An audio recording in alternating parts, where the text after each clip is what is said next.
Доброго ранку. Колеги, мене чути? Я маю на увазі по аудиторії чути, я бачу. Мова йде про... Зараз я виключу тут, щоб мені не фонило. Хто в інтернеті чують нас, так? Так.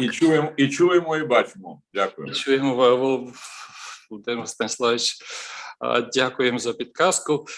Колеги, ми помаленьку будемо починати. Частина практично підтягується, яка до нас сюди офлайн має підійти, але ті, хто перший раз йдуть у медіа-центр, вони роблять крюки через різні готелі, через різні, відповідно, парки, шукаючи, де ж знаходиться Пирогова 6, тому є такі певні нюанси. Але от Олександр Глібович, який шукає місце, він відразу потрапив, тому що він не перший раз, Олександр Глібович Цвітков. Колеги, дійсно, у нас сьогодні дуже така важлива подія. Оскільки тут екран хороший в медіа-центрі, подивився, наскільки я в гарному товаристві, як я тут між гарними колегами моїми виглядаю. Але я би хотів представити дійсно нашу команду, бо сьогодні у нас конференція, яка організована зусиллями трьох сторін. Пан-Європейський Союз України, і я представляю тих, хто біля мене сьогодні знаходяться. Безумовно, що це не всі, але ті, які, відповідно, на сьогоднішній день представляють саме тут нас, на Пирогова 6 в медіа-центрі. Це пані Ірина Продан, яка представляє Пан-Європу України Буковина. Ось так. І Настя Гаценко, яка сьогодні буде також і спікером, і яка представляє молодіжне крило Пан-Європейського Союзу Київщина. Також поруч біля мене сидить Вікторія БИСТРА, член молодіжки нашої, яка сьогодні буде разом зі мною модерувати сьогоднішній захід. Таким чином ми будемо разом це здійснювати. І в той чи інший спосіб будуть підключені наші колеги з інших панєвропейських організацій, і, зокрема, Ігор Гаврилов, який взяв величезний шмат роботи організаційної по підготовці сьогоднішньої конференції. Все технічне обладнання, все забезпечення і так далі представлено у нас нашим партнером медіа-центром ГДІП. І за столом ви бачите Інну ХОМЕНСЬКу, яка, як завжди, дуже щиро і дуже гарно посміхається. Я трошки пізніше надам їм слово по технічних питаннях, але ми дійсно справді вдячні медіа-центру, який виступив партнером і надав дуже велику організаційну і іншу допомогу у підготовці сьогоднішньої конференції. І нарешті наш давній партнер, ось я бачу нового керівника, пана Беньяміна БОББЕ, бачу Олену МАКСИМОВу, з якою ми вже давно співпрацюємо, які представляють Фонд Ганнса Зайделя. І справді величезна кількість заходів, які нами проведені за цей час, і, зокрема, сьогоднішній захід, без допомоги цього фонду це би було неможливо. Тому ми дякуємо теж нашим колегам з фонду Зайделя, які уможливили проведення сьогоднішньої конференції. І я вже говорив про те, що перш ніж ми перейдемо до нашої безпосередньої роботи, нашої сьогоднішньої конференції, я би хотів надати слово пані Інні ХОМЕНСЬКій для технічних висвітлення технічних моментів. Будь ласка. Дякую, Ігоре Володимировичу. Найперше, всіх вітаю з цим чудовим днем, з прекрасним заходом. Мені навіть трошки прикро, що ті, хто дивиться зараз нас онлайн і дивитиметься нас онлайн, не бачать всієї тієї краси, яку я бачу перед собою. У нас в залі просто рушійна сила, молодь, прекрасні люди. Я дуже вдячна Фонду Ганнса Зайделя за підтримку таких неймовірних ініціатив, тому що це надихає до подальшої праці, тому спасибі і вам, що залучаєте нас. Сьогодні в Zoom відбуватиметься паралельний синхронний переклад. Для тих, кому потрібно прослухати переклад українською мовою з англійської, я прошу обрати німецькомовний канал. Не лякайтеся, не дивуйтеся. Готуйтеся, на жаль, іноді Zoom не розпізнає на деяких девайсах українську мову, досі прикро, але це так, тому для того, щоб на всіх девайсах він працював коректно, обирайте німецькомовний канал, відповідно переклад англійською мовою на англомовному каналі. Також багато інформації ви знайдете в чаті. Прошу звернути особливу увагу і всіх присутніх у залі, і ті, хто зараз в Zoom. Будь ласка, зайдіть в Zoom, візьміть посилання на анкетування, заповніть його. Це надзвичайно важливо для нашої роботи з Фондом Ганнса Зайделя, для того, щоб ми розуміли, в якому напрямку нам спільно рухатися. На цьому я дякую і передаю слово вже для ведення заходу. Спасибі. Дякую, пані Інна. Да, я дійсно хотів звернути увагу на те, що є переклад, дійсно потрібно заповнити анкету, і ми будемо вам дуже вдячні, коли ви це зробите, тому що це нам важливо, нам і фонду для нашої подальшої співпраці, для нашої подальшої роботи. Ми переходимо до нашої безпосередньої роботи, і я би хотів запросити до слова пана Беньяміна БОББЕ, нового очільника Фонду Ганнса Зайделя в Україні, і він представляє також Фонд Зайделя в Україні, Румунії і Молдові. І, користуючись нагодою, справді хотіли би побажати плідної і роботи, яка би приносила задоволення і пану БОББЕ, і всім, з ким фонд буде співпрацювати. Пане БОББЕ, вам слово. Дякую. Thank you very much, ladies and gentlemen, dear colleagues from Europe, friends of Ukraine, dear Ігор ЖАЛОБА, good friend. Good morning and grüß Gott. First of all, let me congratulate to all Ukrainians on this 30th anniversary of re-independence. It's my great pleasure and a privilege to commemorate together with our friends from PAN'EVROPA the independence of Ukraine. I would like to bring you also warmest greetings from our management in Munich in Germany and from our chairman, Markus Ferber, MEP.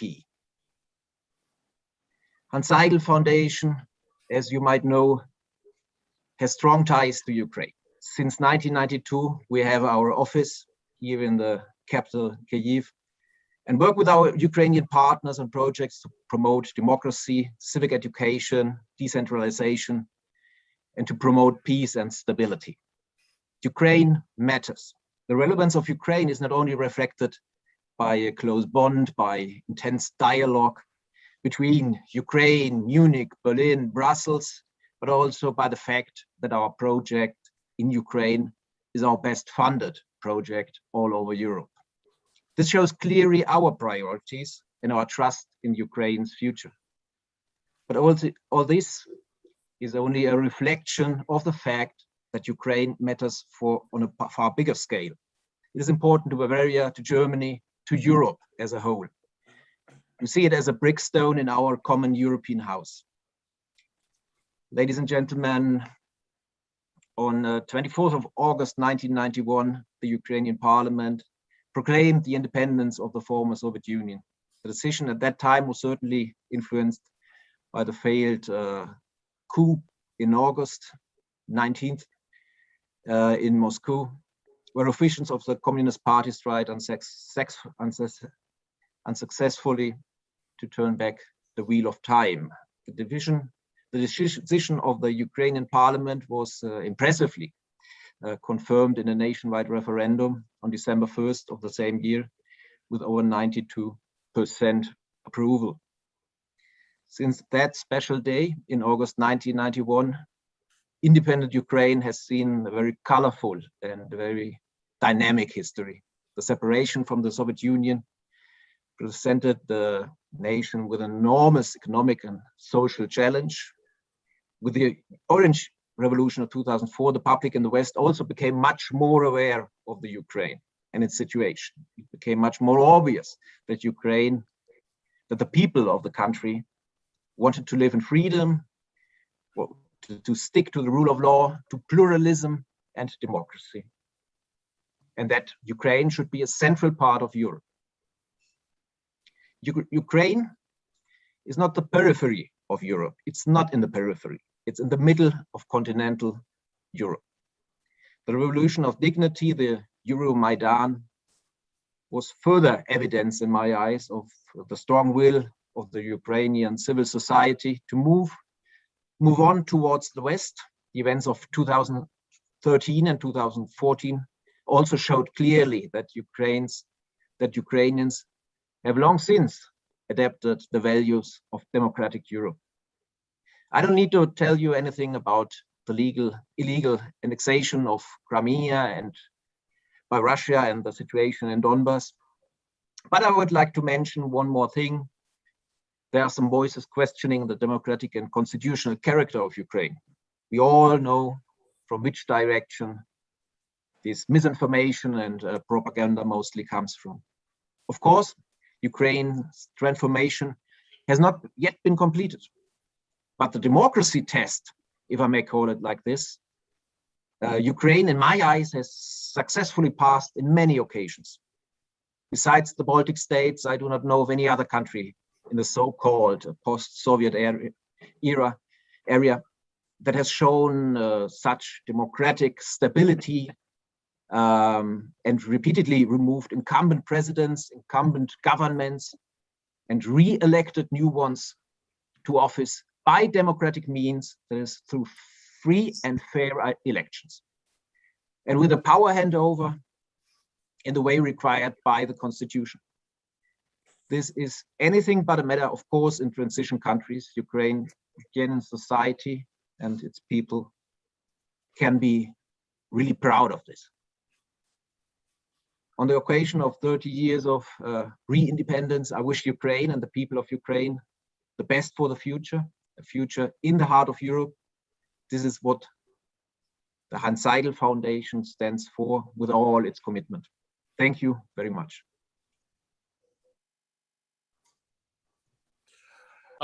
Дякую, пане Боббе, за щирі й теплі слова. І я би хотів все-таки, знаєте, тут сидять багато наших студентів і молодого покоління, все-таки наголосити на тому, що я відчув ось зараз, саме в цьому році. І саме коли 8 травня я долучився до онлайн-конференції, яку проводили наші панєвропейські колеги із Пан-Європи Німеччини, коли мова йшла про ситуацію в Європі, про виклики безпекові Європи, і коли я знову реально відчув ось це розуміння ролі і місії України в сучасній Європі, по захисту європейських цінностей, по відстоюванню того шляху, яким Європа йшла останні 300 років.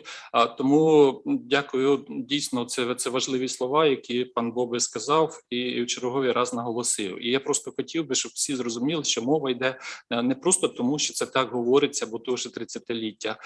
Це те, що зараз реально відчувають ті, хто тверезо дивляться на ситуацію в світі і на ситуацію в Європі. Тому це такий важливий момент, і на ньому треба ще раз наголосити.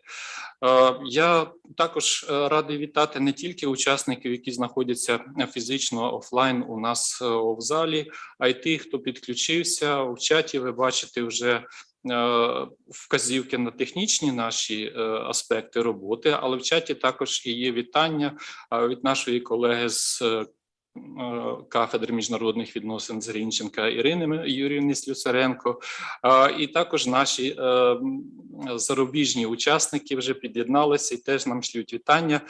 Пан Бенедикт ПРАКСЕНТАЛЕР. Тому ми, знаходячись тут, пам'ятаємо, що також на просторах інтернету є наші друзі, які є учасниками сьогоднішньої конференції. Ви знаєте, ми коли думали про те, а як же ж, власне, назвати тему конференції, і так чи інакше це мало бути щось Європою, бо то, що пан Європа, тощо. І от в кінцевому підсумку ми прийшли, Україна 30 років європейським шляхом. Причому тут, розумієте, подвійний такий сенс у назві цієї конференції міститься. З одного боку, дійсно, І на державному рівні, практично від початків незалежності України, ми визначили наш шлях в європейські євроатлантичні структури. Тобто це на державному рівні практично ніколи не заперечувалося, принаймні європейський шлях 100%.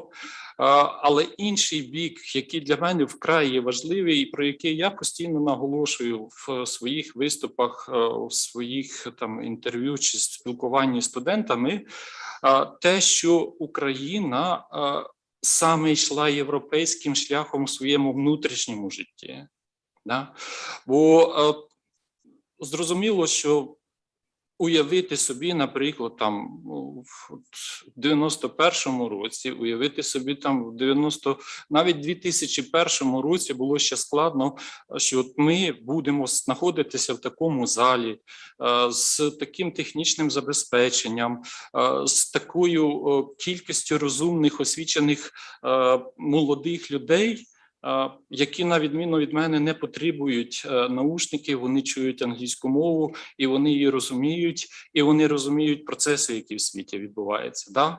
І дуже важливо, це для мене дуже важливий такий момент, що ось в 90-х роках, до кінця 90-х років, десь до 98-го року, такої фундаментальної якоїсь підтримки, наприклад, тої ж фінансової, Україна не отримувала.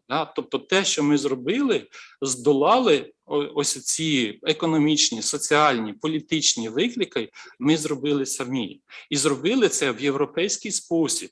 Через дочасні президентські вибори 94-го року, через обрання парламенту тощо і так далі. І будь-який натяк, який за ці 30 років був з боку тих чи інших політичних сил по узурпації влади, по створенні якоїсь авторитарної моделі, по спробі відняти право українців, нехай на помилку політичну під час виборів, але це їхнє право, вони заперечувалися українським суспільством. І свідченням цього є, відповідно, і Майдан 2004 року, і Майдан 2013-2014 років. Тобто це для мене настільки важливо, що ми самі йшли ось цим європейським шляхом, і, відповідно, та завдання, те місія, яку ми бачимо як ПАН'ЄВРОПЕ України на сьогоднішній день, це не є самоціль вступ в Євросоюз.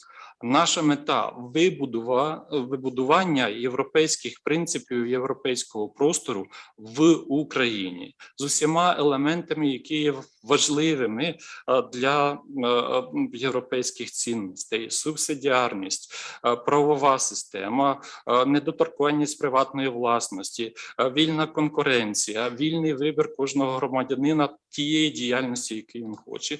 І ми за цей час це зробили. Мало того, дійсно, навіть в словах пана БОББЕ і на сьогоднішній день інших політиків дійсно наголошується постійно на вазі України. Але про цю вагу би не говорили, якщо б не були зроблені нами, в якийсь момент вже за підтримки, за допомоги у вигляді матеріальної чи у вигляді допомоги порадою наших європейських і інших світових партнерів, але, відповідно, так чи інакше робили це ми. І ми, відповідно, на сьогоднішній день продовжуємо цю роботу, і на Україну дійсно з надією дивляться дуже багато країн, які мають подібні проблеми, або, наприклад, і європейські країни, які на сьогоднішній день переживають десь кризові явища, а у нас відбувається ось це бурління, те, яке надзвичайно цікаве, в багатьох відношеннях, можливо, комусь не зрозуміли і так далі. Таким чином, один із підсумків для мене ключових, незважаючи на якісь певні нарікання, які ми можемо періодично робити про те, що не так і то не так, але, відповідно, ми на сьогоднішній день знаходимося у вільній країні з вільним вибором і вільним висловлюванням думки. Ось зараз і в аудиторії, і ті, хто нас дивляться, є люди старшого покоління, старші за мене чи такого віку, як я, вони пам'ятають ось це відчуття, коли ти не міг сказати вголос в радянський період те, що ти думаєш. Але я дуже радий, що молоде покоління, яке народилося в Україні, воно цього відчуття вже не знає. І нам, їм неможливо це донести, що це за відчуття, чому не можна сказати вголос те, що ти думаєш. Чи про того чи іншого політика, відповідно, чи про те, що відбувається тощо. І це неймовірна заслуга українців за цей час, що от ми виростили покоління в Україні, да, воно є різні. Є ті, які прилаштовуються, є ті, які використовують якісь зв'язки, і молоді, там, в молодому поколінні теж є, але паралельно з цим величезна кількість молодого покоління, яке хоче будувати, яке хоче творити ось цю незалежну Україну і зберегти те краще, що ми вибороли за ці ось 30 років.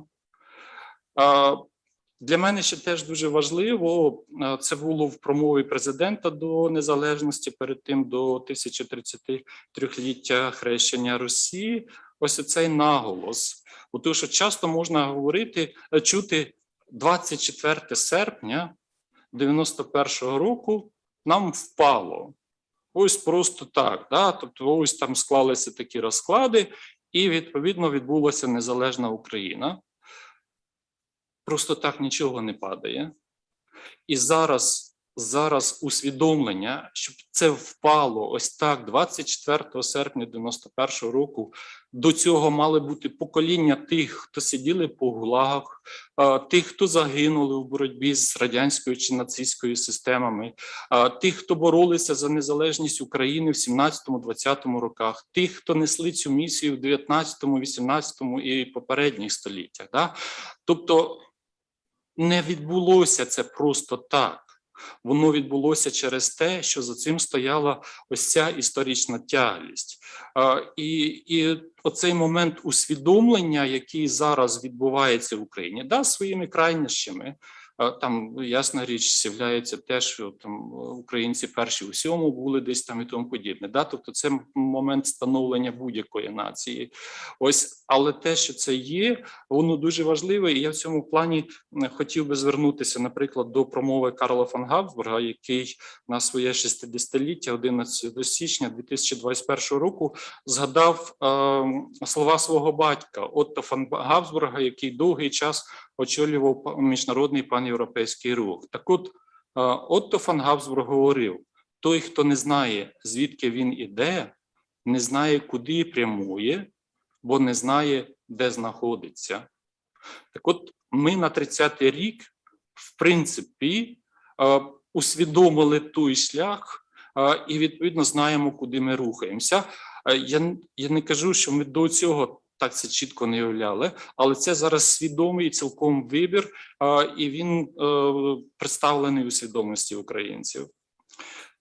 Знову ж таки, якщо порівнювати 24 серпня 91-го року і 24 серпня 2021 року, мені дуже приємно, ми є впізнаваними, у нас є вже своя традиція, у нас є своя культура, і все. Для якоїсь частини європейців, особливо молодих, ми, мабуть, вже не асоціюємося з Чорнобилем, як ми асоціювалися з Чорнобилем 24 серпня 91 року. У нас є вже казка, у нас є Гоу-Ей, у нас є Андрухович, у нас є Сергій Жадан. І буквально вчора я відкриваю там новини і читаю: канадська супермодель Коко Роша прийшла на вечірку в Пенсільванії в костюмі українського бренду Маріана Сенчина. Да? І перед тим, відповідно, ті чи інші голлівудські зірки приходили на подіум, на зустрічі, якісь на вечірки, теж в українських брендах, вишиванках там і так далі. Да? Тобто це частина нашого буття. І знову ж таки, це важко пояснити молодим людям. Як я в 96-му році їхав перший раз в Австрію і хотів знайти якусь футболку, де би була Україна, я не міг цього знайти, бо я хотів щось повести те, що мене ідентифікує не з столичною, не з московською водкою, там ще з чимось, а ідентифікує саме з Україною і українською традицією. А на сьогоднішній день, знову ж таки, це не проблема. Да, у нас зараз складний час. І ось у залі сидить Олександр Глібович Цвітков. Ми буквально з ним позавчора сиділи, теж обговорювали ось наші уявлення, наші оцінка ситуації десь там в 90-х роках, 91-му році і зараз. І ми дивилися на те, як частина тих, хто залишалися живим на 91-й рік і які боролися за незалежність України проти тих чи інших тоталітарних систем, як вони попереджали про те, що не оманюйтеся тим, що так легко все є. Бо того, що коли ви остаточно станете на шлях незалежності, ви постанете перед вибором, ви зробите виклик, і на цей виклик будуть відповіді як внутрішні, так і зовнішні. І просто неймовірно, але 24 серпня український репер Єрмак випустив пісню «Потрібен живим», і ця пісня починається з цитати В'ячеслава Чорновола, цитати за 19 серпня 91-го року, де В'ячеслав Чорновіл, я не знав до появи цієї пісні, ну, можливо, знаєте, не звертав уваги, де він у своєму виступі 19 серпня 91-го року говорить, що своє останнє слово в цій поки що мирній боротьбі, а якою вона буде далі, покаже історія, своє останнє слово має сказати молодь. Да?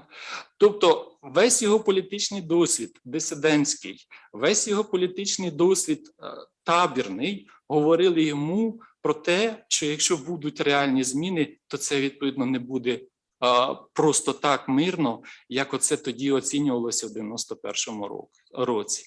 І ми прийшли на сьогоднішній день до цього. Прийшли через другий Майдан і через ті виклики, які ми маємо на сьогоднішній день. Пан БОББЕ говорив про те, що да, на сьогоднішній день частину території ми не контролюємо, але для мене теж дуже важливо, що зусиллями нашої дипломатії і нашого політикуму ми все-таки провели Кримську платформу, де, відповідно, ми наголосили на тому, і нас підтримала міжнародна спільнота, що Крим залишається українською територією. І, відповідно, останнє голосування в ООН в ситуації на тимчасово окупованих територіях України засвідчило позитивний вплив проведення цієї Кримської платформи та заходів до 30-річчя відновлення незалежності на підтримку України світовою спільнотою. Адже ж пропозицію Росії не включати до порядку денного резолюцію підтримало лише 11 країн. Україну підтримала 71 держава. І, відповідно, незважаючи на всі зусилля Росії по дискредитації України, оголосити Україну failed state, цього не відбувається. Так чи інакше, ті, хто тверезо дивляться на ситуацію, вони розуміють, що в нас відбуваються непрості процеси. Але ці процеси на сьогоднішній день і до сьогоднішнього дня рухалися в правильному руслі. Українці так чи інакше роблять свій вибір. І я повертаюся з того, з чого я почав. Цей вибір європейський. Європейський як в сенсі руху нашого до Європейського Союзу, так і в сенсі імплементації на справді, а не на словах, європейських принципів і цінностей в українському суспільстві. Тому я хотів би вас всіх привітати з недавнім 30-літтям України і розпочати нашу конференцію. І хотів би передати слово нашому першому спікерові, людині, яку я надзвичайно шаную і віддаю належне усьому його професійному шляхові, як дипломата професійного, як міністра закордонних справ, так і те, що, а мова йде про Володимира Станіславовича ОГРИЗКО, так і те, що він є ще головою Центру вивчення Росії. Бо тому що це вкрай важливо, що ми маємо розуміти, з ким ми маємо на сьогоднішній день проблеми і яким чином, відповідно, ми маємо цьому протистояти. Тим більше, що дійсно ми за ці 30 років пройшли оцей такий складний шлях, і, відповідно, міжнародний досвід, дипломатичний досвід який має Володимир Станіславович, дозволяє йому проаналізувати і якісь історичні моменти, і ті актуальні виклики, які є на сьогодні перед Україною. Ми працюємо наступним чином. Кожному спікерові дається відповідно година на те, щоб відповідно в якусь частину присвятити своєму виступові і відповісти на питання колег з залу і відповідно з інтернету. Володимир Станіславович, вам слово. Дякую. Доброго ранку, шановні колеги. Дуже дякую вам по-перше, за запрошення. І я хочу подякувати всім організаторам цього надзвичайно важливого заходу, тому що він, на мою думку, віддзеркалює головне, що є сьогодні українців. Це прагнення бути вільними, прагнення бути незалежними, прагнення бути такими, якими є цивілізовані країни світу. Це справді непростий шлях, і нам довелося пройти його, на жаль, з втратами, але, мабуть, таким є досвід історії. За те, що ти маєш, ти мусиш боротися, ти мусиш за це відповідати, ти мусиш брати цю саму відповідальність на себе, робити речі, які тебе стверджують як справді незалежного суб'єкта міжнародних відносин і міжнародного права. Мені дуже приємно, що пан'європейський рух Україна робить те, що нам вкрай справді необхідно, а саме через свої заходи, зокрема і сьогоднішній, доносить до нашого майбутнього, до нашої молоді, от ті самі речі, про які ми всі з вами говоримо, мріємо і які ми наближаємо. Бо саме через комунікацію, саме через вміння передати наступному поколінню ці цінності, за які страждали покоління попередні, і страждали тяжко, страждали тисячами і сотнями і мільйонами загублених життів. Я думаю, що це є велика і благородна справа, і тому я просто дуже хочу подякувати всім тим, хто опікується пан'європейським рухом Україна, за оцю благородну і дуже потрібну роботу. Мені також приємно, що фонд Зайделя долучається традиційно до таких справ. Пандемія, на жаль, перервала наші з фондом, я маю на увазі Центру дослідження Росії і фонду Зайделя, деякі заходи, але я сподіваюся, що все ж таки ми вже з новим керівником, паном БОББЕ, якого я запрошую на зустріч, користуючись цією віртуальною можливістю, будемо думати над тим, як справді доносити до української аудиторії те, що таке сьогодні Російська Федерація і чому не можна просто висловлювати стурбованості. Цього мало. Але це тема для окремої розмови. Отже, безумовно, хочу дуже подякувати, щиро подякувати пані Інні Хоменській, яка, мені здається, не є просто технічним модератором нашої сьогоднішньої зустрічі. Вона є так само натхненною учасницею всього цього процесу, тому що для неї ці цінності і для, власне, колективу ГДІП, вони є такими, якими вони є і для всіх нормальних українських громадян. Я дуже дякую їй за те, що вона традиційно є мотором таких заходів, хоч, вибачте, відносно жінки, мабуть, слово «мотор» не дуже правильно вживати, але вона справді ініціює такі заходи з величезним задоволенням, не рахується з власним часом, з власними іншими зобов'язаннями, тому їй велика і щира подяка за цю роботу. Вона поставила переді мною майже нездійсненне завдання протягом 30 хвилин мого виступу дати оцінку 30-ліття нашої зовнішньої політики. Це справді дуже важко, бо це тема для багатьох докторських дисертацій. Але я спробую, ну, бодай деякі штрихи, деякі моменти виділити і поділитися з вами, власне, своїми, ну, такими міркуваннями на цю тему. А міркування насправді дуже прості. Якщо взяти за точку відліку 2 грудня 1991 року, я чому кажу про 2 грудня?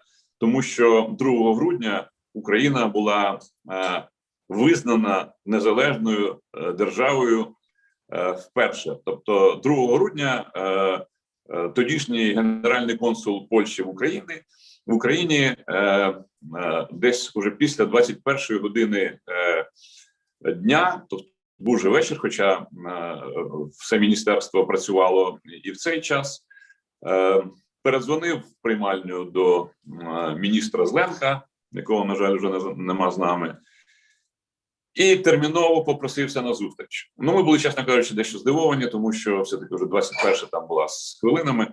А між тим він наполягав і сказав, що ні, це терміново. Я отримав з Варшави вказівку, і я мушу сьогодні прибути до вас в будь-який час. Ну, через кілька хвилин він був в міністерстві і вручив міністру Зленку ноту, в якій було сказано, що Польська Республіка визнає Україну незалежною державою. Це, справді, для нас всіх був такий унікальний момент, емоційний момент, тому що, ну, це було щось на зразок, знаєте, ну, того, про що ми мріяли, і не тільки ми, а мріяли покоління українців, і це збулося. Це був такий момент, справді, і дуже урочистий, і дуже святковий. Пам'ятаю, що десь відразу звідкись з'явилася пляшка шампанського. Ми випили у зв'язку з цією подією. Вона справді була дуже зворушлива. І от я зараз згадую це справді з тремтінням в голосі, тому що, ну, це був унікальний момент і в моєму особистому житті, і в житті всієї нашої держави. Чи це було просто почати такий етап нашого незалежного вже існування? Да, безумовно, ні. Ну, ви можете собі уявити, що хоча ми мали якийсь певний досвід багатосторонньої дипломатії, тому що ви знаєте, що з 45-го року Україна була членом, засновником Організації Об'єднаних Націй, але розуміючи, так мовити, підлеглість української зовнішньої політики радянської доби московській, наша мета формулювалася так, щоб сприяти реалізацію зовнішньополітичного курсу Радянського Союзу. Якщо перекласти це з канцелярської мови на звичайну, ми повинні були, ну, грубо кажучи, підспівувати всім тим псевдоініціативам, які висувалися з Москви, а ми повинні були їх ще й підтримувати своїм голосом і таке інше. Позитив разом з тим полягав в тому, що у нас все-таки, на відміну від республік інших, ну, скажімо, крім Білорусі, які не мали представництва в жодних міжнародних організаціях, напрацьовувався певний досвід. І тих 50 дипломатів, які працювали тоді в міністерстві, станом на День відновлення незалежності, це все-таки вже була якась певна сила, і ми могли, ну, щонайменше, починати, розуміючи, де є вхід, а де є вихід. Тобто ми знали певні інструменти, розуміли, як це все функціонує. Ну, те, що стосувалося, безумовно, багатосторонньої дипломатії. Але от коли йшлося про оцю хвилю визнання, коли за перших буквально там 2-3 тижні пішла справді хвиля визнання України незалежною державою, і постало практичне питання: добре, ми повинні починати двосторонні відносини. Але як? З чого? Які повинні бути ресурси? Як ми повинні це робити? Це було для нас справді величезним викликом. Але, знаєте, ну, не святі горшки ліплять. є така мудра українська думка, а з іншого боку є те, що використовують часто наші німецькі друзі, коли вони кажуть, що німецькою звучить так «aller Anfang ist schwer», тобто кожний початок є дуже важким. Так от, поєднання цих двох підходів, що ми все одно це зробимо, але це буде важко, і якраз визначало все те, що ми пережили в перші роки після проголошення відновлення нашої незалежності. Це мало багато аспектів, як суто політичних, тому що ми не знали, як організовувати, скажімо, візити високих і найвищих посадових осіб. Ми вміли писати виступи для участі делегації на Генеральній асамблеї, там, чи на сесії ЮНЕСКО, чи на сесії там, Міжнародної організації праці, чи інших міжнародних структур. Але ми ще не вміли писати тези до бесіди, де треба було концентровано подати основні моменти, які ми хочемо передати іншій стороні. Ми не знали, яким чином це все організовується і так далі. Але поза тим, перші делегації українських дипломатів для встановлення двосторонніх відносин відбули вже в березні 92-го року. Я був одним з них, хто започаткував нашу дипломатичну присутність в Німеччині. Скажу вам відверто, дуже часто наші перші посли і наші перші посольства розміщалися в готельних номерах, тому що не було приміщень, тому що не було можливостей відразу придбати або орендувати якусь нерухомість, де розмістити посольство, і таке інше, і таке інше. Тобто, якщо так взяти за 10-бальною шкалою, то початок у нас був десь на відсотках 10 от наших спроможностей того, що ми маємо сьогодні. Тому за цих 30 років, і це справді, я вважаю, подвигом української дипломатії, української держави в цілому, ми від цього самого майже нуля створили серйозну, потужну, ефективну систему органів дипломатичного представництва за кордоном, ну і, безумовно, центрального апарату або наших дипломатичних, так би мовити, точок на території самої України. Що я ще хотів в цьому плані сказати, тому що деякі експерти, в лапках я беру, або деякі не дуже досвідчені журналісти, інколи звинувачують дипломатів в тих чи інших недоліках, інколи кажуть про провали, там і таке інше, і таке інше. Безумовно, ми живемо в демократичному суспільстві, слава Богу, і тому кожен має право на свою думку, на думку, яку він може вільно висловлювати. Але я би тут все-таки був дещо обережнішим і говорив би про те, що коли ми говоримо про дипломатію в цілому, то ми повинні розуміти, що МЗС як таке міністерство не може вести своєї власної зовнішньої політики. Згідно з Конституцією, засади зовнішньої політики визначає парламент, а керівництво зовнішньополітичним курсом здійснює президент. Отже, і уряд, безумовно. Отже, йдеться про те, що підготовка концепції зовнішньополітичної діяльності – це продукт діяльності багатьох структур, багатьох відомств, які потім акумулюються в якийсь певний документ, і який, безумовно, є важливим для виконання для всіх органів державної влади, в тому числі і МЗС, але це не означає, що МЗС, повторюю ще раз, веде свою якусь незалежну зовнішню політику. Політику визначає президент держави, політику визначає уряд держави, МЗС в багатьох випадках є лише його виконавцем. Це тому важливо, що інколи, я ж кажу, ми, на жаль, чуємо, на мою думку, непрофесійні голоси, і це завдає шкоди нашій дипломатичній службі, тому що насправді, мені здається, попри можливість говорити критичні речі, вони повинні бути базованими на фактах, вони повинні враховувати ті реальні обставини, які відбуваються, і те, що дуже часто рішення про ті чи інші зовнішньополітичні кроки приймаються не на Михайлівській площі, а на Банковій.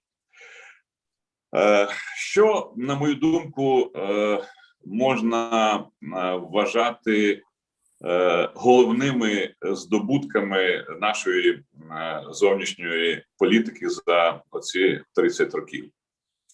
Знову ж таки, повторюся, ця тема для багатьох досліджень, товстих книжок, монографій.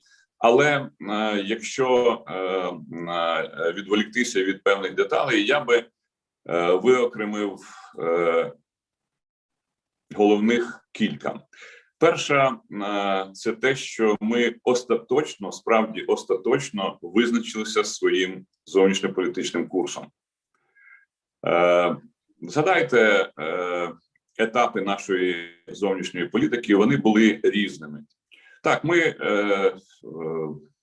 офіційно, публічно заявляли про нашу європейську спрямованість, про західний вектор нашого розвитку, про нашу участь, нашу майбутню участь у діяльності Європейського Союзу і НАТО.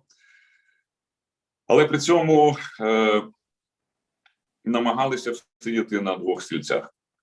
Згадайте політику багатовекторності, яка, можливо, до певної міри на той період була справді необхідною, зважаючи на складні наші економічні ситуації і проблеми. Але поза тим вона не давала нам сконцентруватися на головному. Тому за ці роки ми, я думаю, пройшли дуже правильний, хоча і непростий крок оцього виокремлення головного і другорядного. І це головне, на мою думку, полягає в тому, що ми визначилися, що ми йдемо справді до західних цінностей, ми підпорядковуємо цьому всю свою енергію, всі свої зусилля, і таким чином цей вибір є вже більше невідворотним. Він закріплений в Конституції України, і таким чином його треба лише виконувати. Другий висновок, який я роблю, аналізуючи діяльність нашої дипломатії за ці 30 років, що ми, я думаю, так само остаточно, щонайменше для більшості українського суспільства і, безумовно, для тих, хто реалізує зовнішньополітичний курс, визначилися з тим, що Росія є нашим екзистенційним ворогом.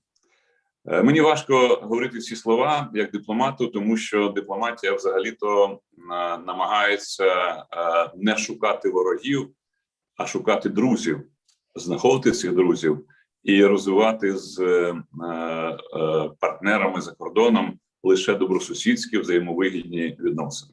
Власне, на це і була націлена політика України відносно Росії, починаючи від того самого 1 грудня 1991 року. На превеликий жаль, ця політика зазнала краху.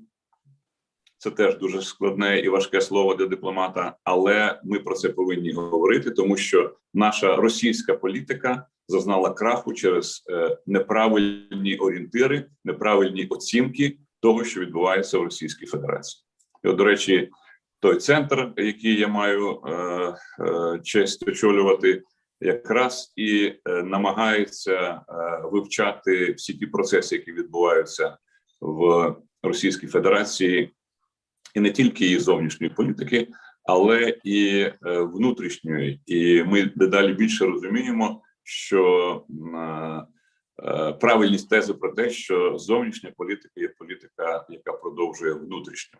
Те, що відбувається сьогодні в Російській Федерації, є справжнім жахом для, має бути, верніше, справжнім жахом для західних демократій, тому що це тотальний наступ на права людини, це тотальні заборони, це повернення практик сталінізму, це знову ж таки підняття на прапор Сталіна і всіх тих, хто в Радянському Союзі пропагував і реалізовував цю жахливу людиноненависницьку політику, яка коштувала народам СРСР мільйонних жертв. І це, на жаль, сьогодні те, що є сьогоденням Російської Федерації. Очевидно, що не може бути і іншої зовнішньої політики Росії, якщо у внутрішній вона повертається до тоталітаризму, до фактичного знищення залишків демократії і таке інше. Ну і третій висновок, який я для себе роблю, аналізуючи на те, що відбувалося за останні десятиліття, це те, що будь-які імперії приречені. Приреченим виявився начебто зовні непохитний, непорушний, могутній, і далі можна згадувати будь-які інші епітети Радянський Союз. Він виявився колосом на глиняних ногах, тому що був спрямований в своїй діяльності проти інтересів людини. І от ви знаєте, в цьому контексті я є оптимістом відносно того, що і остання імперія в північній півкулі, а саме російська, теж приречена. Це питання часу, це питання згуртованості цивілізованого світу. І я думаю, що Україна в цьому плані має відіграти свою велику історичну роль. Знаєте, я в такому випадку згадую слова відомого літературного героя, який сказав, що я тебе породив, я тебе і вб'ю. Знову ж таки, може не дуже дипломатично, але ми повинні говорити правду і розуміти, що ми маємо з північного сходу від України.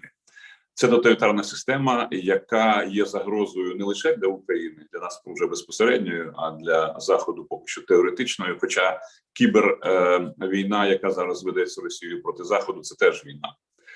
І тому нам треба думати, яким чином або поставити Росію на місце, а для цього у Заходу і України є всі необхідні важелі, нема тільки політичної волі, або ж думати над тим, що це державне утворення повинно трансформуватися в щось інше. Ну, але це тема, як кажуть, іншої розмови, і якщо у вас буде бажання на цю тему поспілкуватися, я буду радий поділитися також і своїми думками з цього приводу. Повертаючись до теми визначення нашого курсу, ми пройшли справді дуже непростий шлях.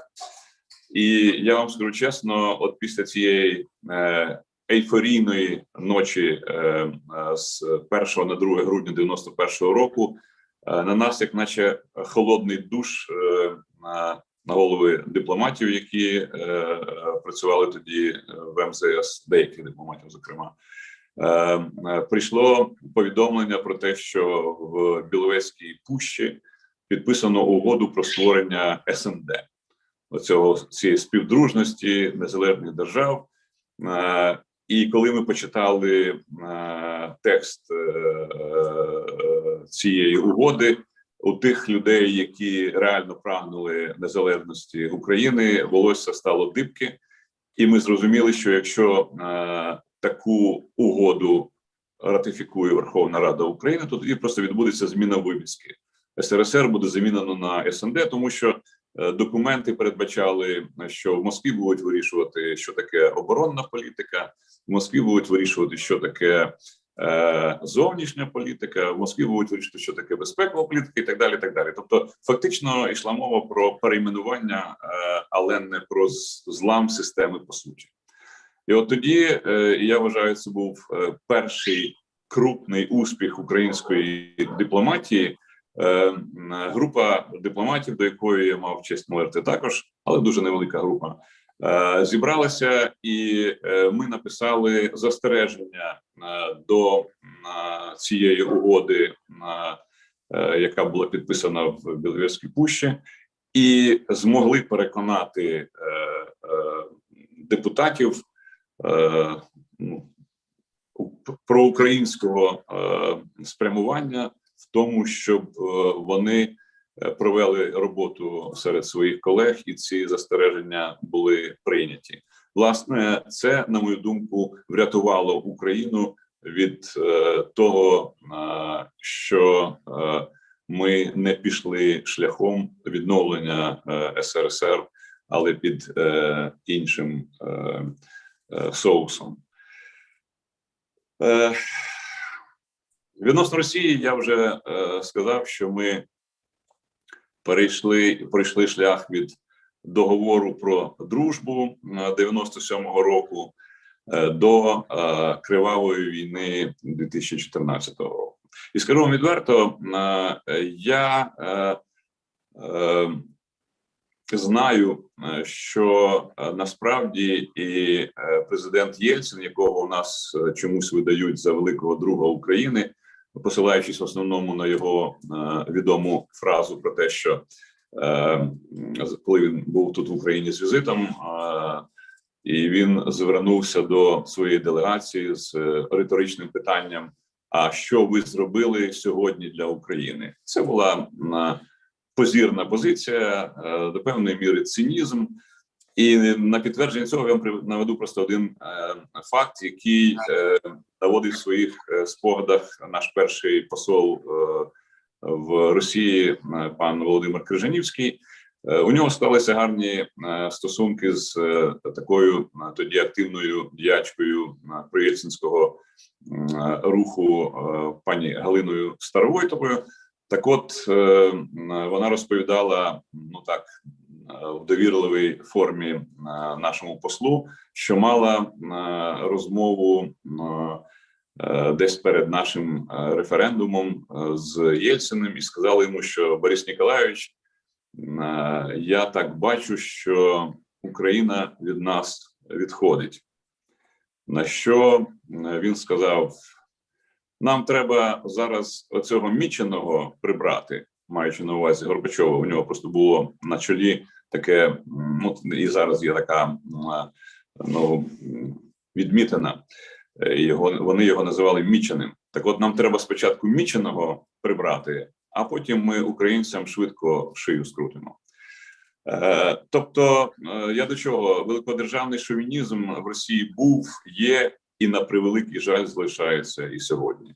Тому нам треба розуміти, що наші наступні 30 років будуть успішними лише в тому випадку, якщо ми зможемо поставити надійний заслон на шляху цієї шовіністичної імперської країни, яка знаходиться, на жаль, у нас по сусідству.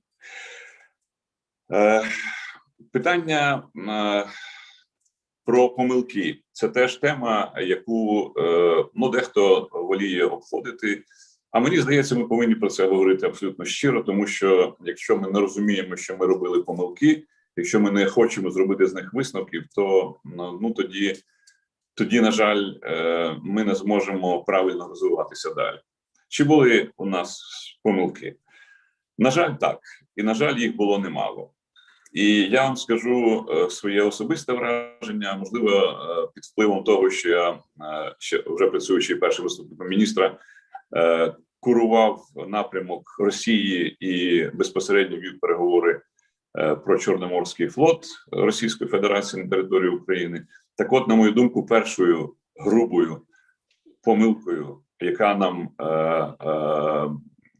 як кажуть, за перебріком, аукнулася через багато років в 2014 році, було питання Чорноморського флоту. Питання, яке стало детонатором всіх проблем в Криму. Згадайте, ну, якщо хтось не знає, хто такий Мішков, то це був лідер проросійського руху, який почав оці всі заколоти ще в 90-ті роки, який марив якимсь президентством Криму і таке інше. Ну, благо на той час в керівництві українських спецслужб були люди, які швидко йому скрутили голову, і на тому справа завершилася. Але помилка коштувала нам, повторюю ще раз, наслідків 2014 року. Так от, згідно з документами, які були підписані при розпаді СРСР, все те майно і всі ті структури, які залишалися на територіях союзних республік, переходили у їхню власність. Це де-факто означало, що, скажімо, на території Росії дислокувалися флоти Балтійський, Північний і Тихоокеанський. Вони автоматично стали власністю Російської Федерації. Чорноморський флот базувався на території України.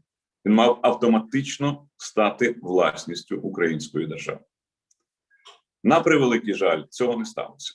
Зараз ми можемо, звичайно, говорити про певні обставини, про певні причини. Чому так не сталося? Знову ж таки, якщо аналізувати те, що писали, ну, зокрема, писав тодішній командувач Чорноморським флотом Російської Федерації Касатонов, то причиною того, що це питання виникло і потім дуже довго на нас негативно впливало і, власне, призвело до тих подій, які сталися у 2014 році, була відсутність політичної волі керівництва України вжити жорстких заходів, як, власне, і в 2014 році.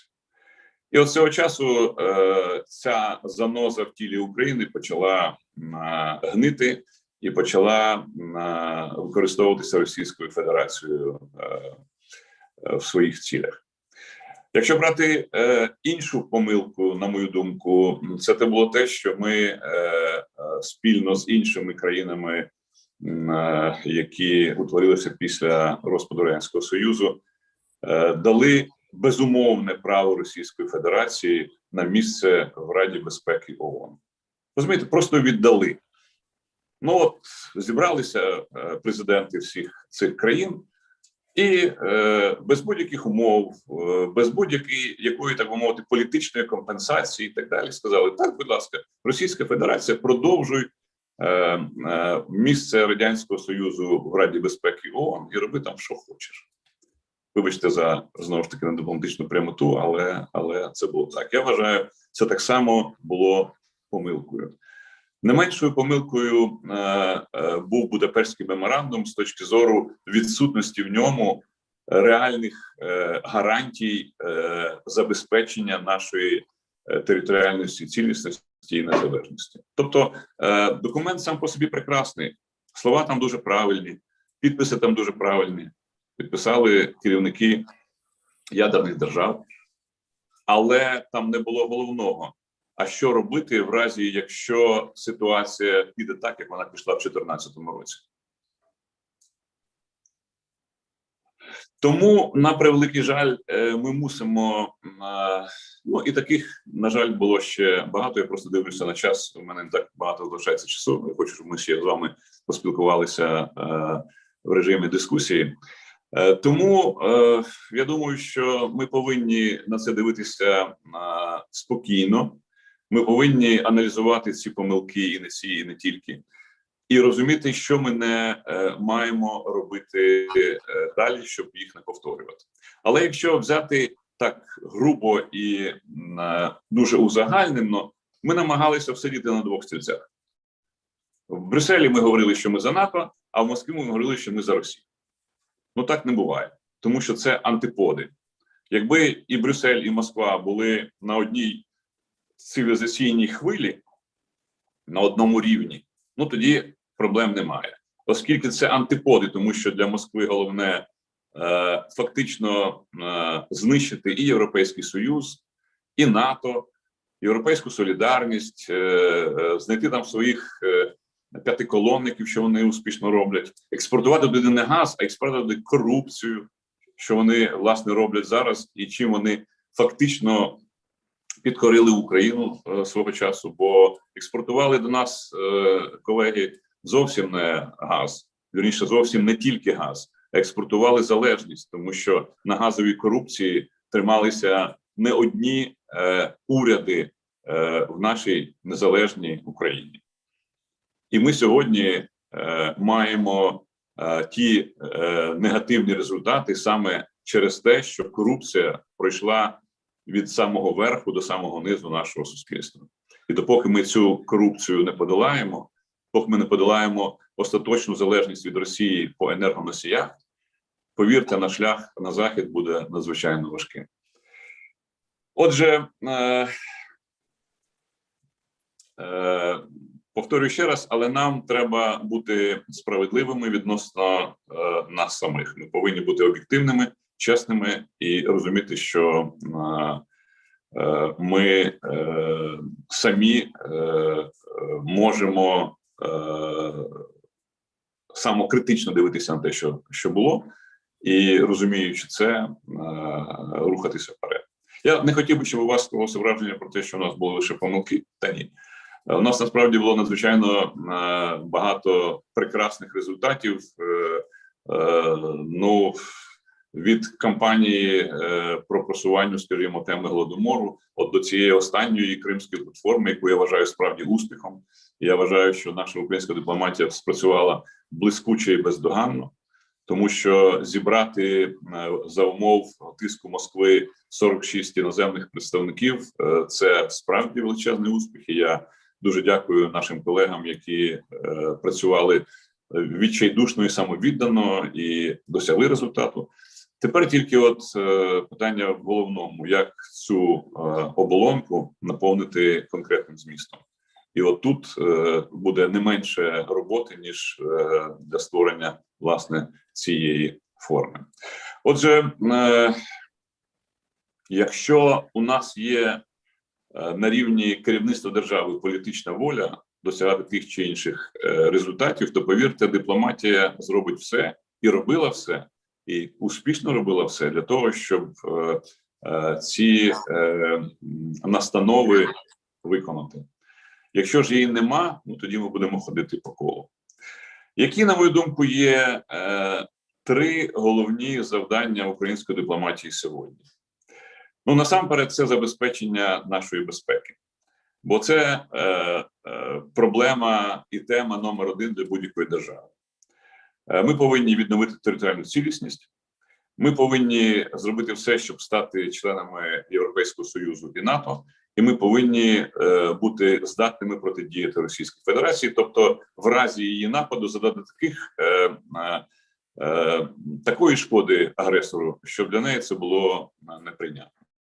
Друге, ми повинні, як українські дипломати, українська дипломатична система повинна допомогти українським підприємцям виходити максимально ефективно на зовнішні ринки.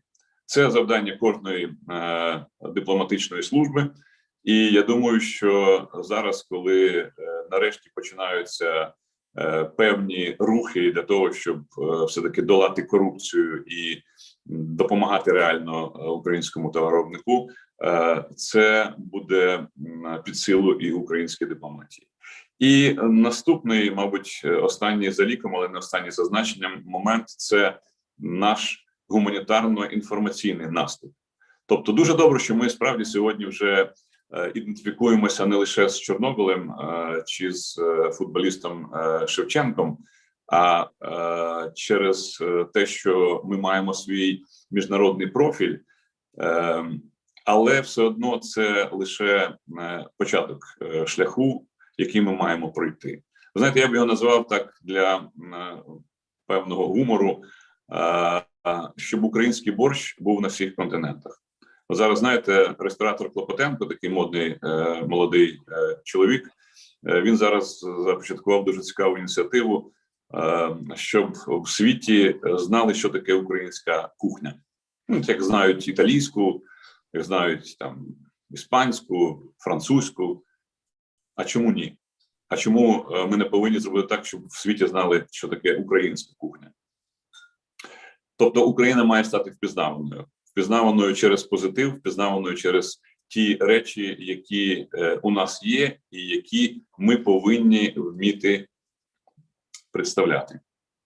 Віктор Андрійович Ющенко інколи повторював фразу, що вміла готувати та не вміла подавати.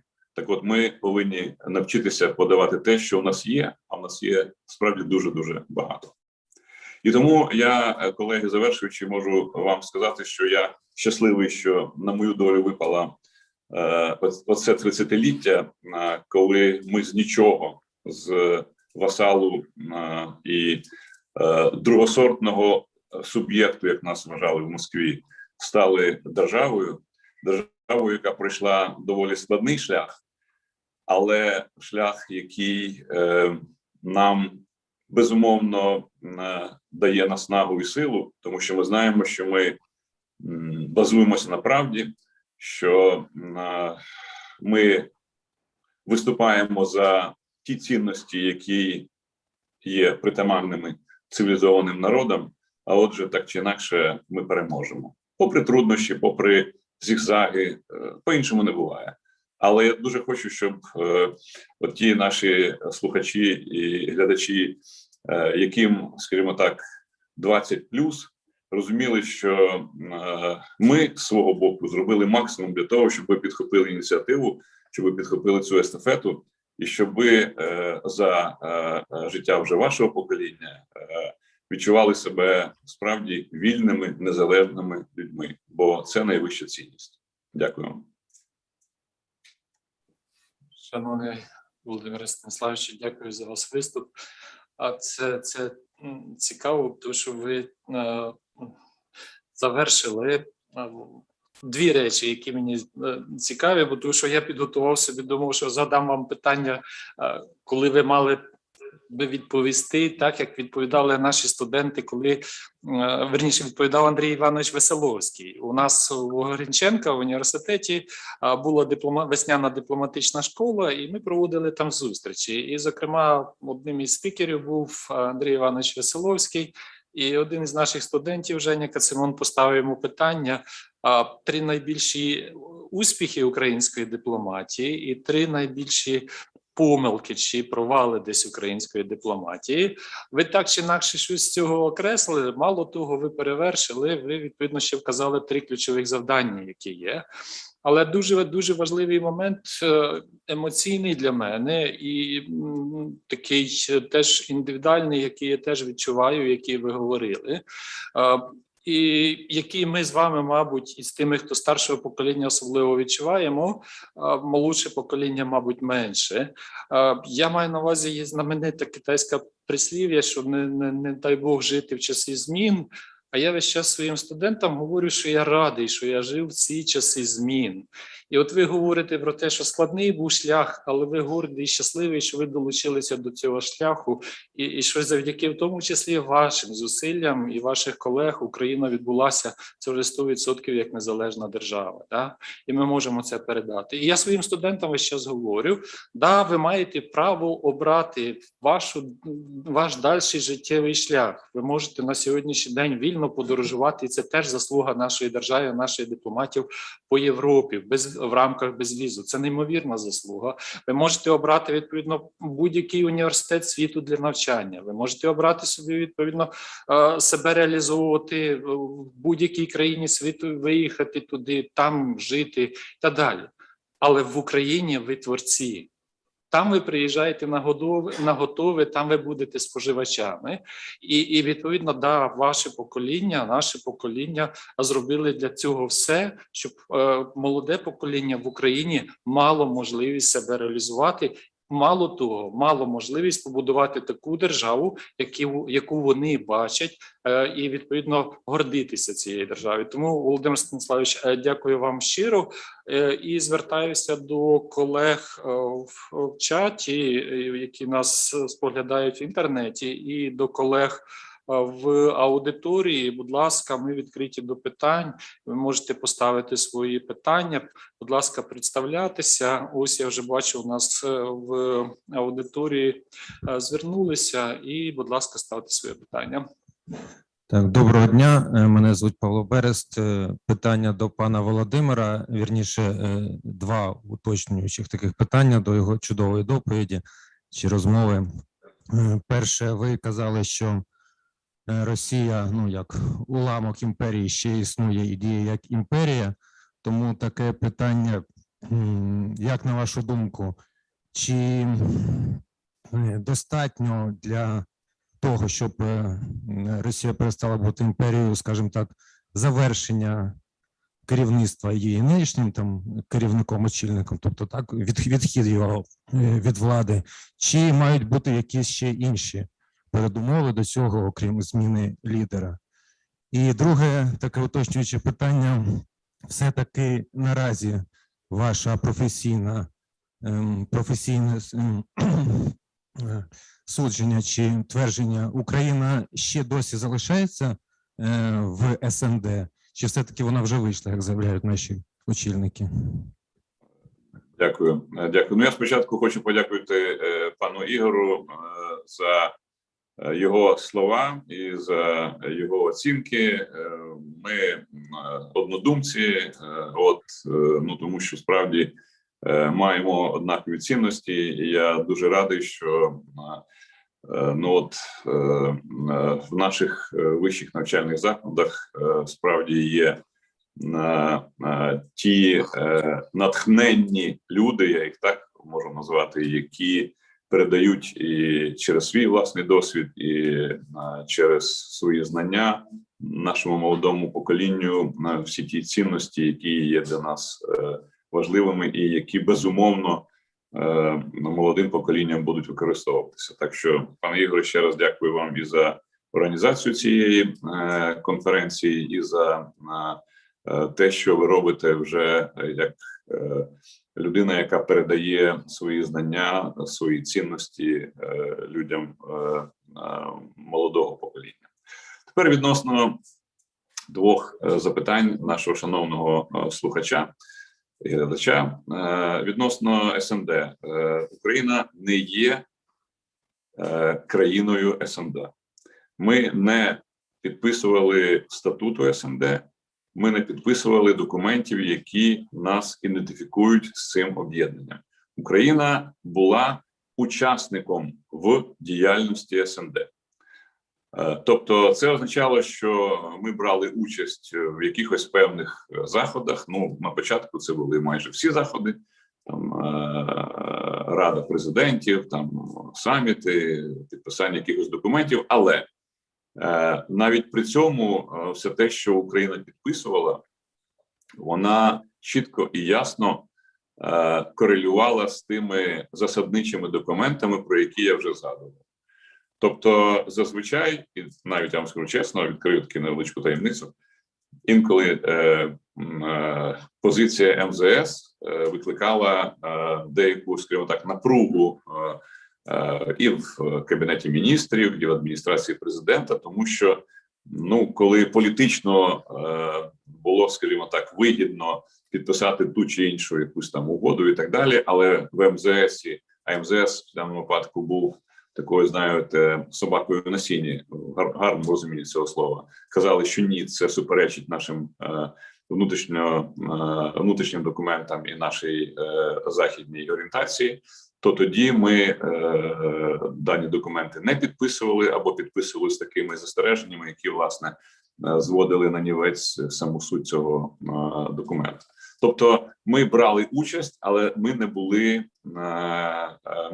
були і не є частиною цієї співдружності. І це теж треба чітко і ясно розуміти. Друге, відносно того, чи ми можемо очікувати розпаду імперії російської після зміни влади? Боюсь, що ні. І це пов'язано не з Путіним. Знаєте, я зазвичай в таких випадках кажу, ну, замість Путіна буде Мутін. Питання не в тому, яким є прізвище того чи іншого керівника цієї імперії, а питання в тому, і, до речі, цього ніяк не хочуть зрозуміти наші західні партнери, за що я їх періодично критикую, що там йдеться не про прізвище, а йдеться про ментальність. Ментальність російського населення відрізняється від ментальності європейського населення. Це треба так само чітко і ясно розуміти. Яку помилку роблять наші західні партнери? Вони приїжджають до Москви, а Москву сьогодні, вибачте це слово, вилизали до рівня нормального європейського міста. Все є, все працює, їздять шикарні автомобілі, є ті ж самі багатогодинні пробки.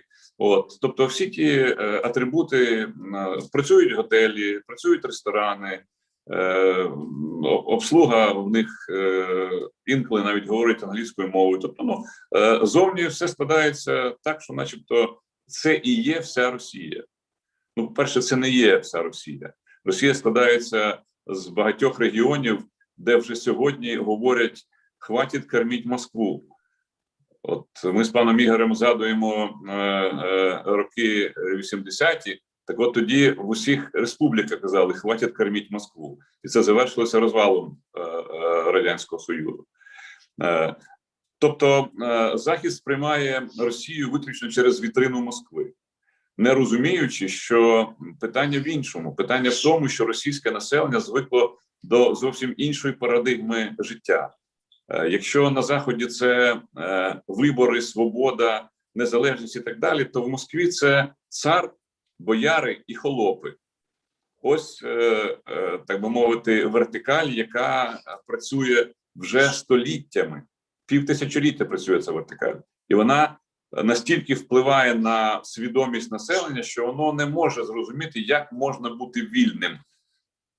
Ну, подивіться, що відбулося в 91-му році. Я згадую перший візит Єльцина до Вашингтона. Це, по-моєму, був 92-й чи 93-й рік. Він там проголосив фантастичну промову, яку сприйняли американські конгресмени овацією і стоячи. Він говорив, що ми закінчуємо з комунізмом, ми закінчуємо з імперіалізмом, ми будуємо демократичну Росію. Пройшло 10 років, до влади той самий Єльцин поставив Путіна, не обрав, а поставив Путіна, тому що те, що відбувається в Росії під назвою виборами не є. І сьогодні ми маємо повторення оцієї самої російської імперії. Тобто більшість суспільства не готова до того, щоб бути самостійними. Їм потрібно, щоб їм хтось керував, щоб їм хтось давав вказівку йти наліво чи йти направо, стояти прямо чи в якійсь іншій позі. Оце, власне, головна проблема. І тому я не думаю, що можна зміною керівника країни поміняти оцю саму ментальність. Це процес надзвичайно довгий, це процес на десятиліття. Але лише в тому випадку, якщо буде от в цьому плані, я погоджуюся з терміном, демократичне зовнішнє управління над тими територіями, які сьогодні є Російською імперією. От тоді, мені здається, є шанс, що через пару поколінь там почнуть формуватися певні групи людей, які будуть бачити демократію як важливу цінність, як те, що може бути корисним для країни чи країн, які будуть утворюватися на території теперішньої Росії. Розумієте, якщо навіть сьогодні лідер ліберальної опозиції, пан Навальний, може ви такого чули, говорить, що Крим не бутерброд, і ми не будемо його віддавати просто так, то це свідчить про деградацію політичного мислення в Росії до якоїсь жахливої межі. Тому я не думаю, що ми повинні так легко думати про те, що зміною Путіна зміниться система. Це значно глибші процеси, і ми повинні бути готовими, яким чином реагувати на те, що відбуватиметься в Російській Федерації, але думати в першу чергу про наші національні інтереси. Дякую. Дякую, пане Володимире. І я бачу, що з нашого чернівецького відділення нашого ПАН'ЄВРОПЕ до вас хочуть звернутися теж зі запитанням. Да, будь ласка. Доброго дня. Ірина Максимчук, аспірантка кафедри політології та державного управління Чернівецького національного університету. Володимир Станіславович, скажіть, будь ласка, гарно вам дякую за виступ, було дуже цікаво, інформативно. Скажіть, будь ласка, на вашу думку, якою є українська ідея? І ідея, яка має об'єднати Україну на сьогоднішній день? І взагалі, якою є українська мрія? Дякую. Дякую вам. Ну, це, знаєте, таке серйозне філософське питання, на яке уже не один рік і десятиліття намагаються дати відповідь багато наших істориків, філософів, психологів. Ви знаєте, для мене українська ідея – це вільна Україна, яка є частиною цивілізованого західного світу. Я думаю, що реалізувавши цю ідею, ми зможемо власне робити все, що тільки ми будемо хотіти робити. Тому тут я задаю лише слова нашого пророка: борітеся і поборете. Будемо боротися, і тоді у нас буде вільна, справді незалежна Україна як частина цивілізації західної. І от я думаю, що і в цьому має полягати те, що ми робимо саме сьогодні. Пройде, можливо, там 10-20 років, ситуація буде змінюватися, але станом на зараз мені здається, що українська незалежність і українська свобода і її утвердження мають залишатися нашою ключовою і ключовим завданням, і ключовою мрією, до якої ми маємо підійти. Дякую, пане Володимире. Колеги, наш час вийшов. Я розумію, що Володимир Станіславович з тих людей, з якими можна до безконечності говорити. І я думаю, що сьогодні був перший раз, коли пан Володимир виступав на нашому панєвропейському заході, але це буде не востаннє, і ми будемо мати подальшу нашу конструктивну і плідну співпрацю. Дякую, пане Ігоре. Я так само думаю, що ми продовжимо наші дискусії, бо мені приємно зустрічатися з молодими, талановитими, розумними людьми. І я бачу сьогодні, зокрема, із запитань, що саме такими є ваші колеги. Я дякую вам так само, пане Ігоре, за організацію і співорганізацію цього важливого заходу. Хочу вам побажати і вашим колегам всяких гараздів і успіхів, і до нових зустрічей. Спасибі, будьте здорові. Дякую, вам теж всього найкращого, і точно наша співпраця продовжиться. Дякую вам. Дякую вам. Дякую. Колеги, ми продовжуємо нашу роботу, і я би хотів запросити зараз до слова пана Міхаеля ГАЛЕРа, який є депутатом Європарламенту з 1999 року від ХДС землі Хессен. Людина, яка дуже добре знає Україну, людина, яка давно співпрацює з Україною, яка входить в неформальне об'єднання, яке депутатів Європарламенту пов'язано з Україною, і яка, що мені подобається, є справжнім другом в тому плані, що він може сказати і критичні слова з приводу того, що відбувається в Україні, і за потреби стати на захист України, оскільки він один із тих, який розуміє складність нашого процесу, складність процесів, які відбуваються в Україні, і того, що роблять українці, як пересічні, так і політики, щоб Україна стала повноцінною частиною європейської сім'ї. І я би хотів, щоб всі звернули увагу на заставку, яку зробив пан Міхаель ГАЛЕР. Да, вона нагадує кольори нашого прапора. Дякую. Пане Міхаел, вам слово. Yeah. Добрий ранок, шановні друзі. Thank you for inviting me today. And this field is on the North Sea island of Sylt, so in northern Germany, but also it is very far away. I took it deliberately when the sky was about to be a bit blue, so that it fitted for that purpose. Always when there is something with Ukraine and it's a Zoom activity, I try to have it in the background. Now, first of all, thank you very much to the Ганнса Зайделя Foundation, who is facilitating this, Herr Bobbe in Kiev, and greetings to Ігор ЖАЛОБА, the president of PAN'YVROPESCKIM Ukraine. I can also convey the wishes from Bernd Posselt and all the friends from PAN'YVROPESCKIM Germany. I'm one of the vice presidents of the PAN'YVROPESCKIM Union, and insofar I'm glad to be among you. And I'm also the standing rapporteur in the European Parliament on Ukraine in the Foreign Affairs Committee.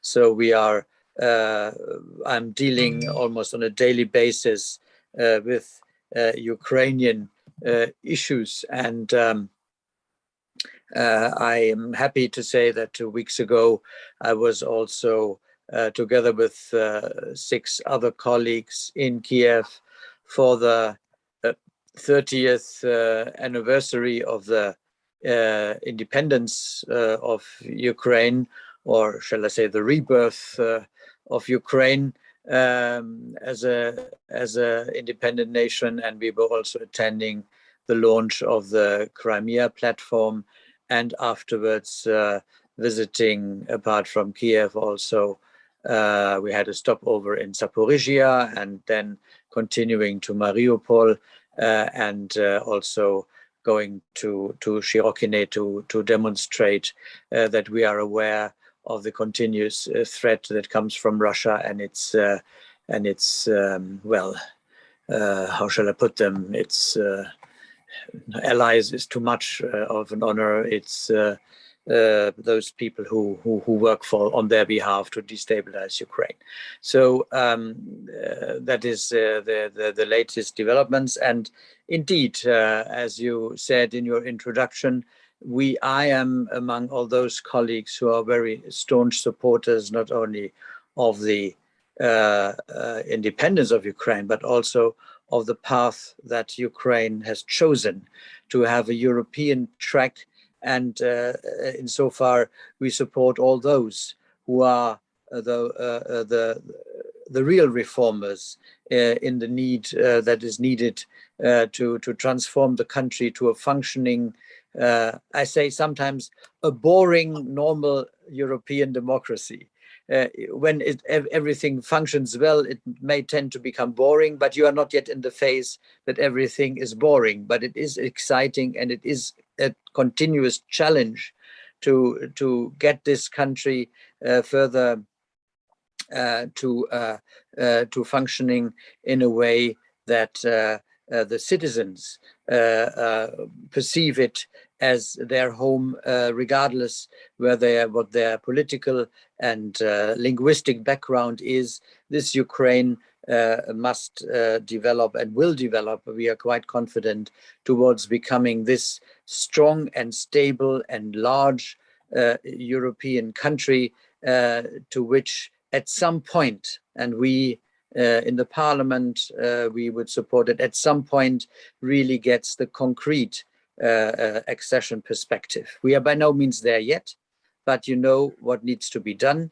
And we, as not only as Parliament, but all those who deal with Ukraine in the European Commission and in many of our member states, are very keen to be helpful and supportive, both for the internal development, but also to continue to send very clear messages to Russia to refrain and stop destabilization and all their illegal activities that they are pursuing. We are aware of that. You are aware of that. So they cannot clandestinely continue that without getting unnoticed. But we are strongly supporting all your efforts to push such attempts back. And we will, through our attendance of the Crimea platform, we have once again underlined that we will never, ever recognize the illegal occupation and annexation of Crimea, and we will insist to demand the liberation and the making the occupied parts in the Donbas free for the citizens who live there and who want to return to their home states. So that is the big perspective. But when it comes to the, so to say, to the daily businesses that are necessary in the reform process, there is a huge agenda, and you're aware of that. You know what is going well, what is not going well. We all know that the path that the country has pursued since the revolution of dignity is huge, and you can be congratulated to the achievements, to the way to overcome the Soviet heritage of administering the country, the fact that those who are still the oligarchs and who have their influence, that they know that they are in a defensive position. They cannot simply act as it was in the old regime to be sure that all their action for their private, to instrumentalize public authority for their private businesses and their private purposes. That is not possible anymore. That will not get unnoticed. And where it happens, it will face severe resistance from other parties, from media, from the civil society, so that those old forces who still think they can do it the old way, that they are under constant pressure and that there is transparency towards what they are doing. I think that is the way forward to guarantee that the reform path that has started since 2014 is thoroughly pursued. And in this regard, there are steps ahead and steps backward. And when you go through the different areas, we have to name it. I mean, you have had a very successful decentralization process. Decentralization, one thing, amalgamation of local communities is another thing. And there we see, I think, already the difference. When the gromadas that are functioning well and that are administering the money that they now have extra, when they are administering it well, people notice there is a difference. And there are others who are not delivering so well. I think that is a very good way of showing how one can be better in delivering services to the people. But when there are discussions at the same time to install a prefect system, so to say, to reinstate the power vertical to an extent, I think that should be not the way to handle it, at least not in a way that that these prefects, that they try to be in competition with those who have their responsibilities on the ground. They can supervise that things go the right way, but they should not interfere in the daily decisions of the gromadas and thereby also make it doubtful where the real competencies are. I think I'm aware, of course, if we look at the election results of Sluga Narodu, they were elected with the president into the Verkhovna Rada, but on the local level, they don't have this much ground. And as a consequence, their performance in local elections wasn't that great. It's a bit the Macron effect in France, you know, President Macron beautifully elected as a president, and afterwards an outright majority from 0 to absolute majority in the national parliament, but in the local elections they are performing badly or not at all. So that is a natural effect if a party is not formed around a program, but around a person. That you cannot at the same time have that effect on all levels. But the consequence should not be to bypass the decentralization by setting up power verticals in the old way, I would say. There's one aspect. There are other aspects where we see that the reforms are well challenged when the public authority, when it is about the good system that Prozorro, as an example, established for public procurement, when exceptions are granted, therefore. Yeah, it should be for large scale projects, there cannot be an exception for this public procurement through the Prozorro system, because there are loopholes existing where the old structures and old influential people would like to make their profit in this regard. So I'm calling on you, the young people, to have a very close eye on such development. Or when it's about the health reform, which is essential for the feeling of the people: when I'm sick, I will get help regardless what my income is. When I'm sick, I'm getting help and I don't have to bribe the doctor. And the health reform that was already installed by the previous government with the first phase for the family doctors, there is a very important principle. Money follows the patient. That means the doctor will receive money for the treatment of a concrete patient. And the same should apply also one level higher in the hospitals. And there will still be enough money for all those private hospitals and people who have the private sector. They should not be afraid, but they should not try to derail a process in the health sector that would really give access to all people to the treatment that they need. There are issues with regard to the anti-corruption bodies that have been set up. We have got, fortunately, the High Anti-Corruption Court. We have got, fortunately, NABU, and we have got ZAPO. And in this regard, there are procedures should be followed that guarantee that in these anti-corruption bodies, through nomination processes, you don't get the wrong people in. And I think that is also something essential to be watched and to be followed in order to avoid that this necessary process is getting stuck and again, the wrong ones are gaining ground. So the purpose of how NABU was set up, or SAPO, there are certain procedures also delinking it from the direct control of a central government, because that is the purpose, to have it that way.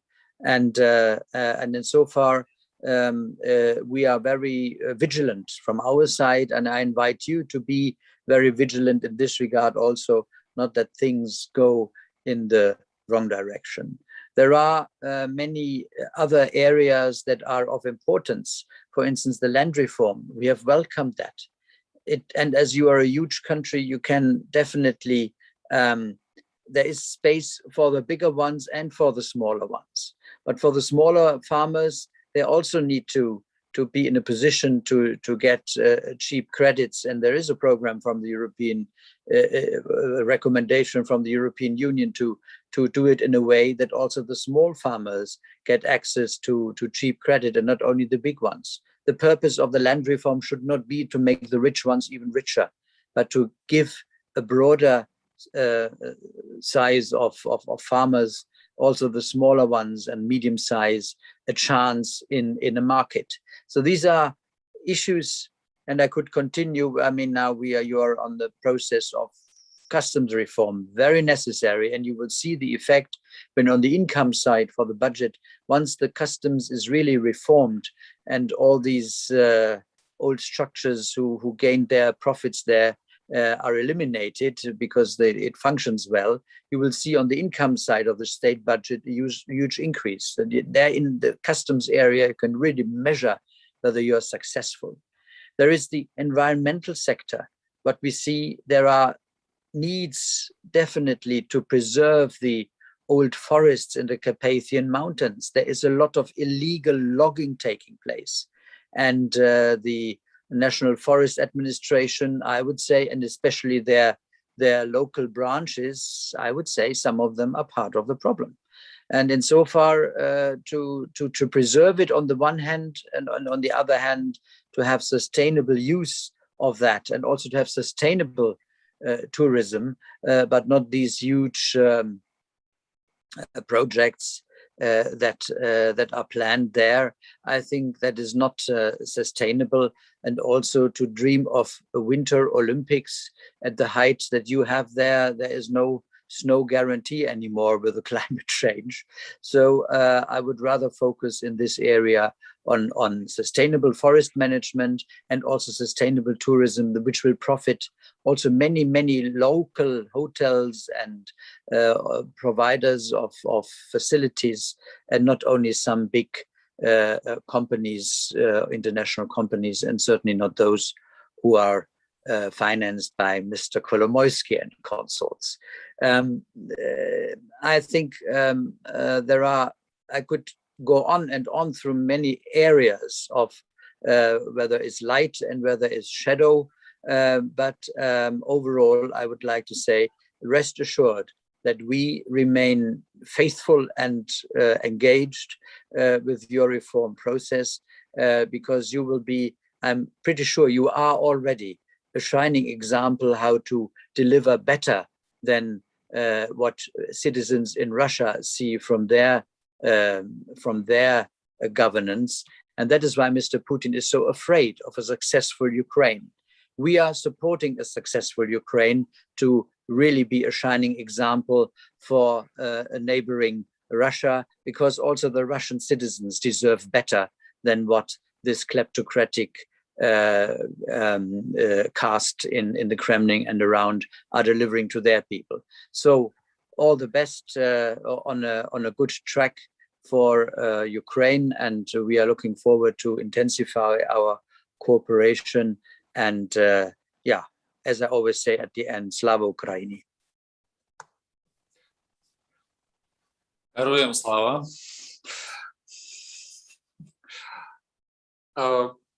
Я дякую пану Міхаелу ГАЛЕРу за виступ. І всі, хто слухали, мали змогу переконатися, як на мене, дві важливі речі. Пан ГАЛЕР чудово розуміє ситуацію України і знає ситуацію України, і розуміє ті виклики, з якими стикається Україна, і ті завдання, які має Україна подолати. Це дуже важливо. І, відповідно, розуміє маневри наших там частини політиків, які за старою традицією хочуть видавати щось за те, чим воно насправді є. Це дуже важливо, оскільки свого часу, я просто пригадую, в 90-х роках можна було швидше надурити західних політиків, ніж сьогодні. Да? Тобто він один із тих, хто щиро підтримує Україну, і він розуміє виклики, які стоять перед Україною. І в його доповіді це було сказано. Да? Тобто він розуміє виклики і, відповідно, що ми маємо робити, і вони готові нас на всьому шляху підтримати. Але важливо, щоб всі усвідомлюють, і ми прийшли до цього усвідомлення на сьогоднішній день, що ми маємо це робити за підтримки тих, хто опікується Україною. І ця дорога не гладка, і це ми теж розуміємо. Другий момент – це те, що я намагався завжди донести своїм студентам, і що я відчув, коли я викладав там в Литві, чи зустрічався з іншими колегами, де я зустрічався в Литві, наприклад, з білоруськими студентами, на Україну справді дивляться, як на країну, яка може втілити в життя європейські цінності, європейські принципи. І дійсно, я маю на увазі тут не тільки там Молдову, Грузію чи там Білорусь, а й відповідно ті сили в Росії, які розуміють незворотність європейського шляху України, Росії в якийсь момент. Да? Тобто на Україні і українцях справді сьогодні лежить величезна місія втілити в життя ті ідеї, за які і ті принципи, за які боролися українці протягом декількох століть, і, зокрема, у 20 столітті. І ми продовжуємо зараз під час російсько-української війни. У мене питання до пана Галера. Він має час на відповіді, чи він поспішає? Yes, I have time for questions. Да. Go ahead. Угу. Олександр Львович, будь ласка. Thank you for this opportunity. It's really fantastic to hear and to understand that the members of the European Parliament have such good knowledge about the process, internal process in Ukraine, and vision of our problems, and just adequate reaction.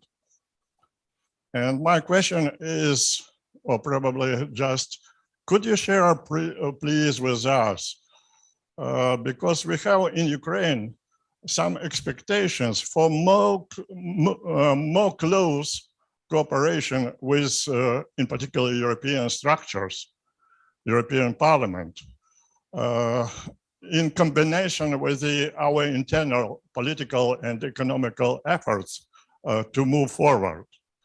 Are there any vision of the practical steps to facilitate, to foster such cooperation or possibilities for such, not only for understanding, but for practical steps for future, for cooperation, for, in particular, for Crimean platform, Кримську платформу, to introduce more programs or practical steps for realization of its nature and purposes.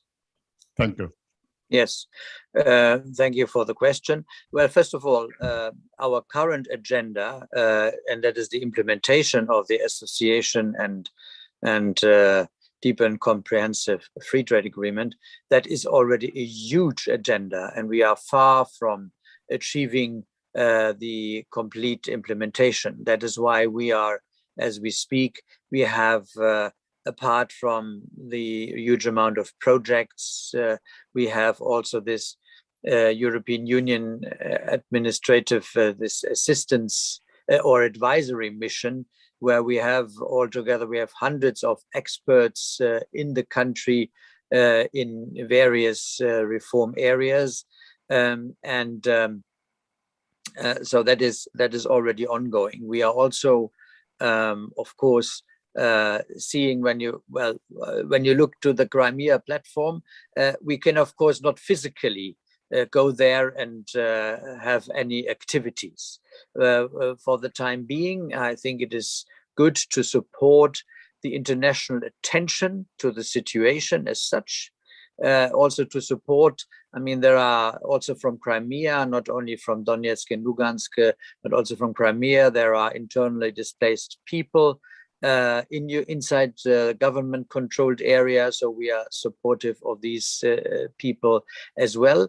We have to see that the existing sanctions, which block all economic activities, be it investments of companies, be it deliveries of goods, and I'm aware of things that have been, so to say, channeled through Russia and Rostov, and then to plants in Crimea. So when our companies, I think Siemens was one of them, when they are blocking or ignoring the boycott, that must be scandalized. I mean, we must see to it that no cruise ships in the Black Sea from our side, that they stop in Yalta or in Sevastopol. So that is already something to watch, that sanctions that have been imposed and that are existing, that they are actually followed. What we are also doing is, we specifically the fate of the Crimean Tatars, with whom we are also in frequent contact. I think that is also important to make them aware that they are not alone and they are not left alone. I mean, Ukraine does a lot, but I think it is also for the international community to do that. Moreover, in general, I think we are looking at the way we're within the Eastern Partnership, where we have 3 of the 6 countries are more ambitious. That is Ukraine, that is Georgia, although we have, as we speak, quite some hiccups, and I'll be going to Georgia for the local elections in bit more than 2 weeks time, 3 weeks to see that.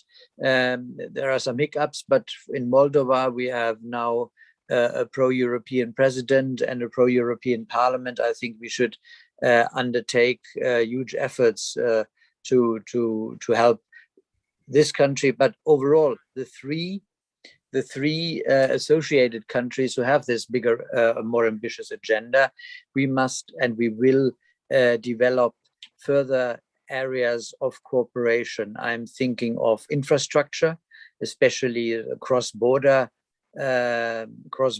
projects that interconnect the neighboring regions of the EU with the neighboring regions in Ukraine. So you have 4 countries that you are directly bordering. So that is certainly a lot that can be done. And as you are also a neighbor of Moldova, I think when we look from Romania, Moldova, Ukraine, we are aware of the problem of Transnistria, which is Russian occupied. But apart from that, I think any bigger infrastructure projects, road projects, rail, that can be developed together with Ukraine and Moldova more closely. This is and we should perhaps also see to extend a program of twinning, to enlarge the scope of town twinning, which has helped a lot. Also when we were having our enlargement to Central Europe, there have been the twin cities, they have been very active in exchanging information. And I think there is a huge potential still to connect many cities in Ukraine with cities in the European Union, and thereby exchanging expertise and things, and that can also be supported from the European Union side. So I think there are, I'm always, when I'm getting the question, but we have no formal confirmation that we are candidates. That is as such right. But I think it is better to work on the agenda that is to be fulfilled than to have any formal status. Because look at a country like Turkey. We made them a candidate at the beginning of the year 2000. We started negotiations with Turkey for accession on the 3rd of October 2005. And after now, since 2005, 16 years, this country is definitely further away from the European Union than it was in 2005. So even a formal status does not help when on the substance there is a regress, when the country goes in the wrong direction. So the other way around, even when there is no formal status yet granted for candidate, you can on the substance advance a lot and prepare for what should come in the future. And insofar, I would encourage you to grasp really all opportunities that are there, to make the best of it, and that gets the country forward and also makes you more attractive for us so that also those who are not, so to say, the automatic friends of Ukraine are getting attentive and say, wow, there is a great country, there is a country with a potential, and not only a potential, but that is in a good shape. And at some point we would be crazy not to give you a real perspective and the process to accession. So that is my, should I say, medium-term approach to definitely get you on a continuous track towards us, and eventually then at the end also to get you with us.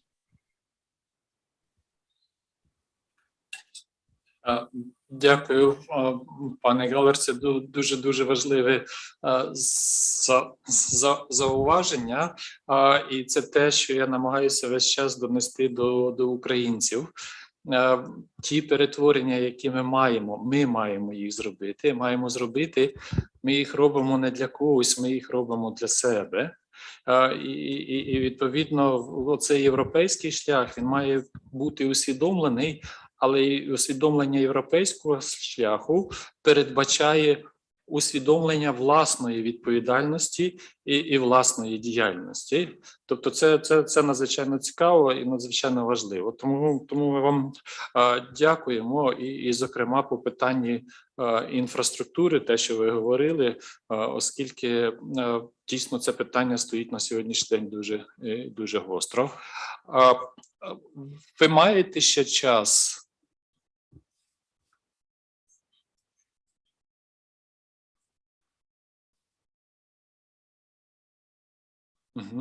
Окей, тоді ще одне питання, два. Я бачу дівчина, тоді, так. Пане Павло, не ображайтесь.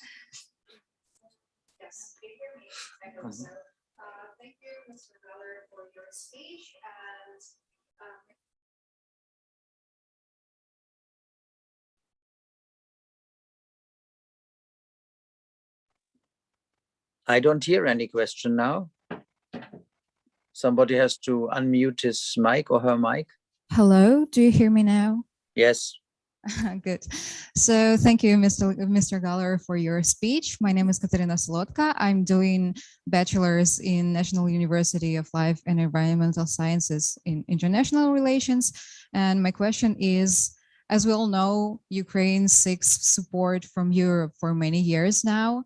But what is it in Ukraine that is interesting for Europe? I mean, maybe human resources or some technologies. I would be very thankful if you name it specifically.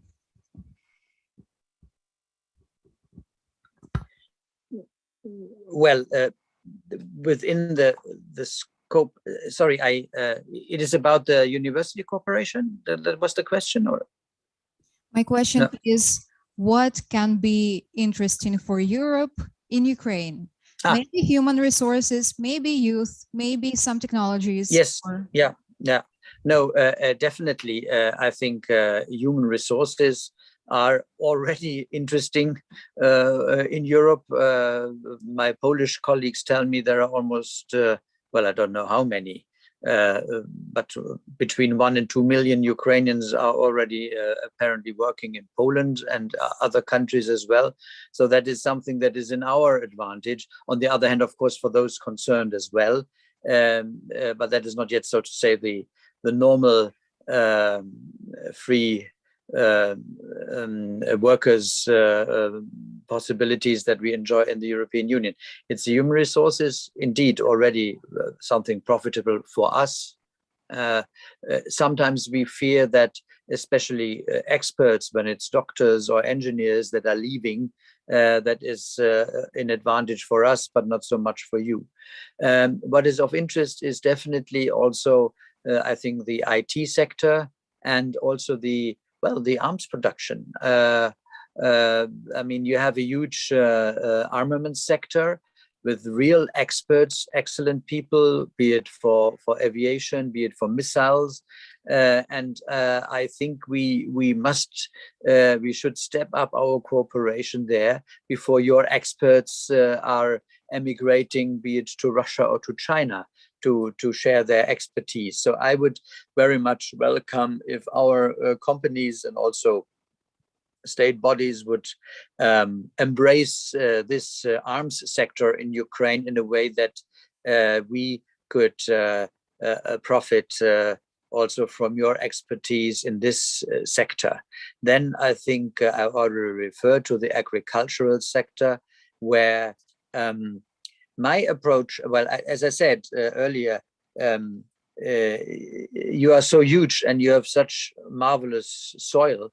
There is a lot that can be used and be in a more productive way. And you have the chance, because of your size, to test it all. On the one hand, well, you have your own big people who own it. On the other hand, there are the small and medium size that we would support. And now is the decisive point. I think you are free, of course, to allow anyone from our countries, so to say, from your association countries in the EU, also to have a certain amount, to buy a certain amount of land. You are free to say you get 100 or 1,000 or 10,000 hectares. You can set a limitation or you can avoid a limitation. You are totally free. But the decisive point for me is the more Western owners you have who own land, agricultural land or other sites, the more the interest of these owners is that that is safe. Well, in blatantly saying safe from any Russian interference. And insofar, the advantage would be if you have many Western investors who own land and produce in Ukraine, that their influence towards their own governments to give Ukraine a better perspective, also on membership in the EU, that this is growing. So the more you have of us in your country, the better the stance when it comes to such perspectives. And no foreigner can take any piece of land away home. It will always stay in Ukraine and be there. So I think for that purpose, you can have a very well calibrated reform process, getting our investors to your country and perhaps avoiding any fake, but at the end, Russian investors or even Chinese investors. I mean, the Chinese are coming in a very smart way, but at the end, they really only see their interest and long-term perspectives.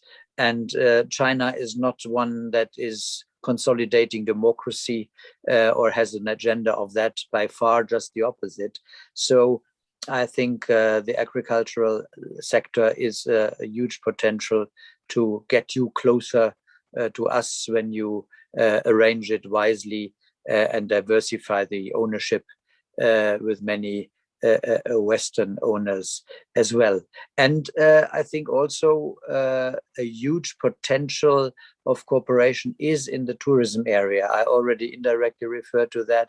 I mean, you are so huge, so beautiful landscapes and a long common border with 4 EU countries. Cross-border cooperation in this area, I think, is also a huge potential, as these are remote areas and not automatically strong with infrastructure. But if this tourism area is in a sustainable way developed, it can provide a lot of jobs to people. It can provide a lot of income to people because really many of your landscapes are unique, not only the Carpathians, but also along the coastline, very wonderful, nature that you have.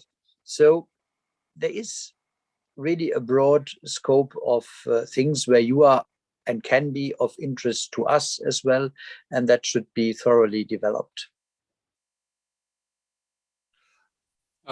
Dякую. Herr Galler, haben Sie noch Zeit für eine Frage? For you always. For you always. Danke vielmals.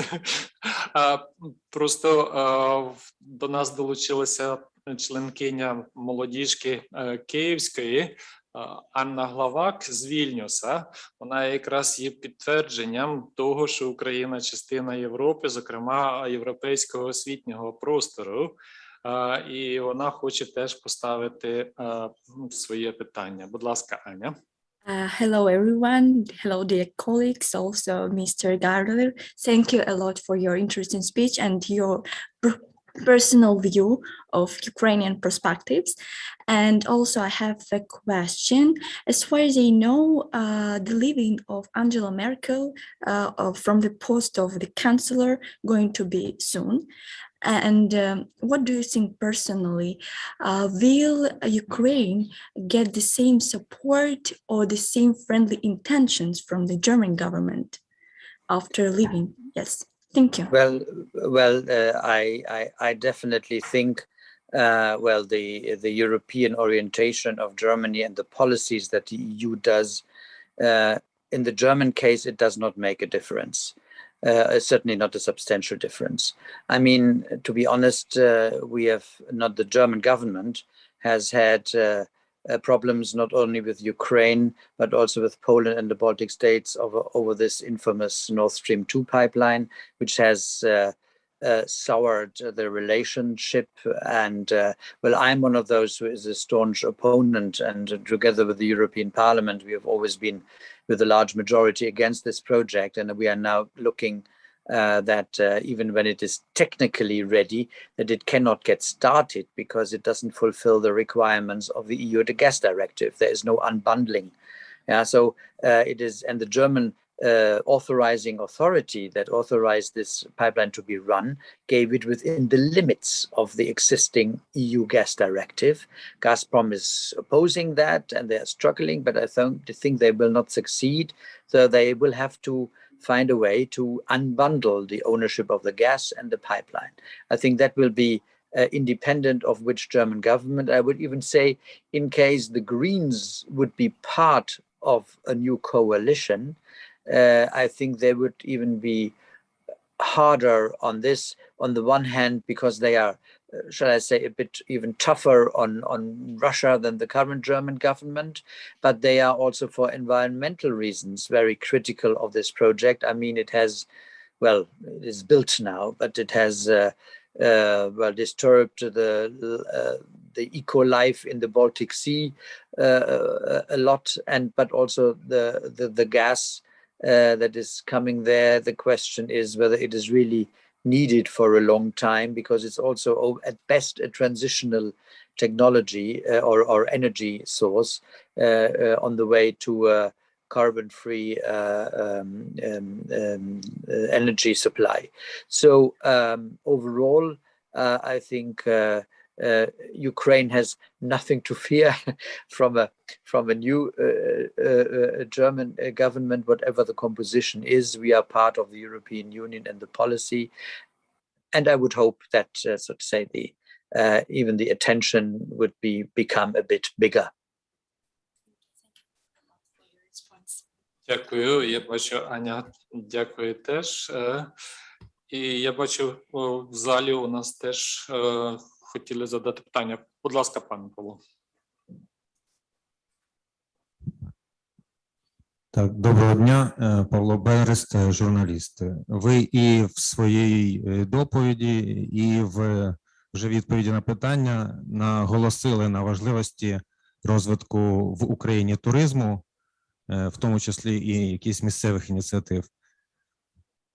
Як людина, яка знає специфіки, особливості України, які б ви бачили напрямки або види туризму, які могли б стати першими кроками саме в розвитку в Україні цієї галузі туристичної?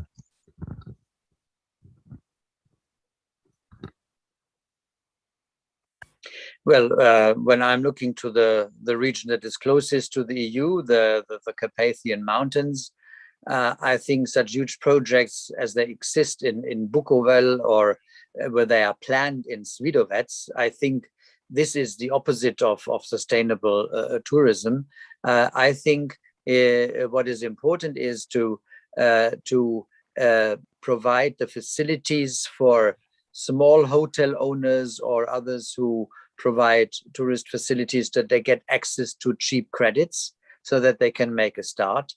And then existing concepts of of sustainable tourism that exist in, well, on the EU side of the border that could systematically be shared and thereby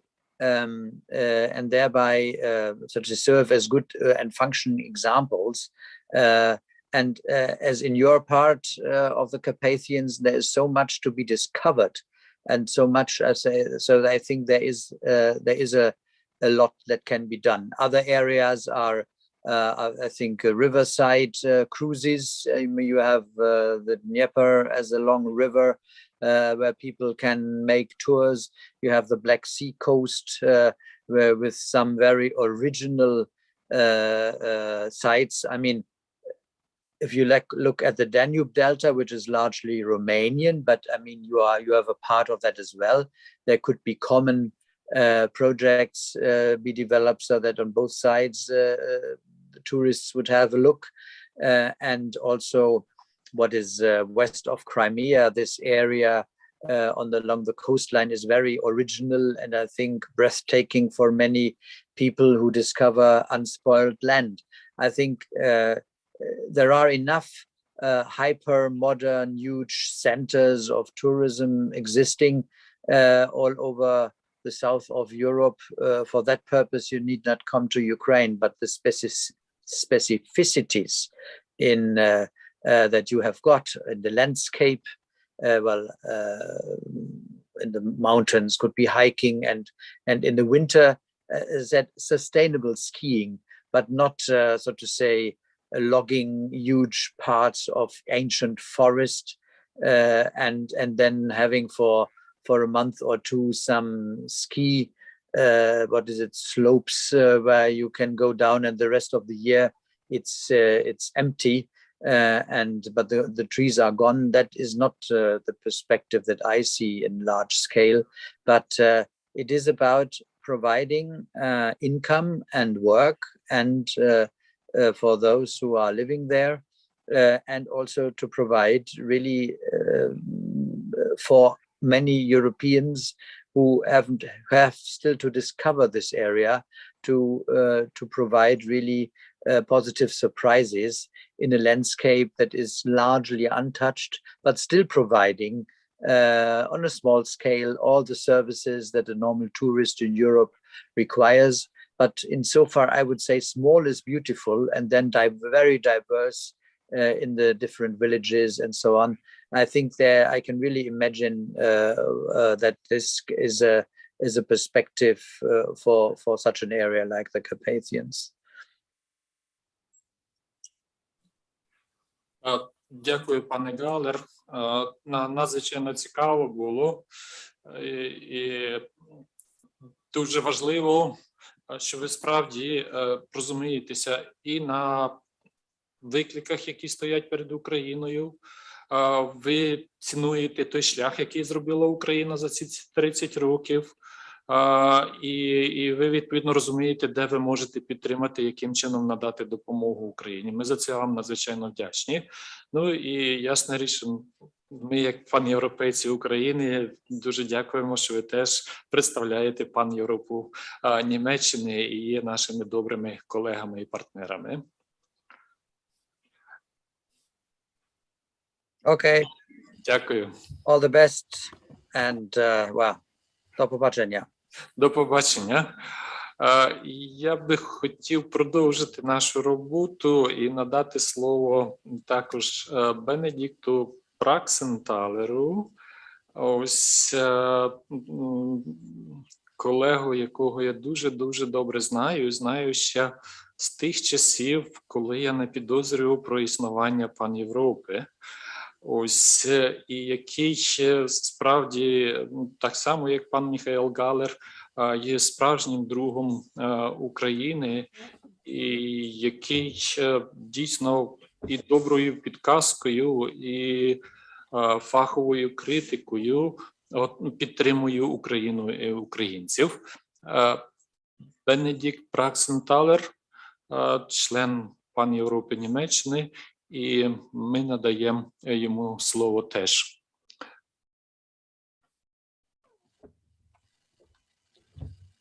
Доброго дня всім. Мене чують? Так, чуємо. Я дуже радий, що я тут.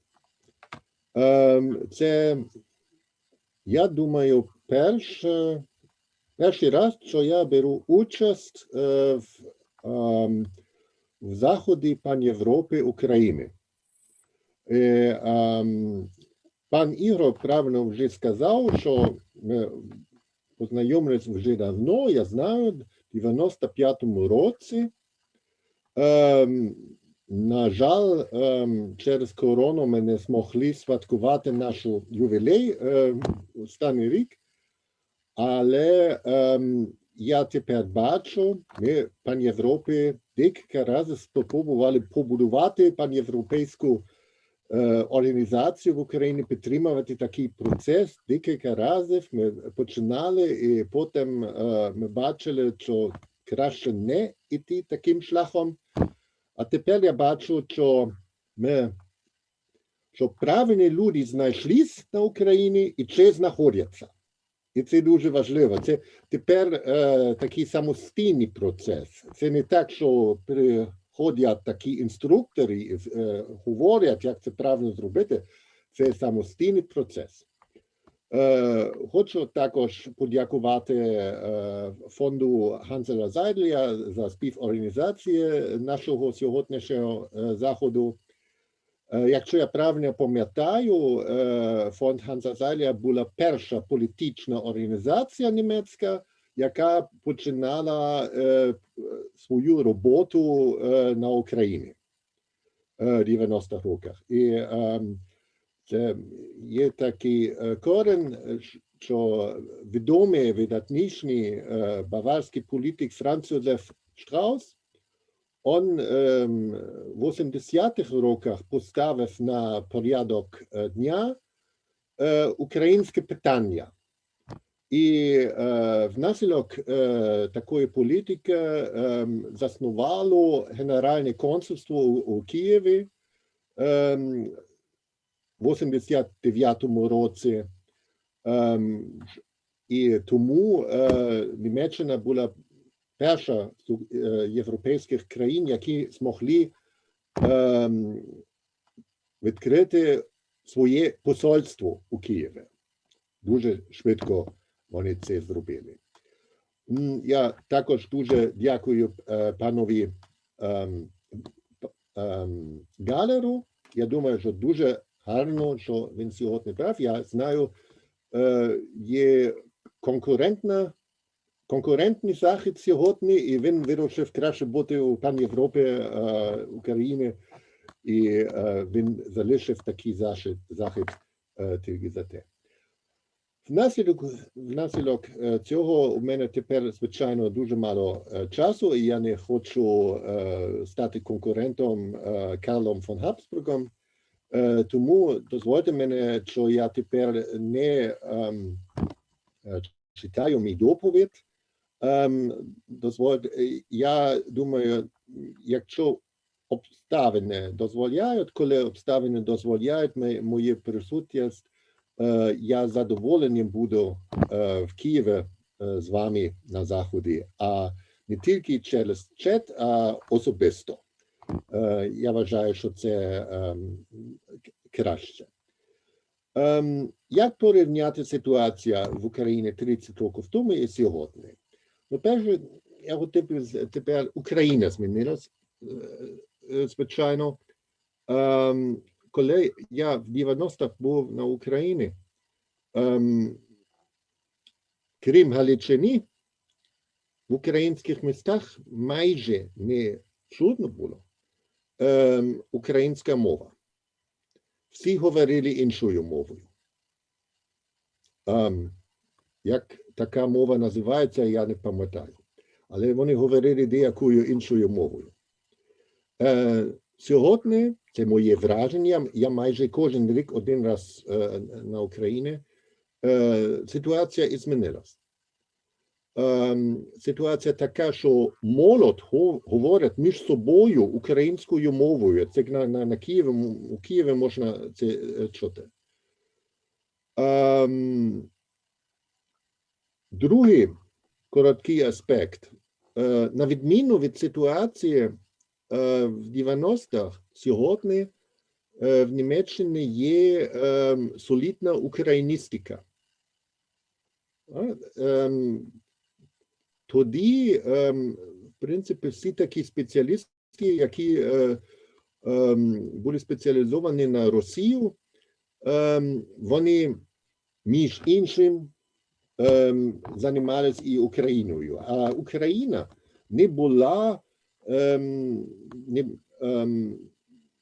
не був самостійним аспектом науки. Це тепер змінилось. І я можу це сказати, коли я познайомився з паном Ігорем, я можу сказати, тоді я краще говорив українською, ніж пан Ігор говорив по-німецьки. На мій великий жаль, сьогодні я так не зміг би чесно говорити. Тепер пан Ігор значно краще говорить німецькою, ніж я українською. А в 90-х я був єдиним німцем в Києві, який там говорив українською мовою. Так? Якщо люди говорили про мене, і мене не знали, вони говорили, це такий німець, який говорить українською мовою. І всі знали, що говорять про мене. І тепер я бачу, що є багато молодих науковців, студентів, які серйозно займаються з Україною, а з українською точки зору. І вони чудесно володіють вашою чудовою мовою. І це таке маленьке враження. Я хочу бути пунктуально. І я дуже радий, що я тут. І я бажаю вашому семінару найкращого, найбільшого успіху сьогодні. І я сподіваюся, що скоро ми побачимося особисто. Дякую. Дякую, Бенедикт, дякую і за твою коректність. І ми дійсно організуємо зустріч, і я би дуже сподівався, щоб це було вживу з ПАН'ЄВРОПою України в Києві, коли би ти міг прийти і поділитися своїм досвідом. Дійсно, Бенедикт один із небагатьох політологів, істориків німецьких, який знає Україну зсередини. Людина, яка може оцінити той шлях, який ми проробили, наприклад, з 95-го року, коли ми познайомилися, до 2021 року, коли ми зараз живемо. Бо тому що ми інколи це не помічаємо, те, що ми зробили, і ще у нас залишається якийсь там комплекс певної меншовартості, а вони, я маю на увазі такі люди, як Бенедикт, дійсно це можуть оцінити. Я просто, якщо можна, Карл нехай мене вибачить, але я мушу це розповісти, просто щоб ви зрозуміли різницю молодше покоління. Бо тому що старше знає, а молоде покоління, яке народилося і виростало в незалежній Україні, їм інколи це треба розповісти, щоб вони зрозуміли той успіх, який зробила Україна. 95-й рік. Бенедикт перший раз у Чернівцях. Ми пішли там в бар були, і, відповідно, дуже просимо його, що коли він буде виходити з бару, а ми замовили таксі, щоб він не говорив німецькою і не подавав, щоб зараз таксист не заламав ціну. Він погодився, все добре. Сідаємо в таксі, 95-й рік. І Бенедикт починає шукати пасок безпеки. На 95-й рік про це особливо мова не йшла. І, відповідно, він спалив всю нашу конспірацію, бо тому що стало відразу зрозуміло, що це іноземець, це не українець. Зараз для молоді, для більшості зрозуміло пасок безпеки, і це ще одне підтвердження тої європейськості, яку ми зробили на сьогоднішній день. Да? Тобто для нас зрозуміло, що сідаючи в машину, ми пристібуємо пасок. Бенедикт, я дякую за твою участь, за твою коректність і дійсно дуже сподіваюся, що буде нагода і ми обов'язково проведемо зустріч безпосередньо твою і колег із ПАН'ЄВРОПЕ Німеччини, також із ПАН'ЄВРОПою України в Києві, або, да, ми сьогодні можемо собі це дозволити, і в Німеччині теж, завдяки безвізу. Да? Тобто це теж одне із надбань України за ці 30 років. Дякую тобі. І ми продовжуємо нашу роботу. Якраз долучилися наші австрійські колеги. І я хочу надати слово Карлу фон Габсбургу.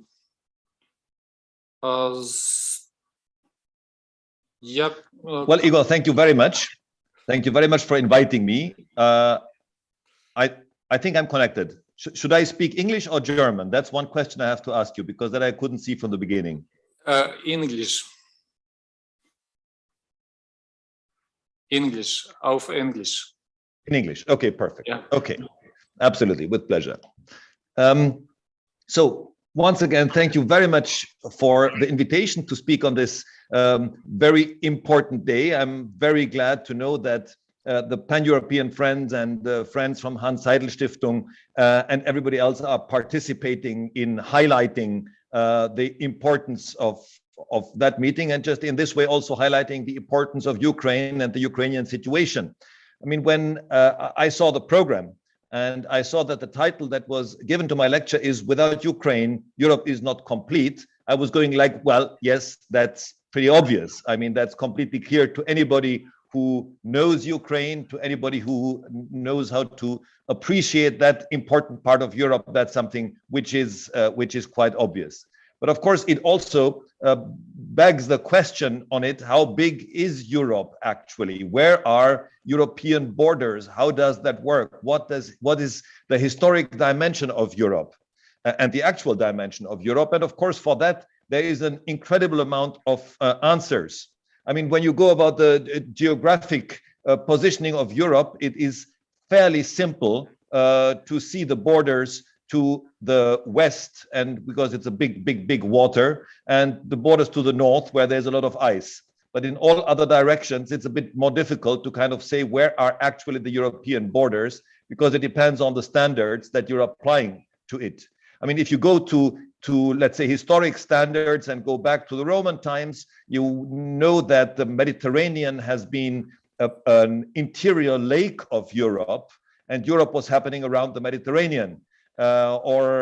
If you're going back to a time which was a little bit further on, there were other dimensions that you could apply to Europe, whether it is geographical, whether it is culinary, whether it is religious, whether it depends really on the parameters that you put onto Europe. And I think one thing which is very important, not important for our friends in the Ukraine and those that are in the know anyway, but to tell a lot of our Western friends on how much Ukraine has always in history been an integral part of this Europe and not just an eastern fringe to Europe. I like to go back in time with one small element, which I think is very impressive, especially for all those that are speaking German, and that's the fact that historically in the Middle Ages, Ukraine was part of the Hanse, like many of the Hanse towns in Germany, and the whole commercial area in the north, Ukraine was part of that, and therefore was also, like wherever the Hanse was active with all the trade that they had with the rest of the known world at the time, with the connections they had to other countries, they had a much more liberal development, and they had a much more open mind about everything than those that were not connected to this commercial entity. And the Ukraine definitely was part of that. Kiev was definitely a city connected to the Hanse. And with that, it just showed also the border that is in existence between what is today Ukraine and what is today Russia. Because of course Russia was not part of the Hanse, and it could be seen. I think one of the interesting elements was at the time, and I'm sorry if I'm going that far back. If you're going back to the time of the Mongol invasions, the Golden Horde, which was coming in the north, was let's say a military occupation that was going all the way through Ukraine. Kiev was even for some part the capital of the Golden Horde, but they could never stay there because they were not able to deal with let's say the population that had this spirit of the Hanse. So they had to withdraw, and so then the capital was pulled back and was first in Kazan and then in Moscow. It was just that they could not stay there because this part of Europe, which is Ukraine, had taken another development of that part, which was the Khanate. And even if you kind of continue in this development, you still can see the same thing today. When you look into Russia, you see very much still the roots of the Khanate there. I mean, the current president definitely is more a Grand Khan than let's say a modern president. But I mean, that also was at the time of the Tsars. The Tsars also had, of course, elements of being much more Khans than being emperors in the European sense. But Ukraine was definitely part of Europe at the time, and was defending its European values at the time, and therefore did not allow this part to stay in Europe. So I mean, even if we go that far back, we can see how much Ukraine was part of Europe. And of course, that brings me back to the topic that without Ukraine, Europe, of course, is not complete. Geographically, anyway, I don't have to say anything to that. But so for my feeling as a passionate European and a pan-European and a former member of the European Parliament, of course, the current status of priority partnership with the Eastern Partnership and the European neighborhood policy is not enough. I would, of course, wish to see a much stronger connection that would be in existence between the European Union and Ukraine, because of course I see Ukraine as a classical future member country of the European Union. That is for me something which is completely clear. I think especially this has to be seen when we are looking at the light of what were the founding principles of the European Union, which we tend to forget quite often today. Once again, of course, I am preaching to the believers here when I see who is listening to our conference, but I think it is important to kind of point out that the founding history of the European Union is, of course, something which is pointing to the fact that it is incredibly important to have Ukraine also as a member. The European Union, European Community, basically was funded as a consequence of the Second World War and as a peace project. And it was, we can look from whatever perspective we want into it, it was the most successful peace project and the longest lasting peace project that humanity has produced at any given time. And if we are looking at the situation that Ukraine is in today, I think all the more it is important to point out that Ukraine has to be part of that peace project and has to be part of the protection that to some degree the European Union should be able to give.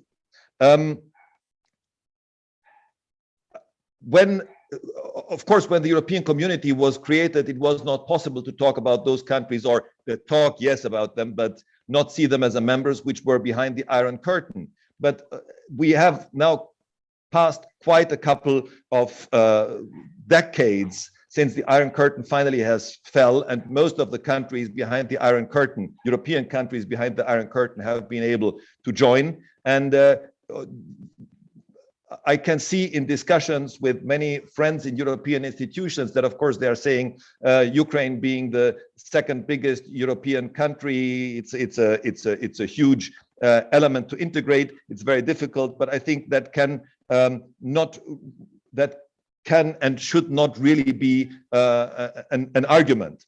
I think particularly when we look at one aspect, which is that the structure of the European Union is the most modern political structure that we are actually having in the world. The founding fathers of the European Union were the most modern politicians and modern thinking politicians, not only of that time, but even thinking of all the time of the development that we have seen coming up today. They were the ones that were recognizing the fact that the concept of nation state is a concept that has lost some of its impact, that it had its time. Of course, the size of nation states is determined by language and culture and religion and transport and communication. But all these elements have actually changed over the last couple of decades, and therefore also the concept of nation state has to change to some degree. I'm definitely not somebody who wants to eradicate nation states, not at all. But I think they have to have their right place in the same way as they had their right place when they were created. And therefore it was necessary to find a new structure where the collaboration of the different nation states would be possible for the benefit of the continent that they are comprising, in this case, Europe.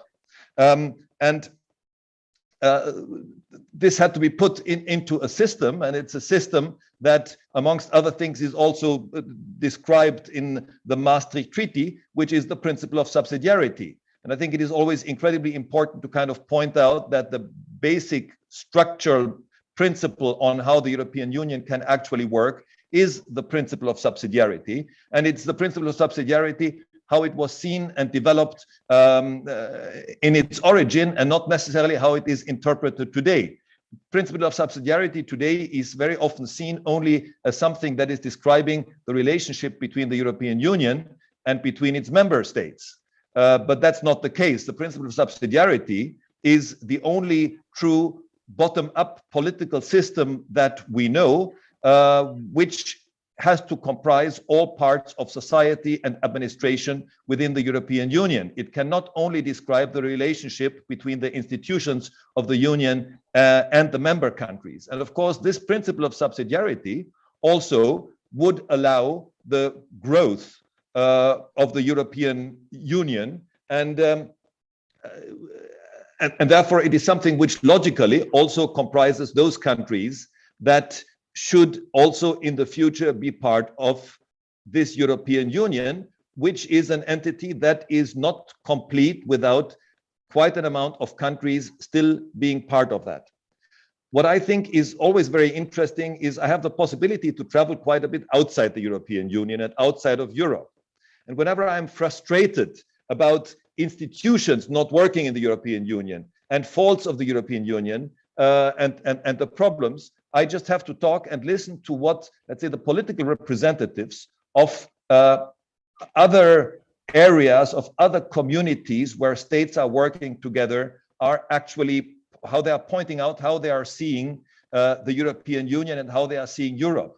I mean, one element of countries that quite often is not that much talked about are the ECOWAS states, the Western African states. This is also a community of states that is working together in a relatively close connection. They have a common currency. They have quite some institutions that are working together. I definitely do not want to compare them to the European Union. But if you talk to the politicians of the ECOWAS states, they all look to the European Union and say, this is the system of the future. This is the system that we want to see in the future of a collaboration of states. And of course, the biggest achievement that they see in the European Union is a European Court of Justice. That's just something that they see as something incredibly important, but they see the European Union as the model for the future. And so often we hear discussions in Europe where people are saying that elements of the European Union are already basically elements of the past,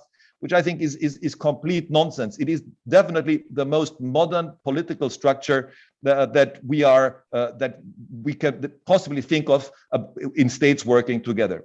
And I think it is, of course, particularly important if we are looking at how Europe is supposed to position itself in the future. And over the last couple of weeks, We have learned a lot. I mean, I'm not going a lot into a question of Afghanistan here, but we have learned a lot on how important it would be, and I'm terribly sorry to have to use the word would be and not that it is, that this European collaboration would properly work.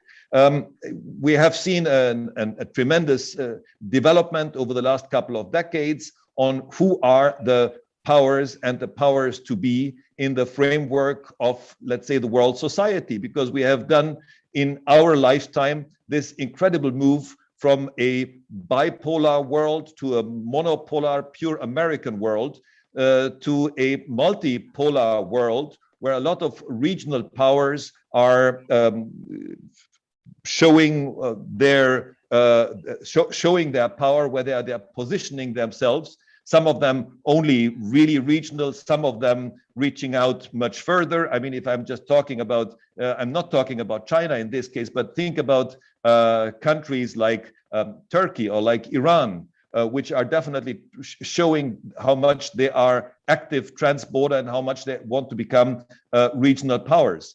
All the more, I think it is important to think on how Europe can position itself in the future, because we have all the possibilities to play an important role worldwide and not be just a regional powers that are kind of meddling a little bit in our surrounding.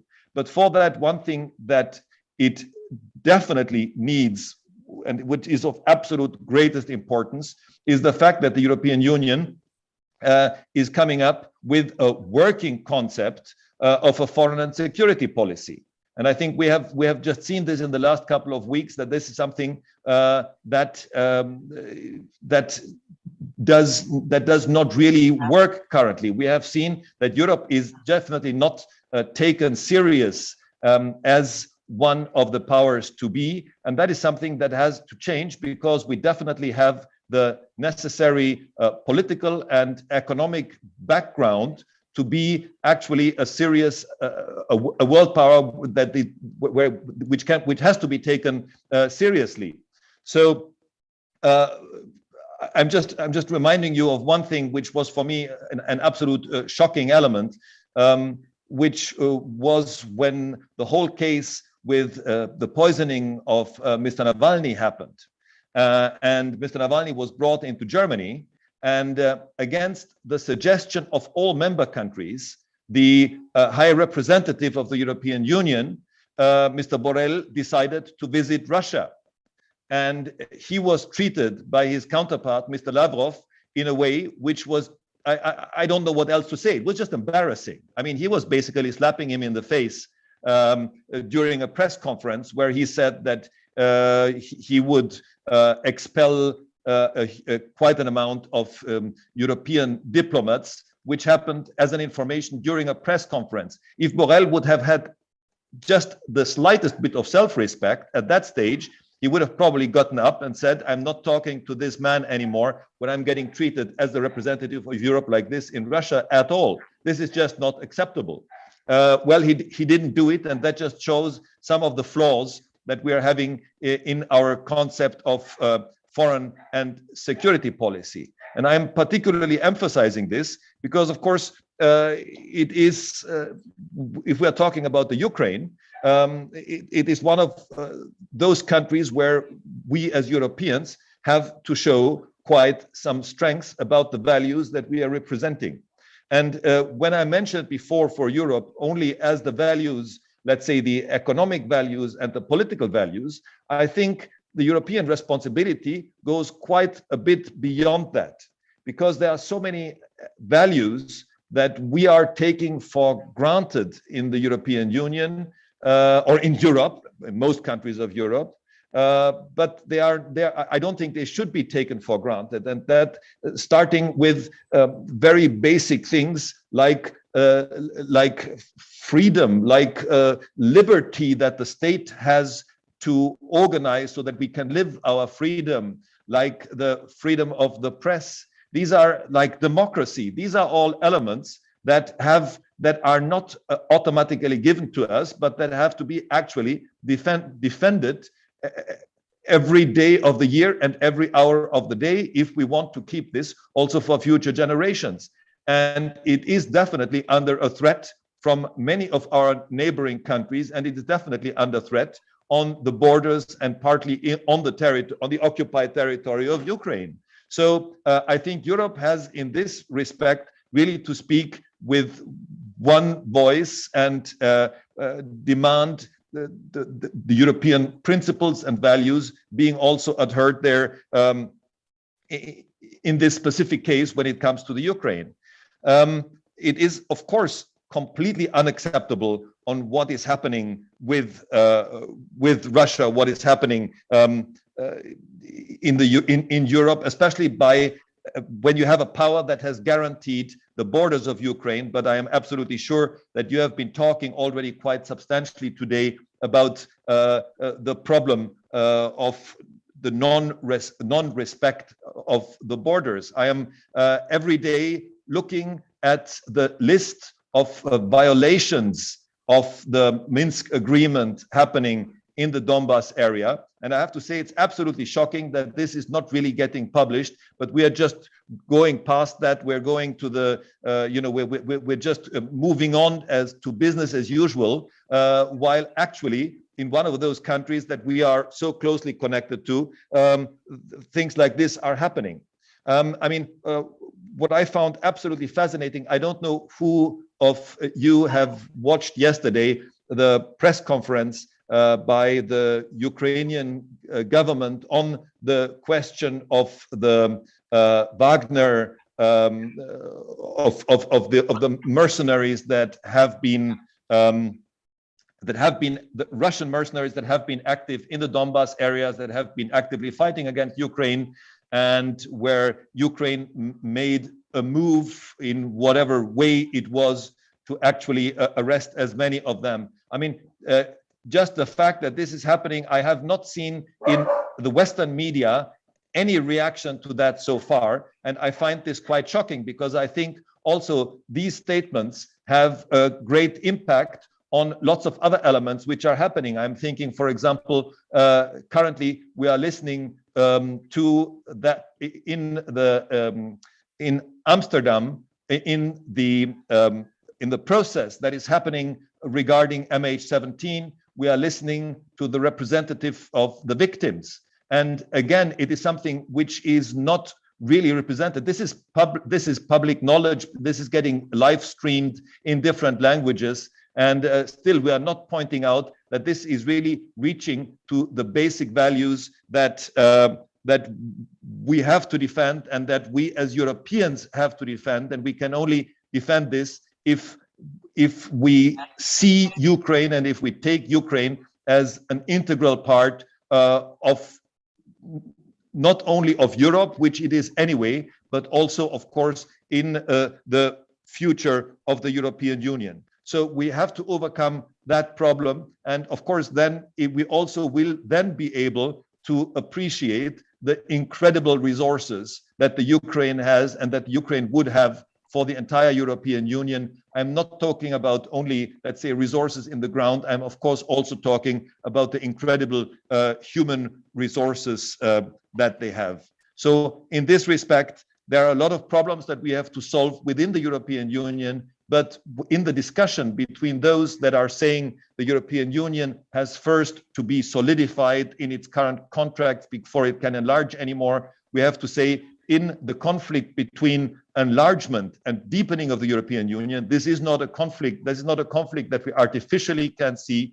We have to see both is necessary. We have to take all the necessary steps to bind Ukraine into the European Union as fast as possible as a full member. That is my full conviction, if we want to be true to our principles, to our history, but also if we want to be true to those principles in the future as a European future together with the Ukraine. So thank you very much for giving me some time here on your panel. Дякую, любий Карл. Будь ласка, у кого є питання? Busca el cargador. Busca el cargador. Yo lo encontré, pero papá, que está. Добрий день, я Андрусенко Михайло.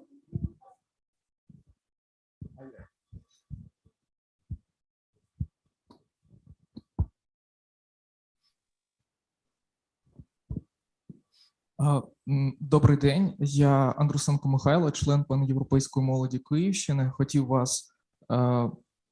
Хотів вам подякувати за ваш виступ. Ми з моїм колегою Богданом Червичним виконуємо проєктну роботу, і у нас виникло таке запитання. Чи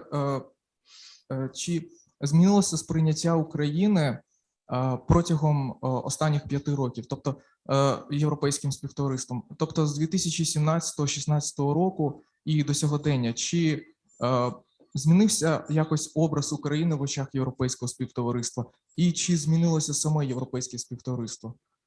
Дуже дякую.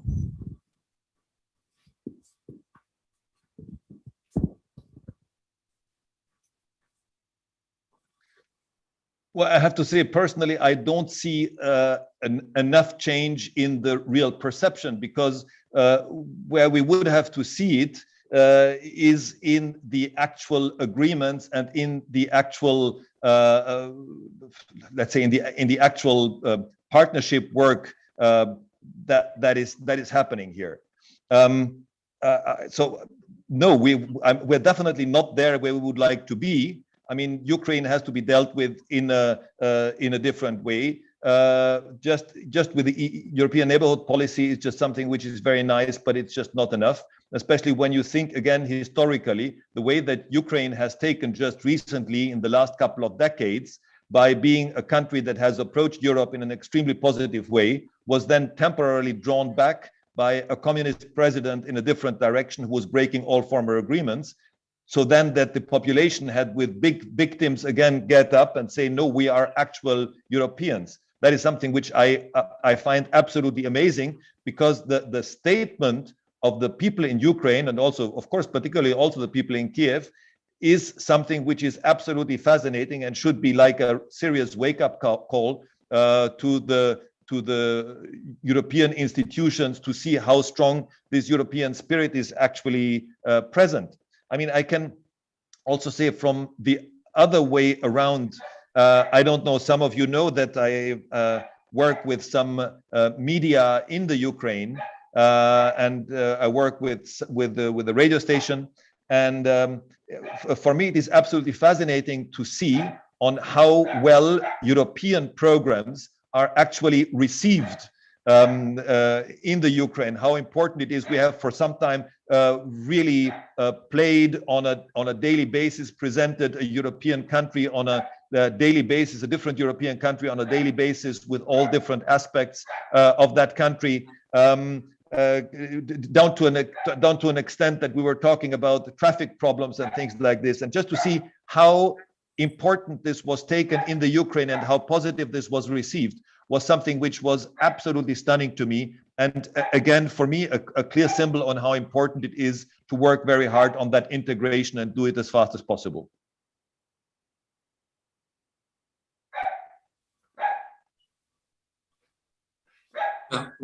Дякуємо, Карл.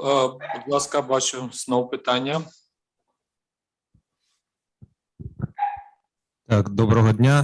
Мене звуть Павло Берест, журналіст.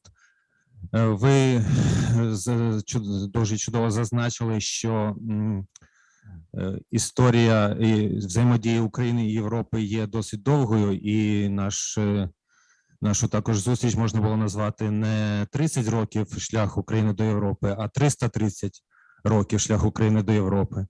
Тому що та історія, яка тягнулася, спільний досвід ще з часів Римської імперії, взаємодії України та Європи, перервалась кривавою окупацією Петра І, ну і таке інше.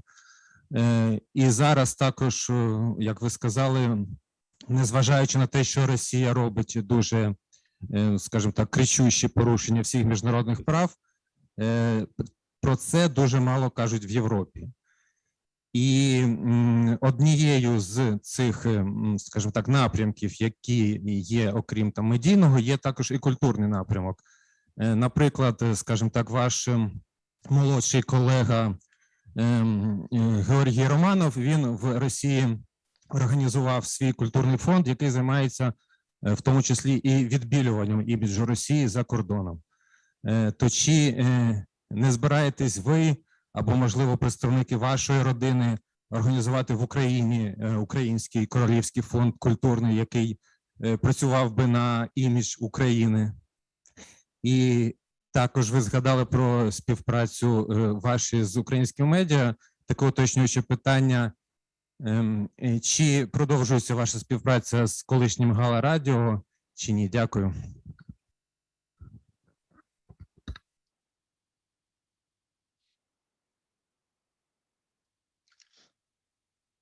Well, thank you very much. I think what you have done also is very well described the role that those organizations that are participating in this conference have to play, and that they are trying to play anyway to some degree, but we all have to be much more stronger in our efforts to do something about that. I mean, it is definitely a role of the Pan-European Union to be absolutely clear about what the, let's say, defense of European values actually means. And I think one of the big advantages we do have is that we do not have to think necessarily in election cycles. We can think long term. We have to think long term in this respect, and therefore show.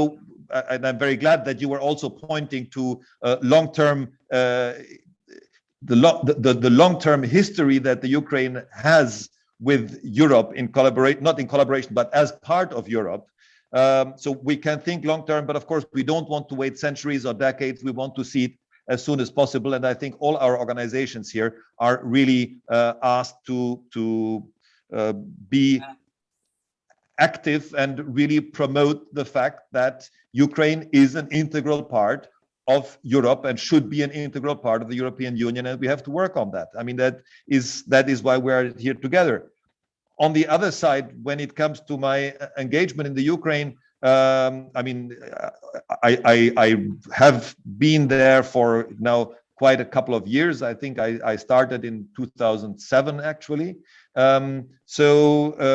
Yes, of course, I have the intention to stay in whatever is the right way in my engagement for the Ukraine, because I am so totally convinced. I have made so many positive experiences, and I have such great collaborators that, yes, of course, I also want to stay engaged in one or another way on the media front in the Ukraine, because I think it is very important. Дуже дякую, пане Карло, за вашу відповідь. Ми бачили, було ще одне питання у дівчинки. І ще. So, can I speak English? Yes. Firstly, I want to say thank you for this amazing speech, and especially I was impressed with the topic, because as an Ukrainian girl, I'm very pleased to hear that Europe is not completed without Ukraine. So do you think all countries of European Union agree with this statement or not? And if not, what can we, especially Ukrainian youth, can do to improve it? Well, thank you very much for this question.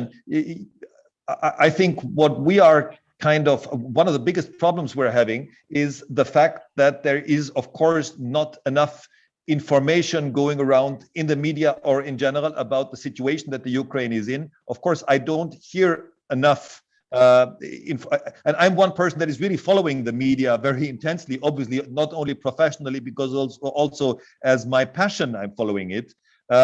There is definitely not enough information going on, pointing out where the real problems are, pointing out the fact that there is a European country that is partly occupied by its neighbor, where its neighbor is enacting an incredibly undue influence in a very good part of it, and that it is an actual daily struggle, that there is a war going on. That's just something that we do not really feel that way in many parts of the European Union. I don't want to point fingers at certain countries, because I think that would not make sense. Some are, of course, more removed from the problem, and some of them are much closer and see the problematic much closer. But what we have to see, and what we should never forget is that there is an incredible violation happening there of what we consider our integral European values. And I think that's something we have to point out all the time. And there also the pan-European youth and the European youth is really kind of, there's a demand for them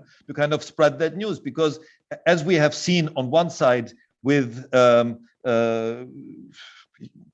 how modern media can be used, I know that with the possibilities of social media that we are having today, every single one of us can have an impact. Nobody can be completely left out from their responsibilities also towards their country and working towards their ideals. So I think it is, I'll thank you very much for your question and for your statement, because I think everybody should take up their responsibility and point out within the framework of media or social media that they have on the situation the Ukraine is in, and something really has to be done about that on the long term, and who is in the right and who is in the wrong on that question. So thank you very much for your statement.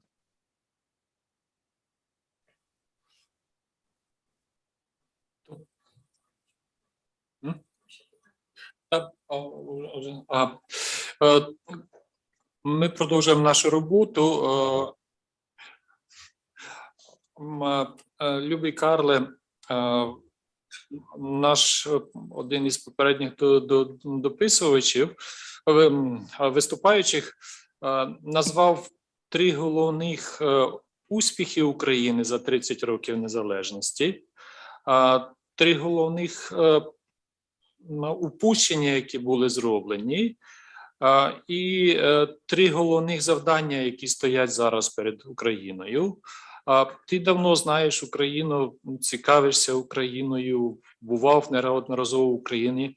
Ось твій погляд збоку, якби ти міг сформулювати ці 30 років, які ми пройшли, які з твоєї точки зору найбільші успіхи, що упустили, і які зараз з твоєї точки зору головні завдання перед Україною?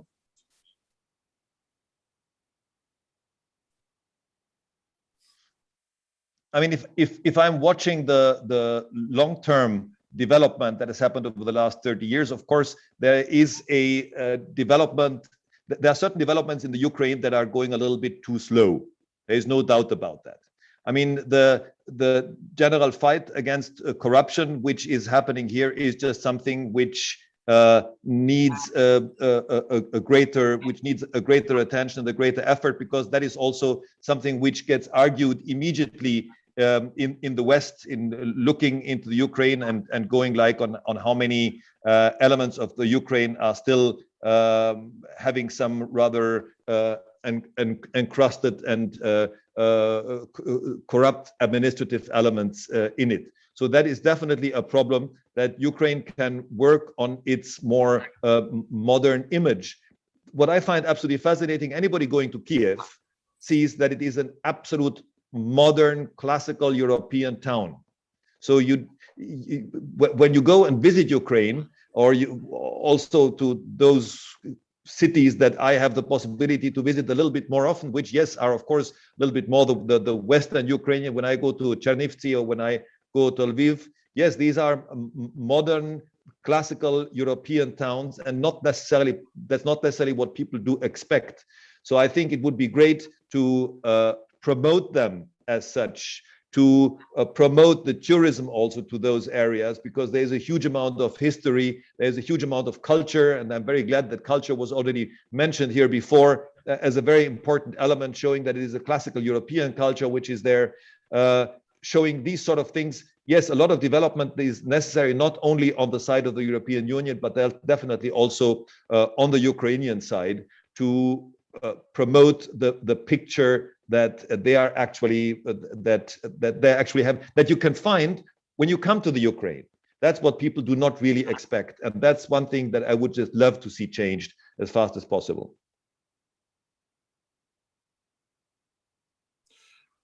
Дякую. Будь ласка, ще питання.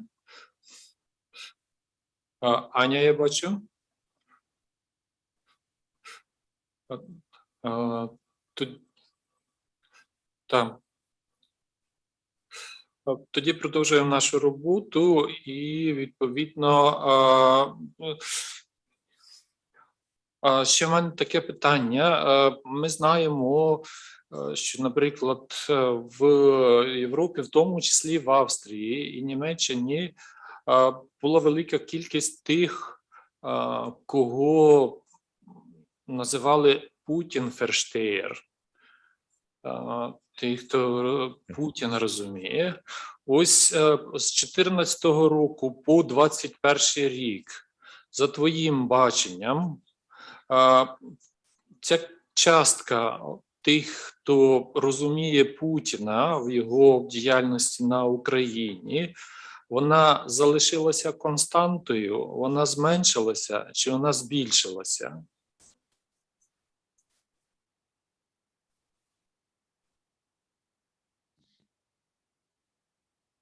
I personally think that it is the same group of people that pretend that they understand or show some understanding for the position that Putin is taking in relationship to the Ukraine. But of course, the longer he is staying in power, the more those people get basically justified, because they have the feeling that not too much is happening to actually make him responsible for the deeds that he has done. I think it is absolutely fascinating and a very interesting discussion when you see how much Putin obviously is afraid of his own situation currently. When you look at the current election campaign and the impact that somebody whom he has put illegally and against European advice into jail, and I'm obviously talking about Mr. Navalny, how much he is obviously afraid of. When you see all the legal positions he is taking, he's extremely afraid of a more liberal, a more free system in Russia, something that can be found in the Ukraine, for which Ukraine is an example that this is absolutely possible. So the repressive system is becoming to an extent that it is absolutely fascinating. I mean, the measures that he's taking also, let's say the legal measures that he's taking by criminalizing anybody who has ever over the last decade even have given the most small contribution to the Navalny movement, and excluding then these people from active political career or anything like this, it just shows how much he is afraid of freedom, of liberty, of those values that we are actually representing here.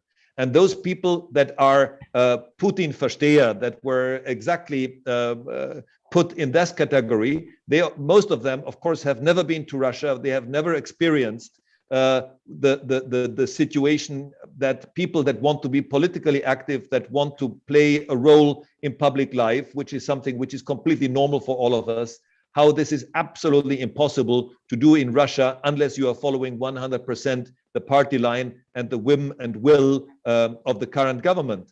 So I just think Ukraine is playing a very, very interesting role in that, to also show that a country which, of course, has a very good percentage of Russian speakers like Ukraine has, although, of course, it is the Ukrainian, how would I say, it's very strongly, luckily, very strongly Ukrainian influence. But I think this is an example that is always very good, and that is also making Russia frightened. And they are using all their means, especially also all their media means, all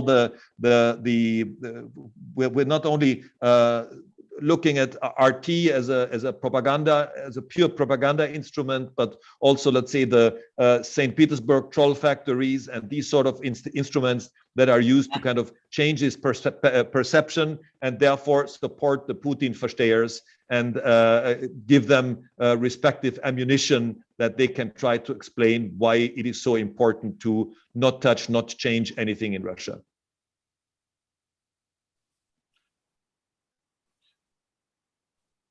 Herzlichen Dank. Дякую, Карл. І якщо можна, я в продовження все-таки ще одне питання. 23 серпня ми провели Кримську платформу в Україні. І я віддаю належність нинішній владі України, що вона повернула, чи наголос зробила значно сильніший на питання Криму, ніж це було десь трошки в попередній період. Твоє сприйняття, твоє бачення Кримської платформи – це перше питання. Друге, як відреагувало суспільство австрійське на Кримську платформу, яку провела Україна? У суспільній думці, яке було сприйняття?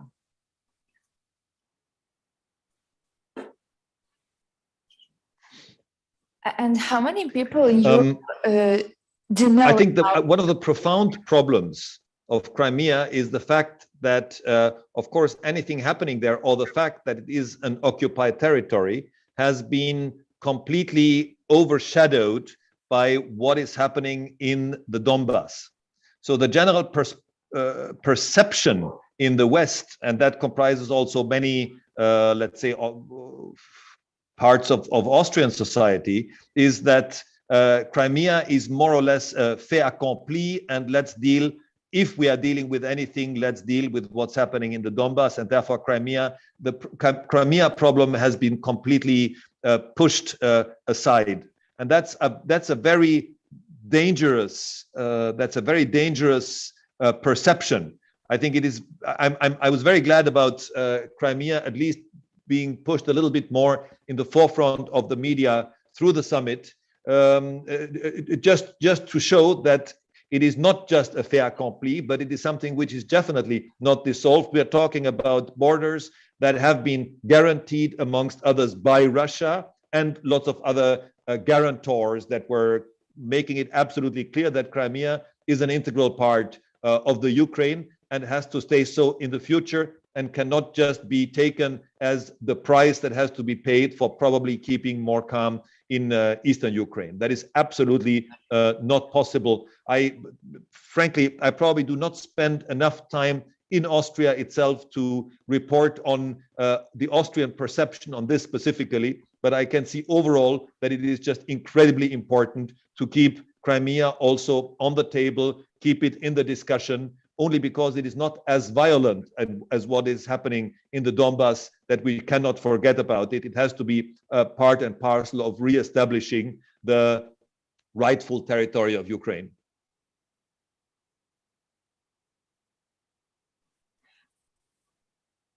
One more question, please. As we all know, economical sanctions didn't work, obviously. So, what do you see? What do you think? What measures or steps should Europe do to force Russia do what Russia does with Crimea and Donbass? Thank you. I think you're absolutely right that widespread economic sanctions do not work. And they do not work for many specific reasons, because of course sanctions are always reciprocal, which means that probably, let's say, farmers in somewhere in Europe are suffering more under those sanctions than actually what is happening in Russia. What I think is much more functional and much more important is to talk about sanctions for individuals, because of course we have to see who are the enablers of that politic. It is not only, let's say, the immediate politicians, not only, let's say, the president who is kind of following this policy and who is basically giving the framework in which the policy has to work, but he has a lot of enablers. And what we have to do is we have to put sanctions on those enablers, which many of them are those oligarchs that are supporting him and allowing him a financial situation that he can basically do whatever he wants, and that he's probably the richest person in the world today. So I think it is very important to think about what do those enablers want, how do they want to live, and what can we do to sanction them directly. I think Bill Browder is, of course, one of the great promoters of the Magnitsky Act. And the Magnitsky Act is something that has to be used. Luckily, many countries have taken on the Magnitsky Act as their within their framework of legislation. And I think it is very important that we are really pushing this as a system, that those enablers get sanctioned, because we should not forget one thing. Many of those enablers, which are incredibly rich, feel much more threatened through individual sanctions than through, let's say, broad spread sanctions, because if it's targeting them personally, they are all saying, we are Russian, we want to be there, we have everything what we want.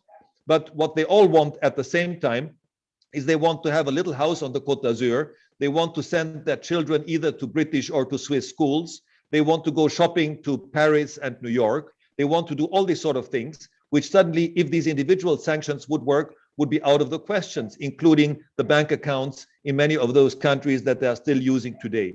So I think that's what we should be doing, is really go for the enablers, because I think that is the only type of sanctions that has shown that they do work.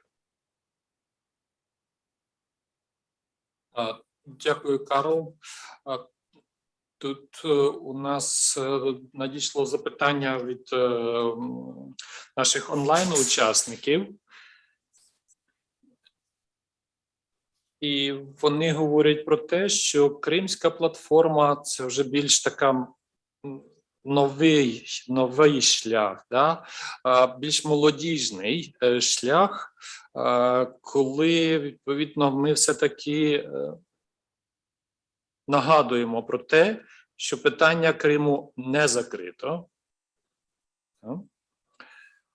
І в зв'язку з цим, з твоєї точки зору, що могла би Україна у цьому відношенні ще більше, відповідно, запропонувати того, ось як ціннісні проекти ЄС?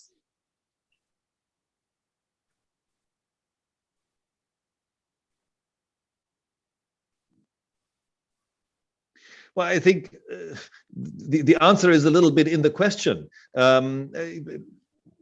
The important thing is to keep the knowledge awake about what's happening here.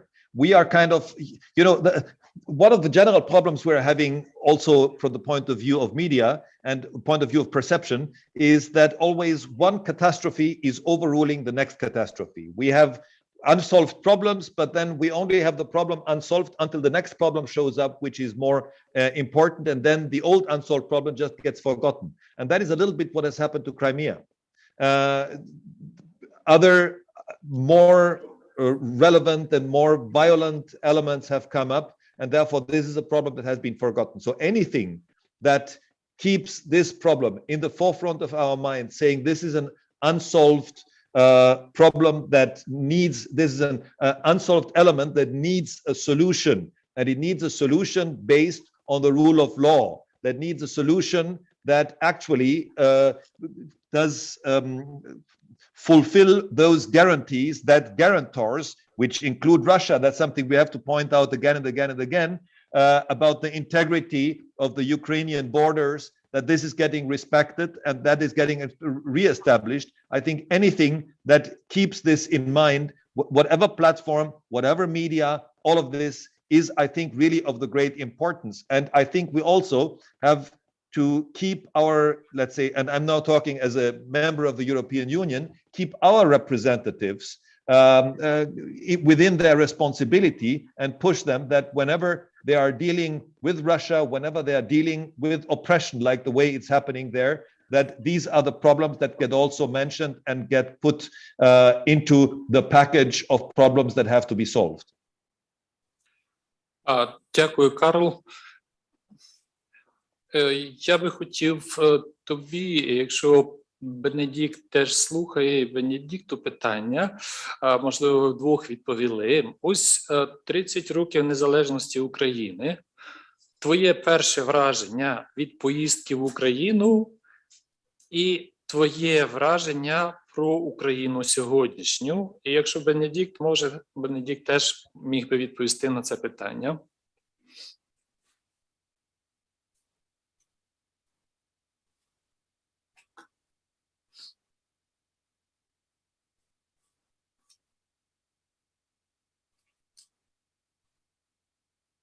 I think, Igor, you will have to decide who answers first.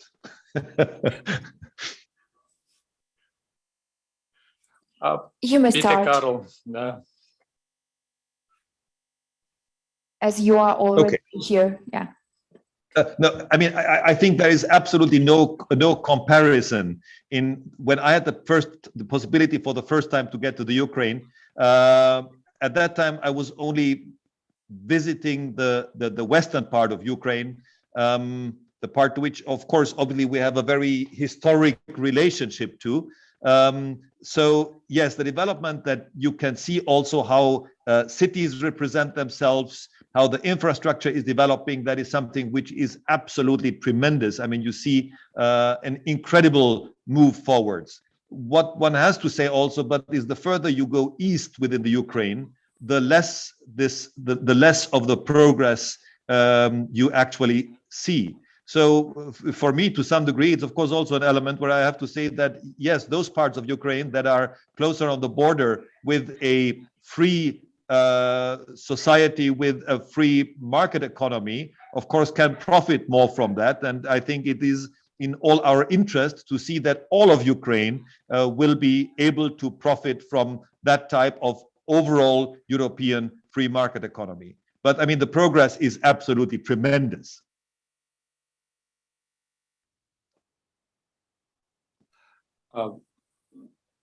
Бенедикт, я щось не бачу. А Карл, можна тобі поставити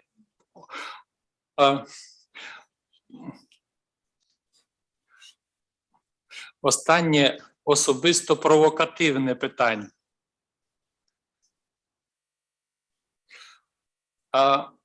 Твоє відчуття, коли ти перший раз приїхав на Західну Україну, як внук останнього австрійського імператора. Це були ваші володіння, а тепер, відповідно, це незалежна територія.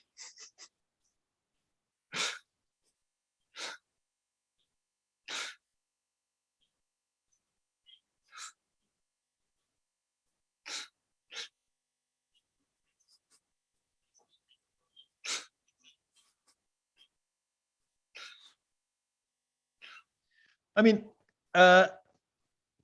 it's very difficult to describe because, of course, since I have not experienced the time of the monarchy, it's just something that I'm looking at history like everybody else is looking at history, maybe with a little bit more of a personal connection in some way. I mean, I could see with my father when he did trips to the Ukraine, it was something which was very close to him because, of course, he was able to relate to a lot of places where his father, at that time not yet emperor, but still Archduke Karl, when he was stationed in Kolomea, when he was stationed in that area, the relationship that he could develop to that area, that was something that he felt very personal. But of course, I have to say, I feel very much at home in the Ukraine because it is something, it's an area that I can culturally and from the point of view of society very much relate to. I feel very much at home there, like in some other parts of Europe. But it's definitely one part of Europe that I feel very much at home in. Дякую, Карл. Це дуже важливо. Що ми пам'ятаємо історію, але живемо сьогоденням і дивимося в майбутнє.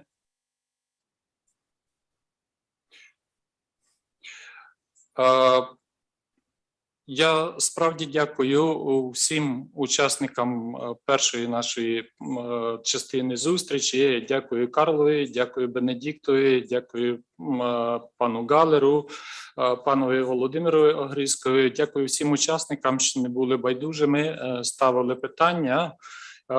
І ми, звичайно, не прощаємося. Ми робимо зараз перерву і будемо продовжувати через годину.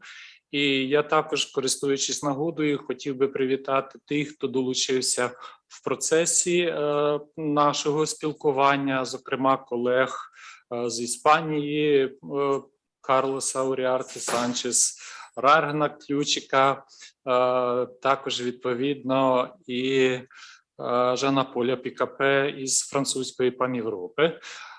Ми робимо паузу і продовжуємо за годину. Дякую ще раз нашим спікерам за чудові виступи і чудові відповіді на питання.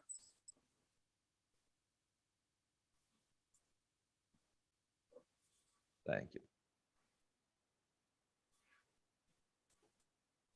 Дякую.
Колеги, доброго дня.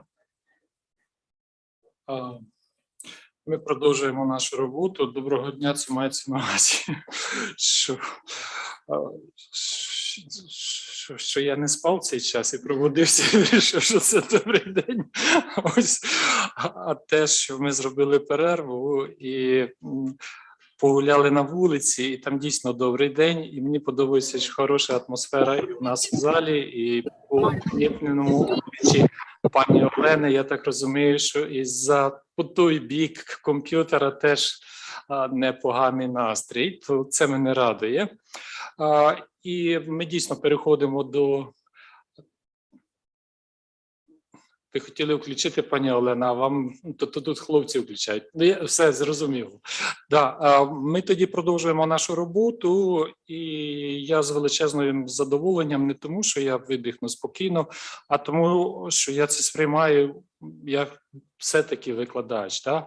Я передаю слово Вікторії Бистрій, магістранці Київського університету імені Бориса Грінченка,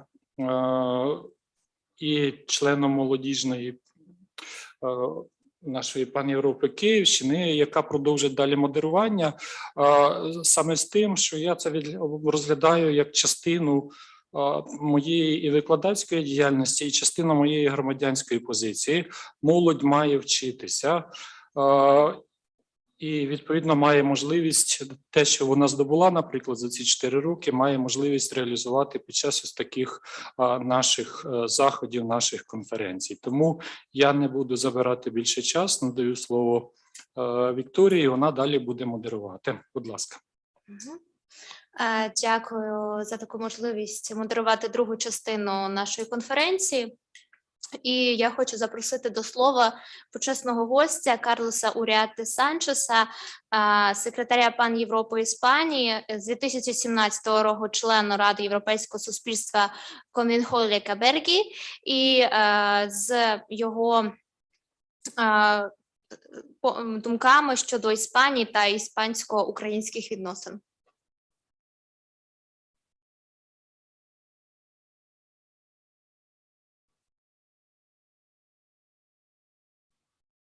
Карлос, зайдіть, будь ласка, вас не чутно. Carlo, please unmute yourself.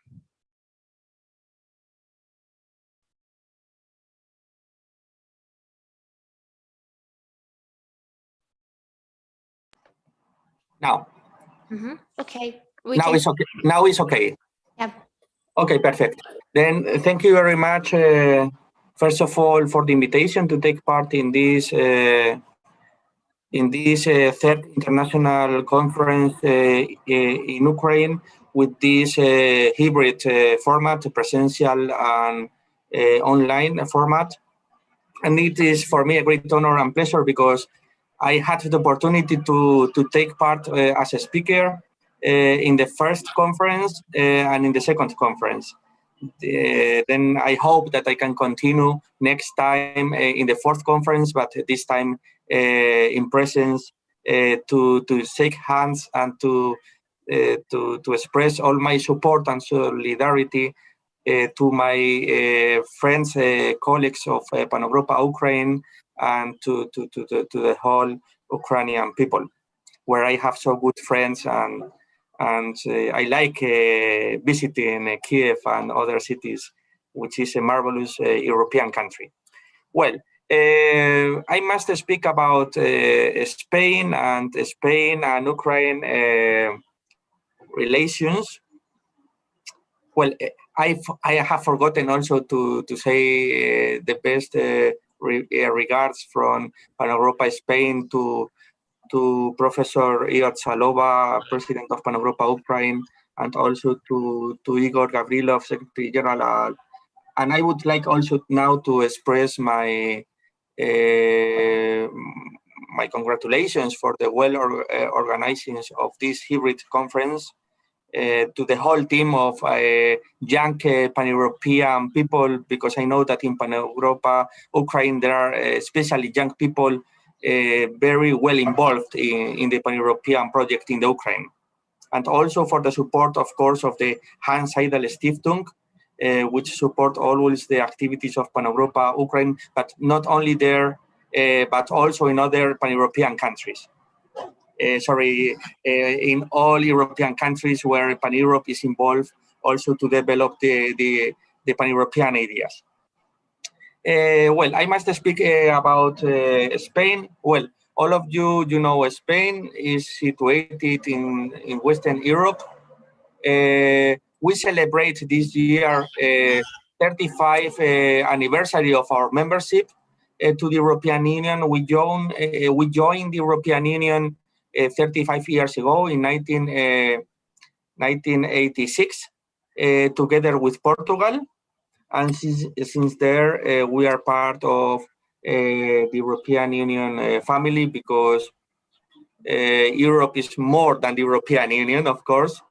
Spain was always part of Europe, as Ukraine is part of Europe as well. And well, we had a complex history as well. We had a civil war in Spain, as you know, before the Second World War, and then we were quite isolated during a period of time. And finally, we became a full member of the European Union. In this time, the European Community, in the 1st of January 1986, together with Portugal, our neighbors. What can I say to you about Spain? I mean, Spain is a country with strong links with Latin America, historical links, cultural links. They speak Spanish as well. And we are situated in the western part of Europe, but also we are a hub among America, North Africa. We are in the Mediterranean, in the North Mediterranean part of the Mediterranean, and we have a very well location. Geopolitically speaking, we are in an important country. This is the reason why we have a strong transatlantic link with the United States.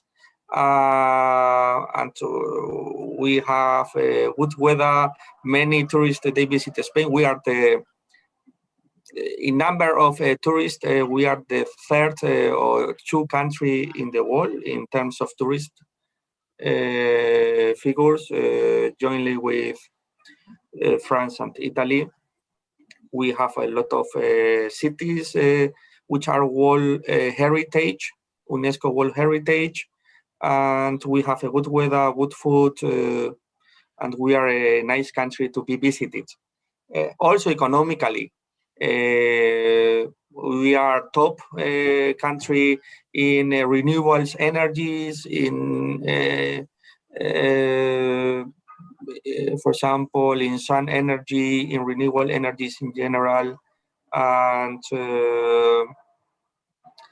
we are now the fourth economy in the European Union.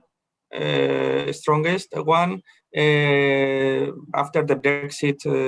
Now the first one is, of course, Germany. The second one is France. The third one is Italy, and the fourth one now is Spain. We are a country with 47 million people, a little bit more than the population of the Ukraine, a little bit more also than the population of Poland. And we are a medium-sized power in the world. We are members of the 20G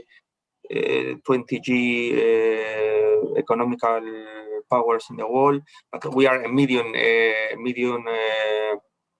power in the world with our own agenda, especially focus on Latin America, the transatlantic link, with interest also in North Africa in terms of security, and also with a lot of links with Israel, with the Middle East, but always, of course, with solidarity with other parts of the world, like, for example, Eastern Europe. where we have also an engagement with the Baltic states. For example, we have military troops, well, some soldiers in the Baltic states to give them support in the framework, under the framework of the NATO. And of course, we have expressed always our solidarity to Ukraine, to the Ukrainian integrity, and to the European vector of the Ukraine, to be a country that the Ukraine can choose its own destiny and its own future. And if the Ukraine wants to join the European family of the European Union, they can join the European Union freely, without any external interferences. Then through Spain, we open a market to Latin America of around 450 million people, of Spanish-speaking people. And there are also around 100,000 Ukrainians living in Spain. Officially, they are in the consulate register 90,000 Ukrainians living in Spain, but they are around 100,000. I mean, they are a big minority. We have more Romanians in Spain living here, more Bulgarians, more people from Latin America, and also people from Morocco. But anyhow, Ukrainians, they are well integrated in Spain, and they learn Spanish language very, very fast. And they are part of our society, definitely, as Europeans. Well, now I'm going to talk a little bit about, wait a moment. Yes, here I'm going to talk about the relations between Spain and Ukraine. I think that is more important to focus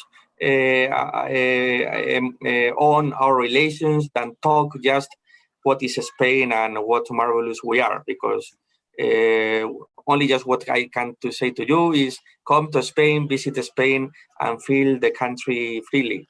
I mean, but important thing is to establish link among people. Then for this reason, I'm going to talk to you a little bit about the relations among Spain and Ukraine. First of all, I'm going to speak briefly about the 30 years of independence of Ukraine from the Soviet Union. After that, I will speak about 30 years of bilateral relations between Spain and Ukraine. We will celebrate these 30 years next year in 2022. I will speak a little bit about the history of our bilateral relations, our diplomatic relations, our political relations, and also our economic relations. But of course, there are cultural relations, and the relations are in many, many fields, but I cannot speak in less than 1 hour about so many points. Then, Ukrainian, I will start, Ukrainian governments started to work on bilateral relations with the European Union in the early 1990s, about the time when Ukraine gained its independence. In 1993, the European Commission opened its delegation in Ukraine and started negotiations on the Partnership and Cooperation Agreement, the so-called PCA, which entered into force in 1998 and became the framework in which the European Union-Ukraine relations have developed up until present times. Now I'm going to speak briefly about the 30 years of the independence of Ukraine from the Soviet Union. In this regard, the 30 years of the independence of Ukraine from the Soviet Union have their origin after the attempted coup in Moscow on August 24th, 1991. The Ukrainian parliament approved the Act of Declaration of Independence of Ukraine. Subsequently, on May 31st, 1997 in Kiev, Boris Yeltsin and Leonid Kuchma signed the Russian-Ukrainian Friendship Treaty between the Russian Federation and Ukraine, by which they pledged to respect the sovereignty, territorial integrity, and inviolability of the existing borders between the two countries, establishing the framework for relations between the two countries, the two sides, the Russian Federation and Ukraine. There have been many historical events since then. We can mention the Orange Revolution, the Euromaidan protest, the abandonment of the country by President Yanukovych that left the country, and the subsequent electoral victory of Petro Poroshenko, which meant the country's change of side, moving away from the Russian influence towards aligning itself with the bloc of the European Union and NATO, where Washington has significantly strengthened its relations with Kiev. The Crimea crisis, where it must be remembered that on March 27, 2014, the United Nations General Assembly approved the resolution 68/262 called Ukrainians' territorial integrity, which affirmed the United Nations commitment to recognize Crimea as a part of Ukraine, rejecting the referendum on political status, the parliamentary dissolution of the Communist Party, and the beginning of the Zelensky era.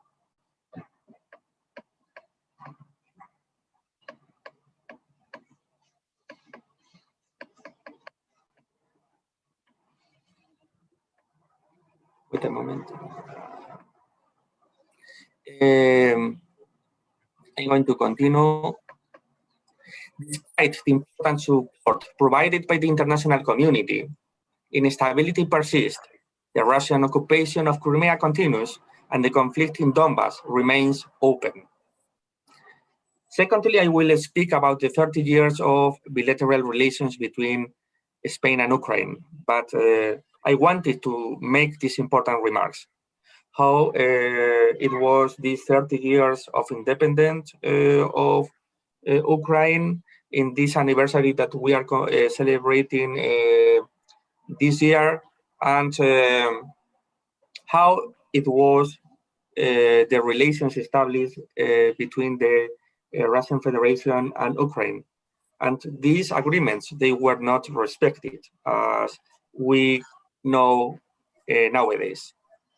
Secondly, I'm going to talk about the 30 years of bilateral relations between Spain and Ukraine. Well, as I mentioned, we will celebrate this 30 years anniversary next year.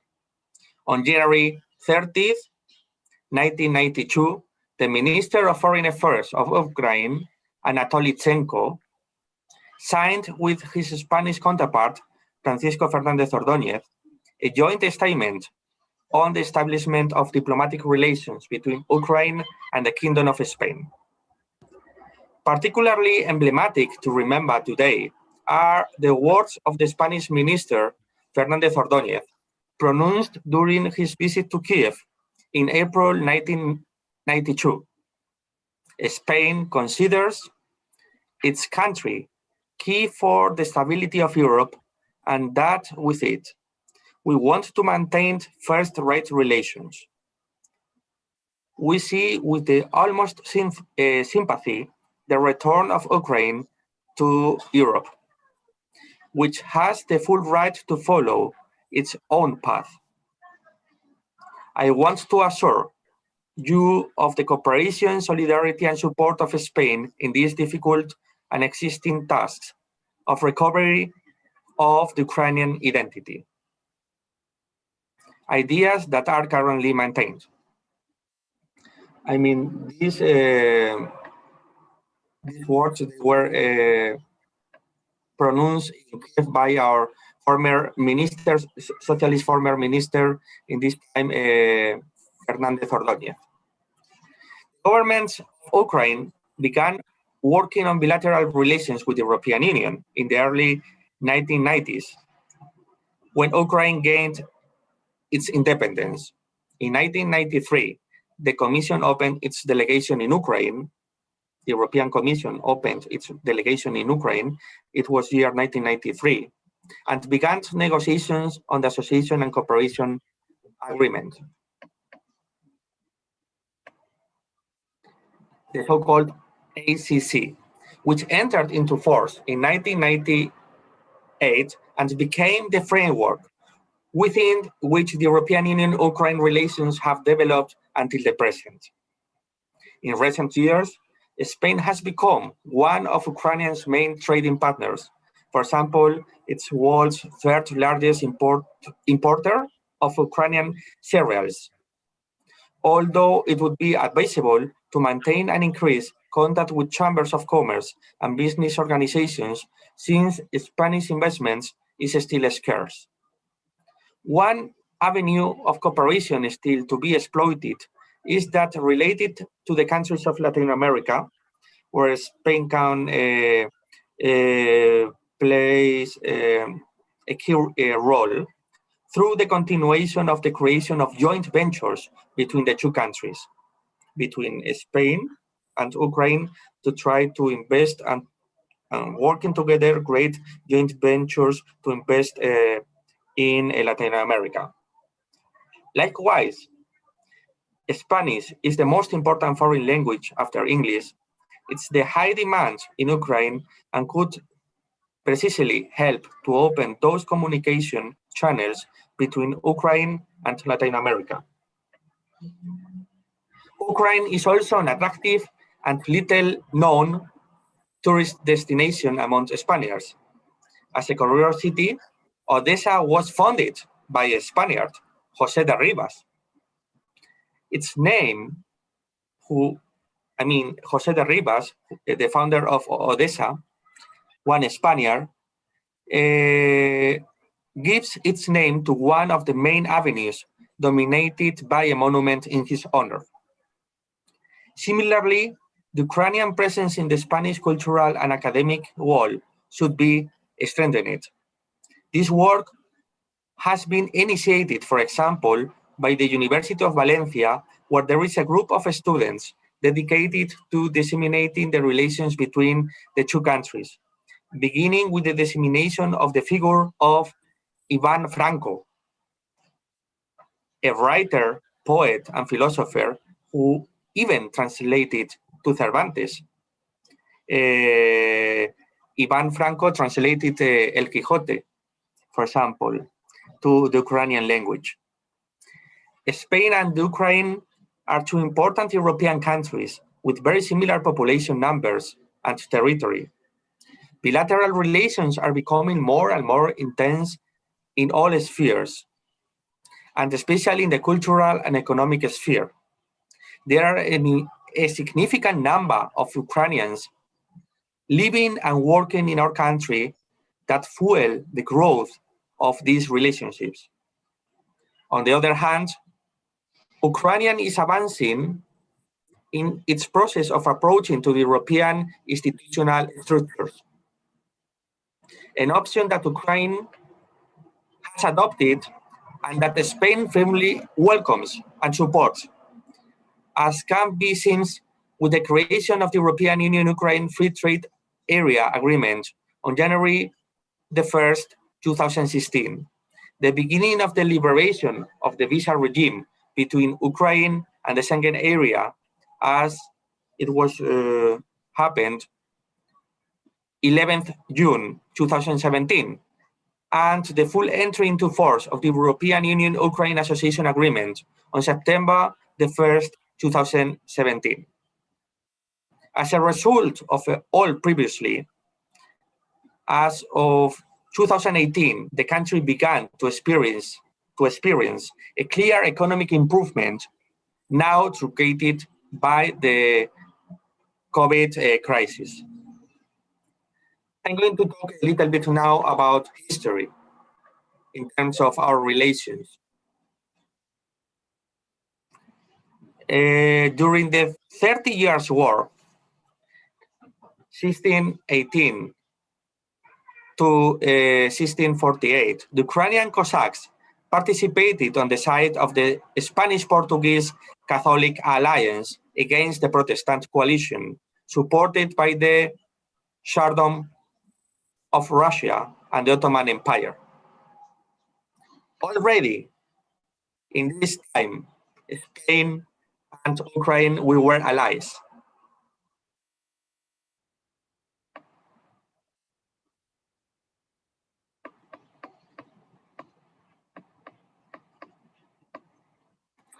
During the Spanish Civil War, I'm going to give you another example. During the Spanish Civil War, from 1936 to 1939, Ukrainian brigades recruited from the Western communists fought on the Republican side.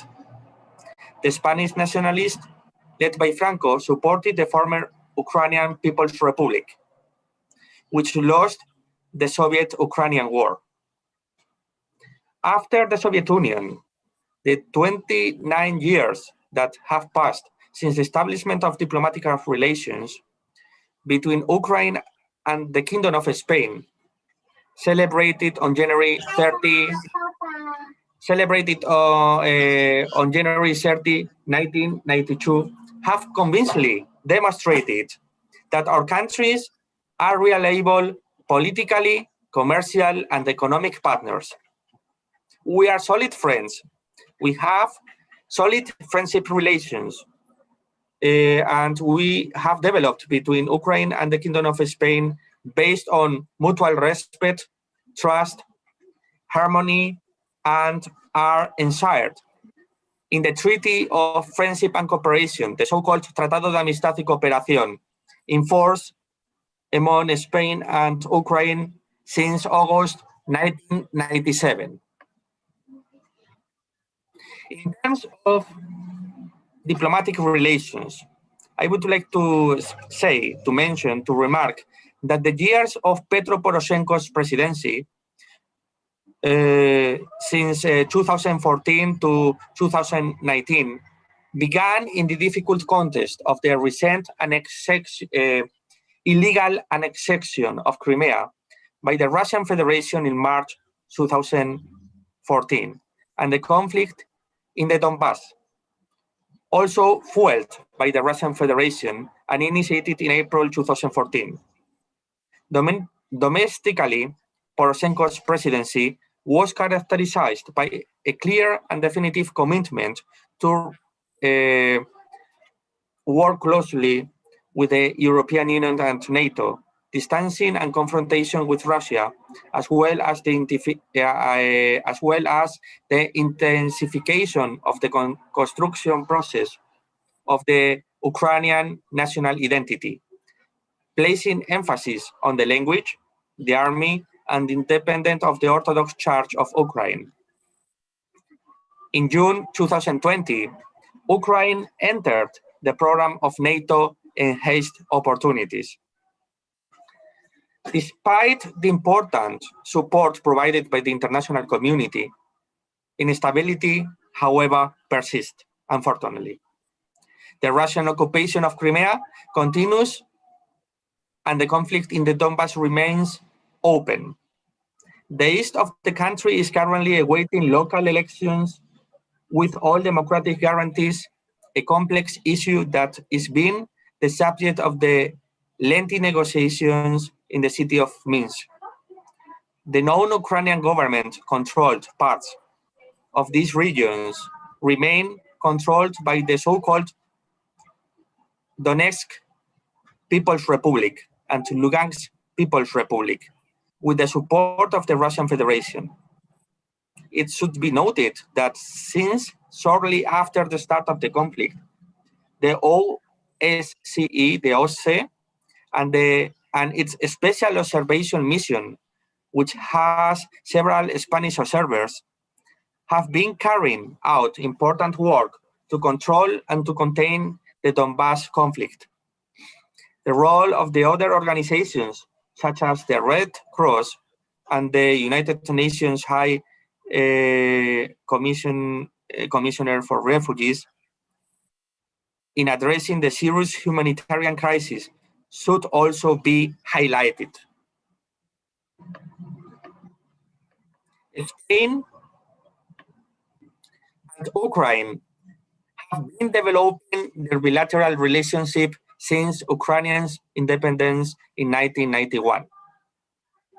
Spain opened its embassy in Kiev in October 1992, and Ukraine did the same in Madrid in June 1995.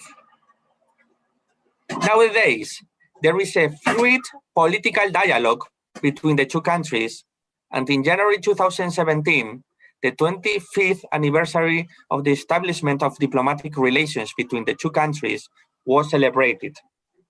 Spain fully and clearly supports the sovereignty and territorial integrity of Ukraine. The firm support offered by the Ukrainian government to Spain in the crisis of Catalonia during 2017 must also be underlined in our bilateral relations. It's worth highlighting the humanitarian aspect of relationship through the programs of Spanish associations to host Ukrainian children in Spanish facilities during the school vacation period, especially children, descendants with problems due to the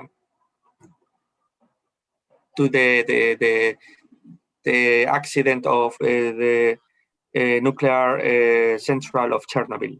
I mean, I remember when I was 15 years old, in my home, my parents invited a child from Ukraine to stay in our home for 1.5 months.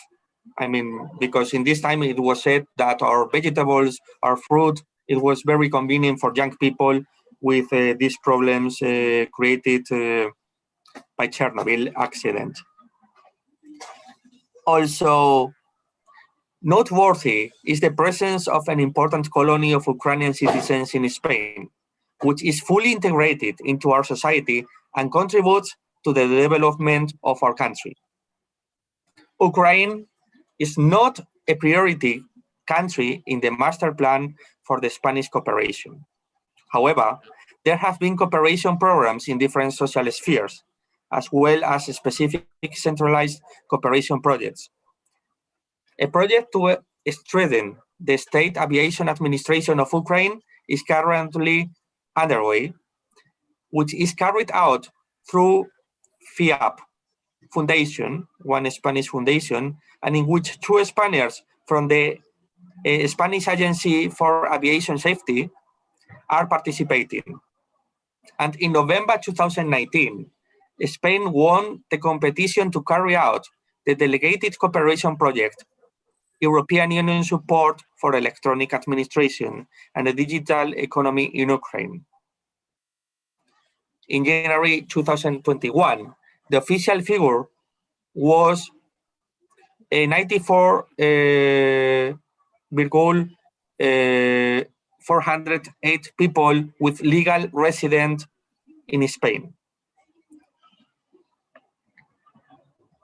I mean, almost 100,000 people. Now I'm going to talk a bit about political relations, our political relations. On November 21st, 2013, the former president Viktor Yanukovych announced his decision to postpone the signing of the association agreement with the European Union. This was the trigger for the popular revolt against the president, known as the Maidan Revolution in Kiev and elsewhere in the country, with clashes especially virulent on November 30. We remember when I think it was 2 years ago, we in the Council of Kalergi European Society, we give the award to these more than 100 people who died in the Euromaidan square, killed by the I don't remember now how is the technical name in English. The violence of those deaths result in more than 100 dead and hundreds injured people. In February 2014, President Yanukovych signed an agreement with the main opposition leaders under the auspices of the Minister of Foreign Affairs of Poland, Germany, and France, which involved returning to the constitutional test of 2004 and the convening of early presidential elections, arriving first in December 2014. After the events of the Maidan Revolution and the fall of the former President Viktor Yanukovych in February 2014, the foreign policy of Ukraine has taken a significant turn in favor of its commitment to Europe, with the ultimate objective of integration into European structures, the European Union, and in NATO. While we live in the conditions of the armed aggression of the Russian against Ukraine and the temporary occupation of part of the Ukrainian territory, certain regions of the Donetsk and Lugansk provinces, the Autonomous Republic of Crimea, and the city of Sevastopol, Spain gives its firm support to the sovereignty and territorial integrity of Ukraine. Spain fully and clearly supports the sovereignty and territorial integrity of Ukraine. The firm support offered by the Ukrainian government to Spain in the crisis of Catalonia is a question, during 2017 crisis, it's a question now of solidarity, that we must do the same with our Ukrainian friends. It's worth highlighting the humanitarian aspects of the relationship through the programs of the Spanish Association to host Ukrainian children. I said already this before. And in April 2019, Volodymyr Zelensky, the current president, came to power with the two basic promises: end corruption and end of the war.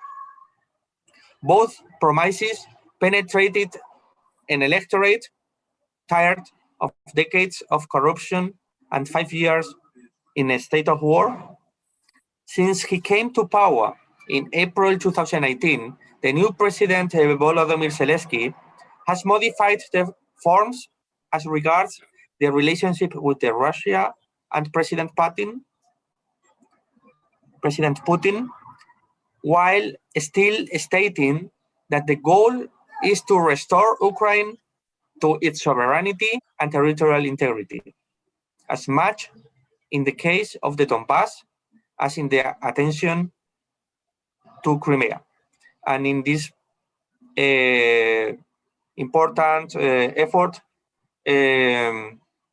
Ukraine will have always a good friend and supporter in Spain. I'm going now to speak about our economic relations. Well, regarding the economic relations, I must mention that regarding international organizations of an economic nature, Ukraine has been a member of the World Trade Organization since 2008.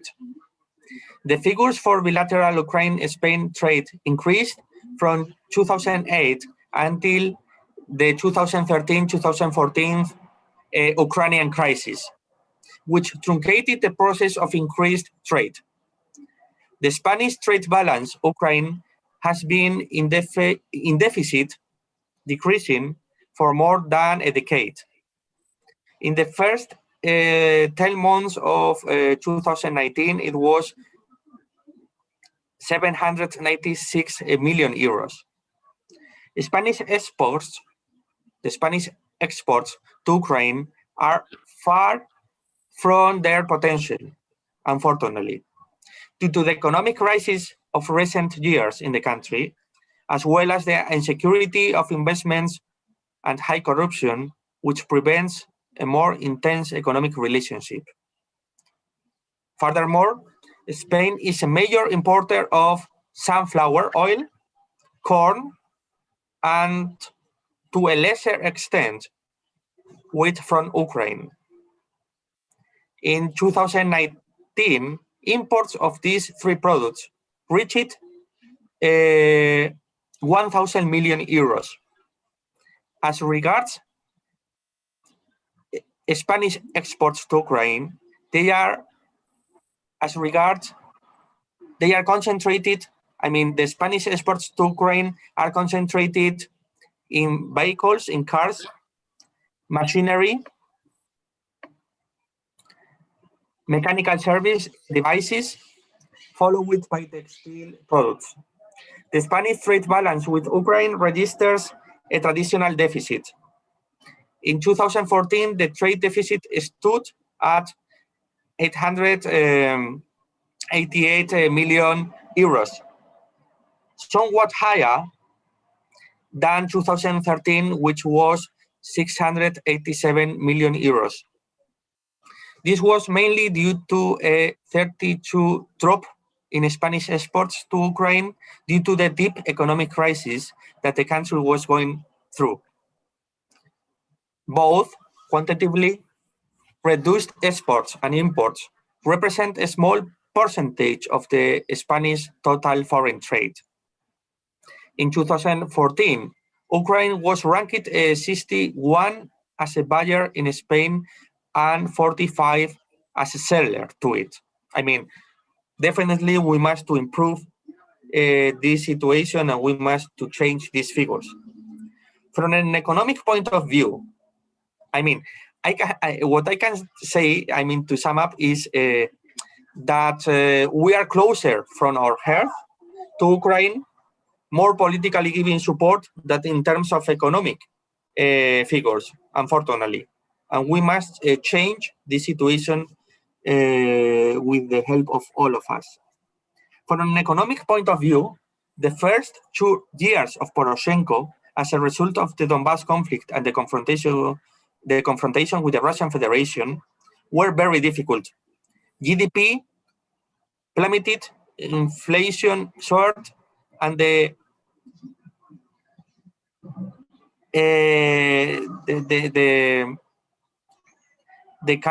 currency, the Ukrainian currency, devaluated considerably. Between 2016 and 2017, the situation began to stabilize as Ukraine rebuilt its economy, replacing Russia with European countries and continuing on the collaboration of the Fund, International Monetary Fund, the International Monetary Fund. The support also of the European Union, the support of the United States, Canada, and Japan. We must remember that there is a big minority of Ukrainians living, especially in Canada.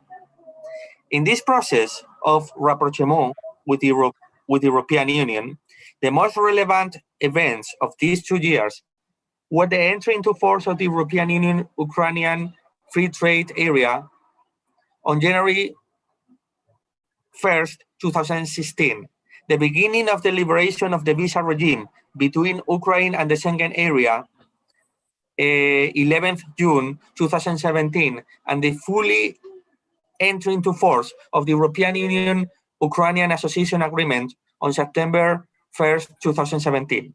As a result of all the mentioned above, and that I mentioned before, as of the 2018, the country began to experience a clear economic improvement, now truncated by the coronavirus.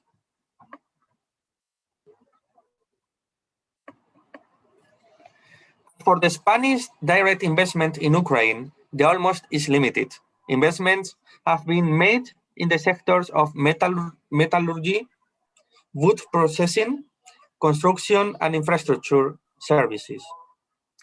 And in services like telecommunications, business software, real estate, commercial activities, medical services, energy, and textile trade. Ukraine, on the other hand, Ukrainian investment in Spain is even smaller and is concentrated in very few sectors.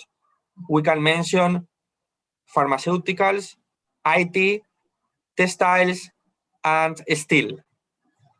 An essential element in consolidating the growth potential of bilateral economic relations is the improvement of the investment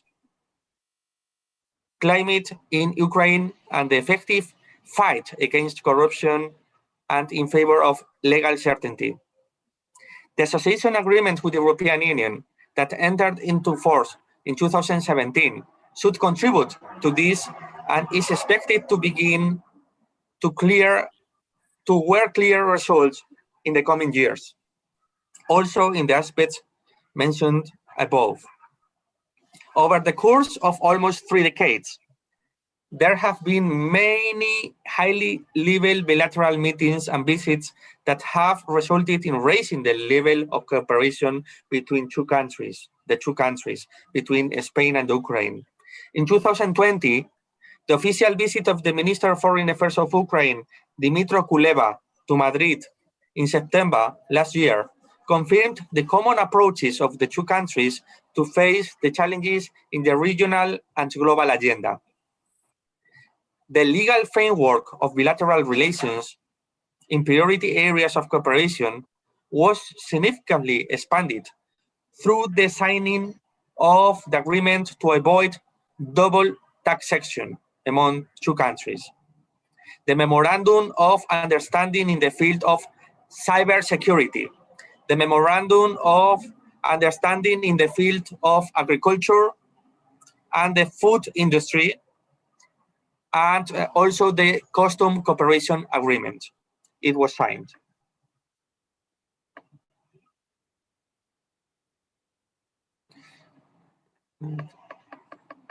The business circles of Ukraine and Spain show a mutual desire to develop mutually advantageous cooperation. Trade, economic, and investments links are actively expanding. It's enough to look at the statistics of bilateral trade to understand the upward dynamics of trade cooperation between Ukraine and Spain. In recent years, Spain has become one of Ukraine's main trading partners, the largest in Europe and in the world, third largest importer of Ukraine cereals.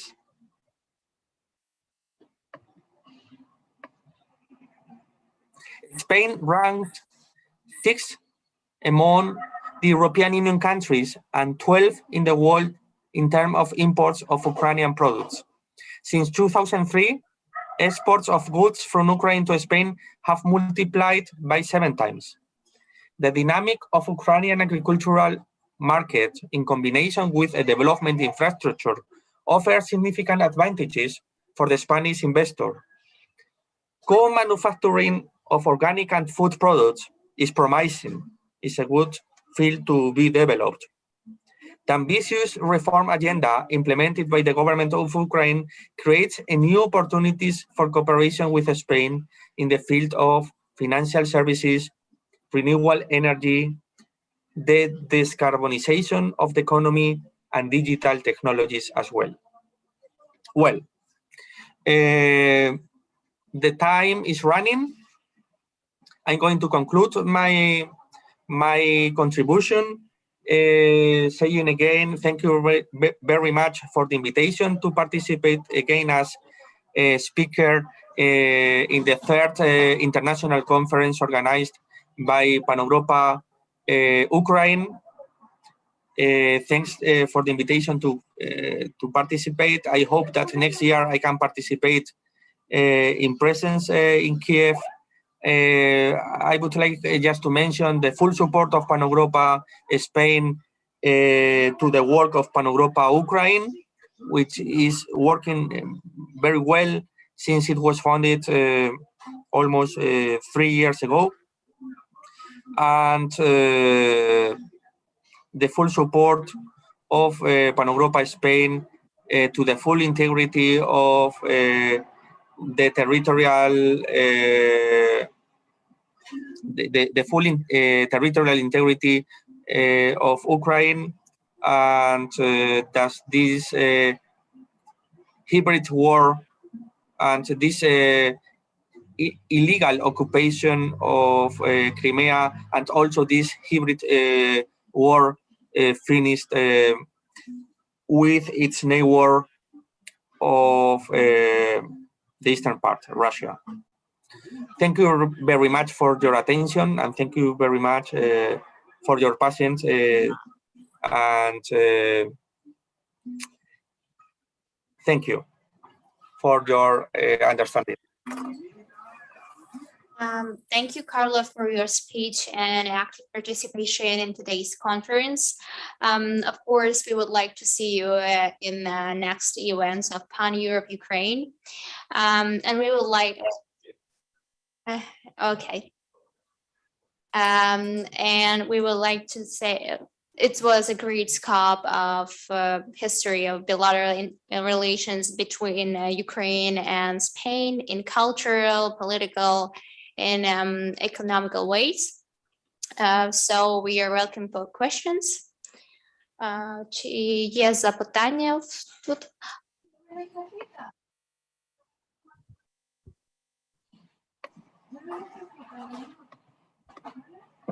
My name is Katerina, and I'm a student of Boris Grinčenko University. Thank you for your speech, and I'm very pleased to talk to you and to ask questions because I'm very interested in your country and language. So how do you think, during what period do we see the greatest rise in Spanish-Ukrainian relations, and what contributes to this? I mean, maybe now we have the best time of our relations, or maybe it was 10 years ago. What do you think?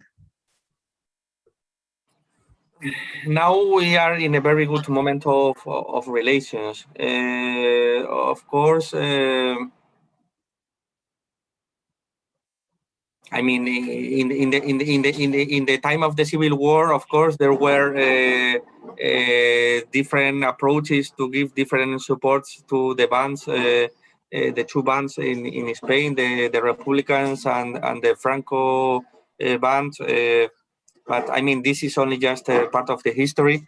And I mean, of course, in the time of Yanukovych, Yanukovych was closer to Russia, and in this time, the relations, they were not so strong.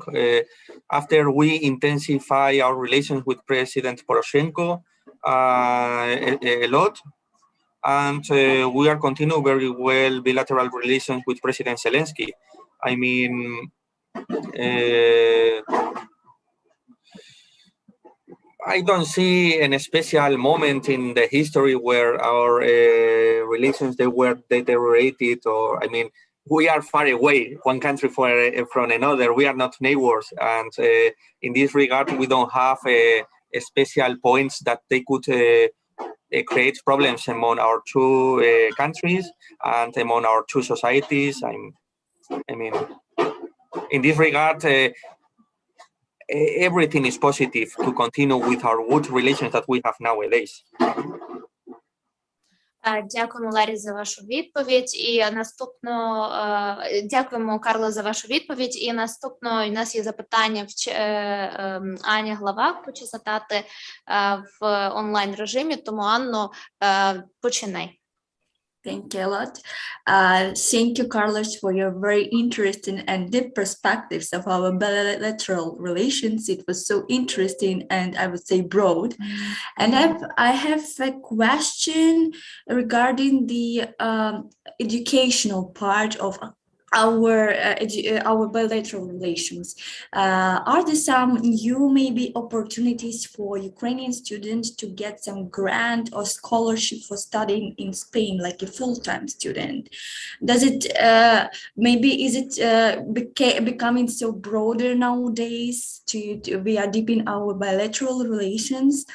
And in this regard, Ukrainian students have more possibilities to study supported by Spanish government. Thank you. I mean, I'm talking on behalf of PAN'EVROPA Spain. I'm not talking about on behalf of the Spanish government or on behalf of the Spanish Foreign Affairs Ministry of Educational Ministry. But anyhow, you know that in regard, for example, with students of universities, we have not only just, of course, grants coming from our government, but we have the Erasmus Plus program, and all the Ukrainian students, they can participate in the Erasmus Plus program and be Erasmus in different European Union countries, not just in Spain, but in Germany, in Italy. I mean, and they are more than welcome. I mean, we have a lot of Erasmus students coming from Ukraine, but of course, this is for a period of 1 year, normally, or a semester. To study for the whole studies, I don't know if our government has grants for that, but anyhow, good students, they can always ask for grants.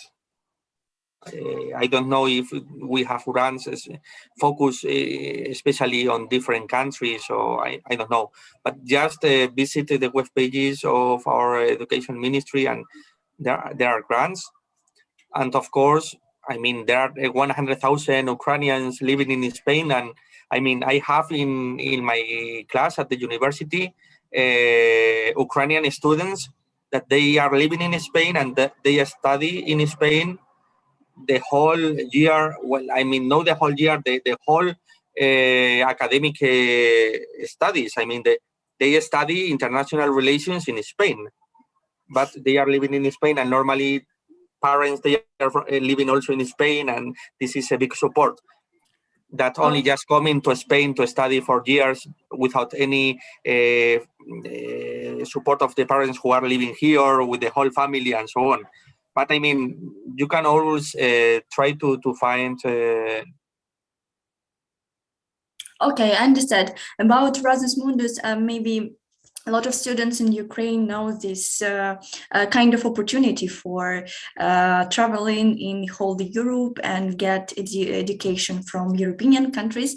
I meant maybe more about some Spanish, scholarships provided not by the whole system by Erasmus, but from the government or by some different foundations or some different organizations such as PAN'EVROPA Spain also. Just accept Erasmus Mundus program. But thank you, I understood you just fully. Thank you a lot. Maybe Ukrainian students will be opportune to find new possibilities and yes, I mean, great education. Ukrainian students, they can always ask a trainee in Spanish think tanks, in Spanish associations, Spanish foundations, enterprises for a trainee to come for a period of time. If you have a good CV and you speak English minimum, but if you speak Spanish better, I mean, you will not have any problem to find, I mean, and with this, with a trainee, then you can stay longer time in Spain because you have a trainee contract, no, or a contract. I mean, then you can stay longer. I mean, there are always opportunity for young people, well motivated and with good skills and with good education. Okay, thank you a lot. Thanks. Thank you, Carlo. And we have one more question from my colleague, Irina. So the floor is yours. Hello, Carlos. Thank you so much for participating in Ukrainian conference. My question is about Catalonia. The results of local elections that were held in this year in 2021 showed that the society of Spain and Catalonia are still divided by the question of independence. As in Catalonia, the majority of city council are people who were voting for independence of Catalonia. So my question is, do you consider that Catalonia's conflict is frozen, not finished? And the second one, do you think that Catalonia is the threat now still for Spain and for Spanish stability? Thank you. More or less, the conflict is frozen in terms that the tension is not so higher as 4 years ago or 3 years ago, okay? And is not now on the agenda. The conflict is not anymore on TV, it's not anymore on the medias, it's not... Then we could say that the conflict is frozen, but the conflict is not finished. It depends on the negotiations that the government, I mean the central government, the Spanish government, wants to have with the regional authorities of Catalonia, depending what they want to negotiate, what they want to give them. I mean, but in this moment, the conflict is frozen. And there is not, I mean, the situation is quiet. I mean, it's more or less quiet because we don't have now demonstrations. We don't have now, I mean, also the COVID, I think that has created a different atmosphere because the priorities are now totally other priorities. I mean, the priorities now be health and the priority and to try to recovery economically as a country, because in Spain we have suffered the economical crisis caused also by the COVID-19 crisis. This is the reality. And now priorities also among politicians, they are different. And I think that this climate is now a good moment to cooperate more and to have more dialogue. Also with the regional authorities of Catalonia. But of course, this dialogue must be in terms of a framework, a legal framework. We have a constitution that must be respected. We have a law that must be respected. And outside the constitution, outside the law, nothing is possible. Of course, you can change the constitution. Of course, you can change the law. But to change this, you must change also through the legal methods and ways that we have in all countries with a state of law and rule of law. I mean, our constitution can be changed, our law can be changed with our processes. And in this regard, it's a moment where especially now the situation politically is more frozen, but the sociological heart is still there. I mean, families are divided, people are divided. I mean, it's a time to try to speak each other and to try to forget a little bit the things. Of course,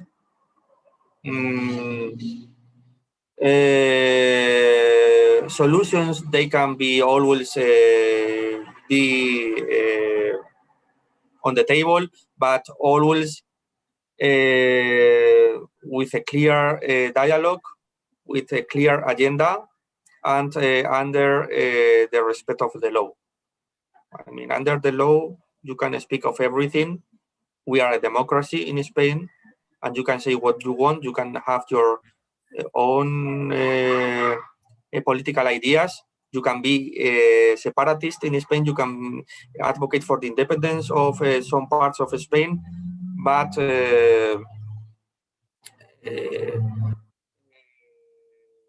always inside the law. Outside the law, nothing is possible. Thank you for your answer. And the last question from Ігор ЖАЛОБА. Карлос, радий тебе бачити. І дякую за твій виступ. У мене до тебе питання. Як в суспільній політичній думці, можливо, в медійному вимірі було присутня в Іспанії діяльність Кримської платформи? Тобто було, не було. Наскільки це цікавить і як, відповідно, дійсно з точки зору політичної еліти Іспанії вони реагують на те, що Україна провела Кримську платформу? Просто до нас вже доєднався Ларіс ГАЙЗЕР, і так чи інакше ми будемо переходити до питання Криму. У мене питання саме до Карлоса щодо цього.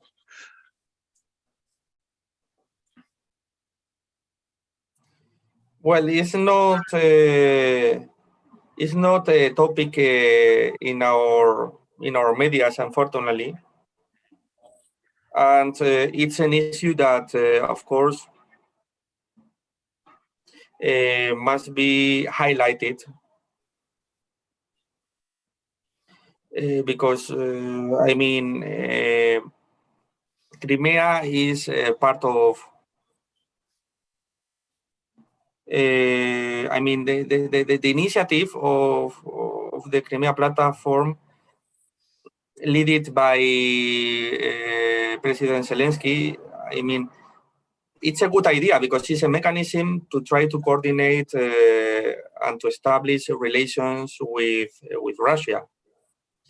And this is always positive. I mean, all the initiatives to try to establish relations with Russia. I mean, Ukraine must live together with Russia. You are neighbors. I mean, all the initiatives in favor to have dialogue with Russia is always positive and are always welcome. However, on the other side, the Russian part must play in a fair play.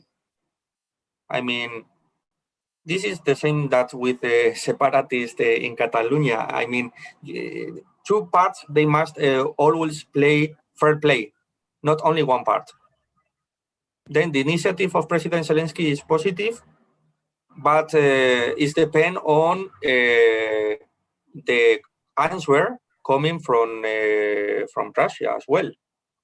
And of course,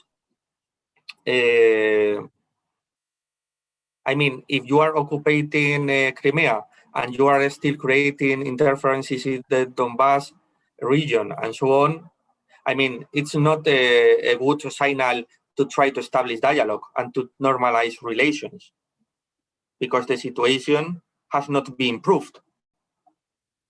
I mean, to establish the dialogue is always positive, but when situations change, or when the situations are improving, but when the situations, they have not changed nothing, then in this regard,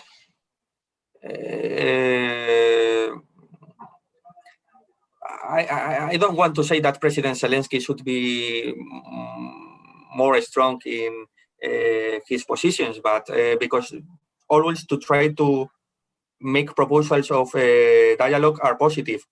But of course, the second part must be there to have dialogue with you. Then you must not be naive in this regard. And well, the platform is there to try to establish dialogue. It's very positive. And I mean, but Russian Federation must also answer in a positive way and should try to change some aptitudes and make some changes in the approach to have a really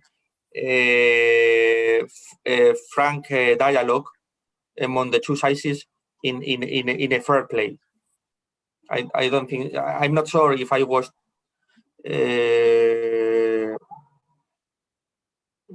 clearly in my answer, but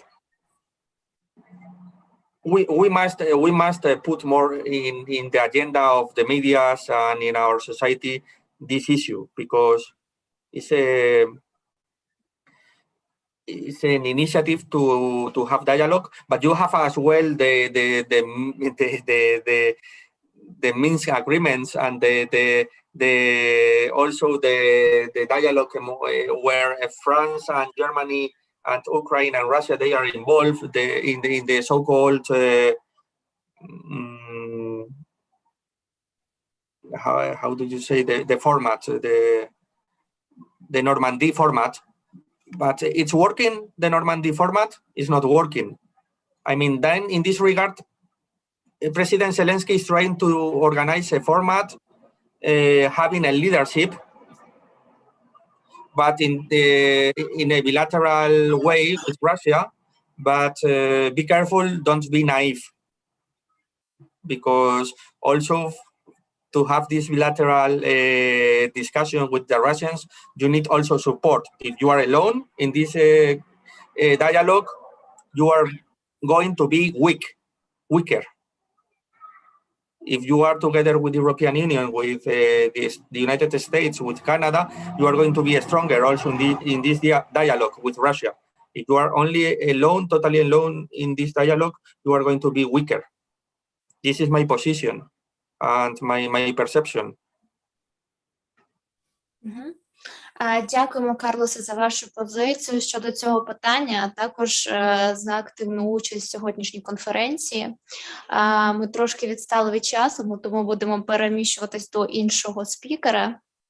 І я рада представити нашого наступного почесного гостя. Це Ларіс ГАЙЗЕР, президент пан'європейського руху Словенії, відомого політолога Словенії та професора досліджень з безпеки та геополітики. І сьогодні він буде говорити про питання Криму з точки зору міжнародного права. Ларіс, тобі слово. Thank you very much. Hello, how are you? First of all, of course, Mr. President, my best regards. And thank you very much for inviting me to this conference. I'm really very glad to be there with you. Unfortunately, not live, but I hope that the next time we will be sitting all together once again. I thank you very much also, Carlos, for giving me few points that I will develop now in my analysis about the Crimean issue. And I beg your pardon if probably I will be flying a little bit high in the next hour, because unfortunately I think that we have to see everything from the geopolitical perspective. And then we will come, of course, we will focus also on the legal issues. Another apology is that I will be quite rude probably in my explanation, because we are entering now in a very real political field. And I once again, I really thank you, Carlos, for giving me few points that I can develop that are really very much real politics. It means what? the support, the international support, and the naiveness. Don't be naive. Thank you, Carlos. That's the real point. We have to be very much founded on the ground, and we have to analyze the situation as it is, not only from the bilateral perspective of the Russian and the Ukrainian point of views, but especially trying to draw, to shape a very clear international, European, and global picture. You invited me here because probably I'm also a member of the platform, of the Crimean platform, on the level of the experts. And let's start from this point. Yes, it's a good decision. It's a great move. It's a good initiative. Why? Because it is putting together experts, politicians. It's showing, of course, awareness. It's showing proactiveness from the Ukrainian side. And it's, of course, proving the, let's say, the peaceful way of solving the problem. But especially the Crimean platform is the instrument, is the tool that is fixing one very much important fact in international law. It means you are not giving up with the issue. Because as you know, and here I open shortly a bracket, also Slovenia should have understood in relation with Croatia that if you do not push, if you do not problematize an issue for a long period, of course, you are admitting that the issue is not anymore relevant and it's not anymore a problem. So given that, and we will see it, the Crimean problem very likely is a problem that will be a long-standing problem. Well, it's correct that the Ukrainian side is preparing itself in order to manage for on the long term the issue, and the platform is one of these. Now, just to give you, I'm very much sorry. Of course, I'm not following the Ukrainian internal information media systems, so I don't know which details are known or not to you. But I can tell you from inside what was our biggest problem. Well, one of the issues that I found very much interesting. The platform is open to everyone. It means it's open also to the Russians. But what was the problem, at least on the level of the experts, that we would like to have Russians on board, and we would like to see the counterpart, or to have the analysis from the counterpart, maybe also to find, of course, supporters of the Ukrainian point of view, but that is quite impossible. Why it is impossible? It's impossible because I was informed that because of the Russian law, if anybody is trying to cooperate with a foreign institution on a national interest issue, well, that person can be jailed or can be persecuted as a traitor or similar. Well, of course, this is not our aim. This is not our target. We don't want to put to give problems or to put people in an unpleasant positions. So that was the reason why the Crimean platform, unfortunately, at least at this level, couldn't enjoy the presence of Russian experts, of Russian representatives. That's the first point. The point of view of the international law, that is the main point of my presence here today. Well, it's quite clear. Ukraine is on the right side, and Russia is on the guilty side. But sorry if I'm trying to be always very much Balkano-centric, but we have to understand that all the problem is originated since the 90s, at least, in the Balkan region. Because what is happening to you and what is giving to the Russian Federation the ground to act, it's very much linked to what happened in the ex-Yugoslavian environment in the 90s and the beginning of the 2000s. What am I referring to? I'm referring, of course, to the disintegration of Yugoslavia, to the referendum for the independence of Kosovo, to the way as the independence of Kosovo has been managed or is still managed, and how it is problematized. Now, to clarify, you know perfectly that the Russian President Putin referred many times to the Kosovo issue as a precedence in the international law and international relations on which build the legalization of the referendum or in Crimea and the annexion of Crimea to the Russian Federation. This is true. This is a good excuse. We will see it's not really fitting perfectly, but we have to understand what is happening in the region between Russia, Serbia, Kosovo, and the West. If on one side, Russia is still supporting the position of Serbia, that is, of course, not recognizing Kosovo as an independent state, this is not really the true will of the Russian authorities. This is the game, this is the theater, because, of course, supporting the being against the independence of Kosovo is giving a sort of position not to be manipulated, or let's say, not to having the Russian environment and the Russian territory manipulated by the same issues. Of course, this is one of the biggest problems for Russia, as of course also for Spain, of our friend Carlos. But at the same time, it's quite clear, I think, to any smart analyzers, that the real will of Putin is to get through until the end with the Kosovo issue. So to have Kosovo clearly independent, and of course with an independence that is approved also from Serbia. Why? Because this is giving to Putin, to the Russian authorities, 2 points. First, the independence of Kosovo based on a referendum, and the independence of Kosovo. That means that maybe even in the eastern part of Ukraine, this could be a base for a next move.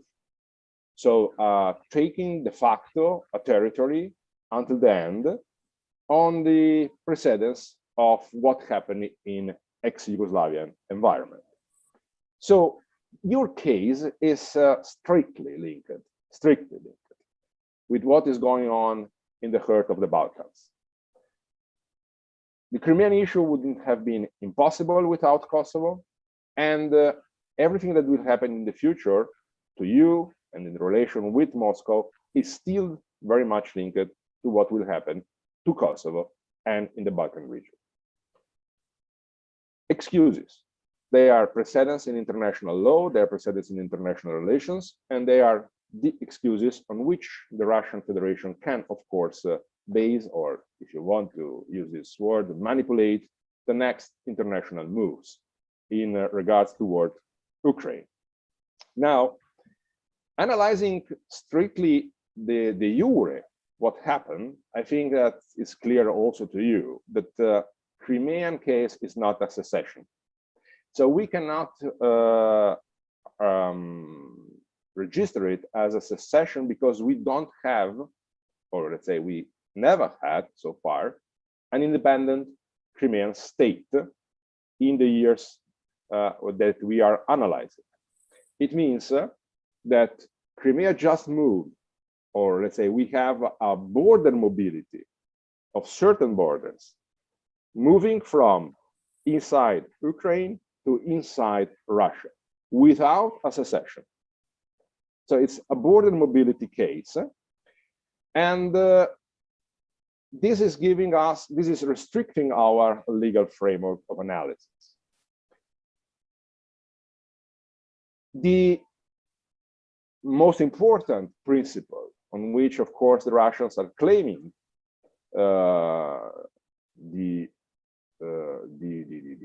let's say the attachment of Crimea to the Russian Federation is the autodetermination of people.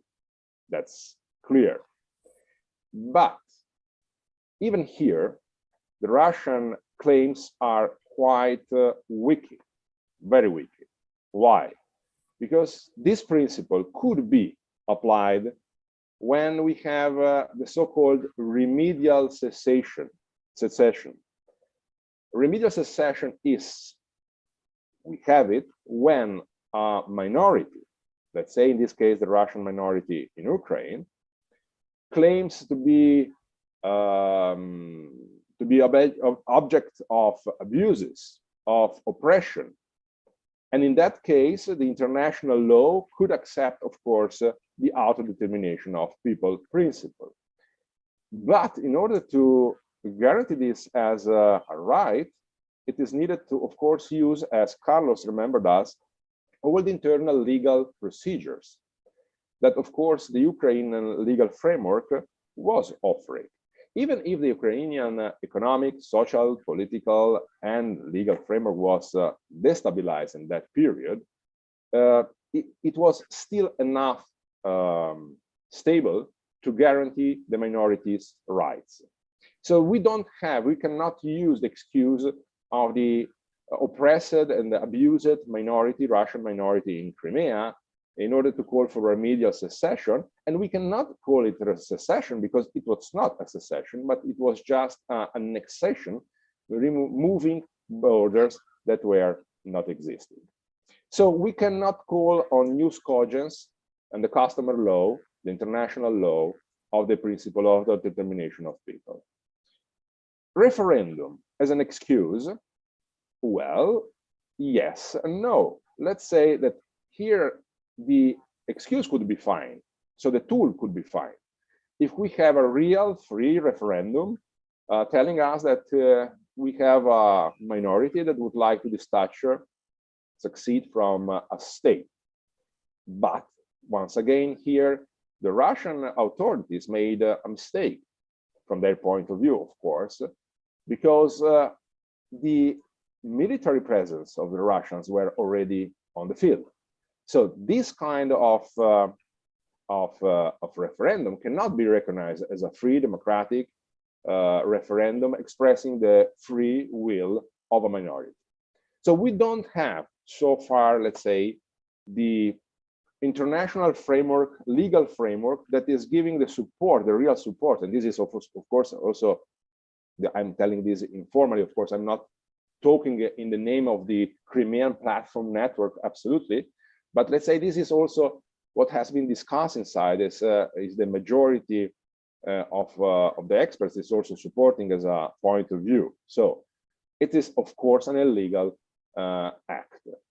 Now, on that, we have several violations of treaties. We have the violations of the Friendship Treaty between Russia and Ukraine, dated 1990. We have the violation on all the agreements on the CSI, and we have the violation of the agreement on the cooperation dated 1997, sorry, between Kiev and Moscow. So, pacta sunt servanda, of course, here they are not servanda. That's it. That is absolutely the conclusion. The conclusion is, from the international point of view, the legal point of view, the act is invalid, that the act must be problematized. The whole situation is against the international law. But here we are. You are in the flow of all the, let's say, geopolitical fluidity, if you can call in this way, in which we are living in the last decades. And this geopolitical fluidity is having your territory, your country, in the center of all the problems. Why? What happened to you? It's I'm convinced of that, but this is of course my personal opinion, so don't worry in quoting me. I'm absolutely convinced that what happened to you, it's a great part, the majority responsibility of the West. Partly, of course, of your, at that time, internal politics, and mainly in what the so-called West, if you want to call it this way, told to you, convinced you, and pushed you in a clear direction, so a direction of immediate cut, of cutting any breach toward Moscow, when your geopolitical position is very much clear, is in the middle between two words in this moment, that moment and in this moment. The word of the giant Russia and the word of the unstable European Union. It's in the middle of a geopolitical area, an arena, if you want, so-called Central Europe, that has been always the buffer zone between the national interest of Russia and the national interest of the West. So you are on the door. Being on the door, it's not, absolutely not an easy position, and it's not a nice position in geopolitics, but could be, if, let's say, well use it, win-win position. What is needed? It's needed wise political leadership.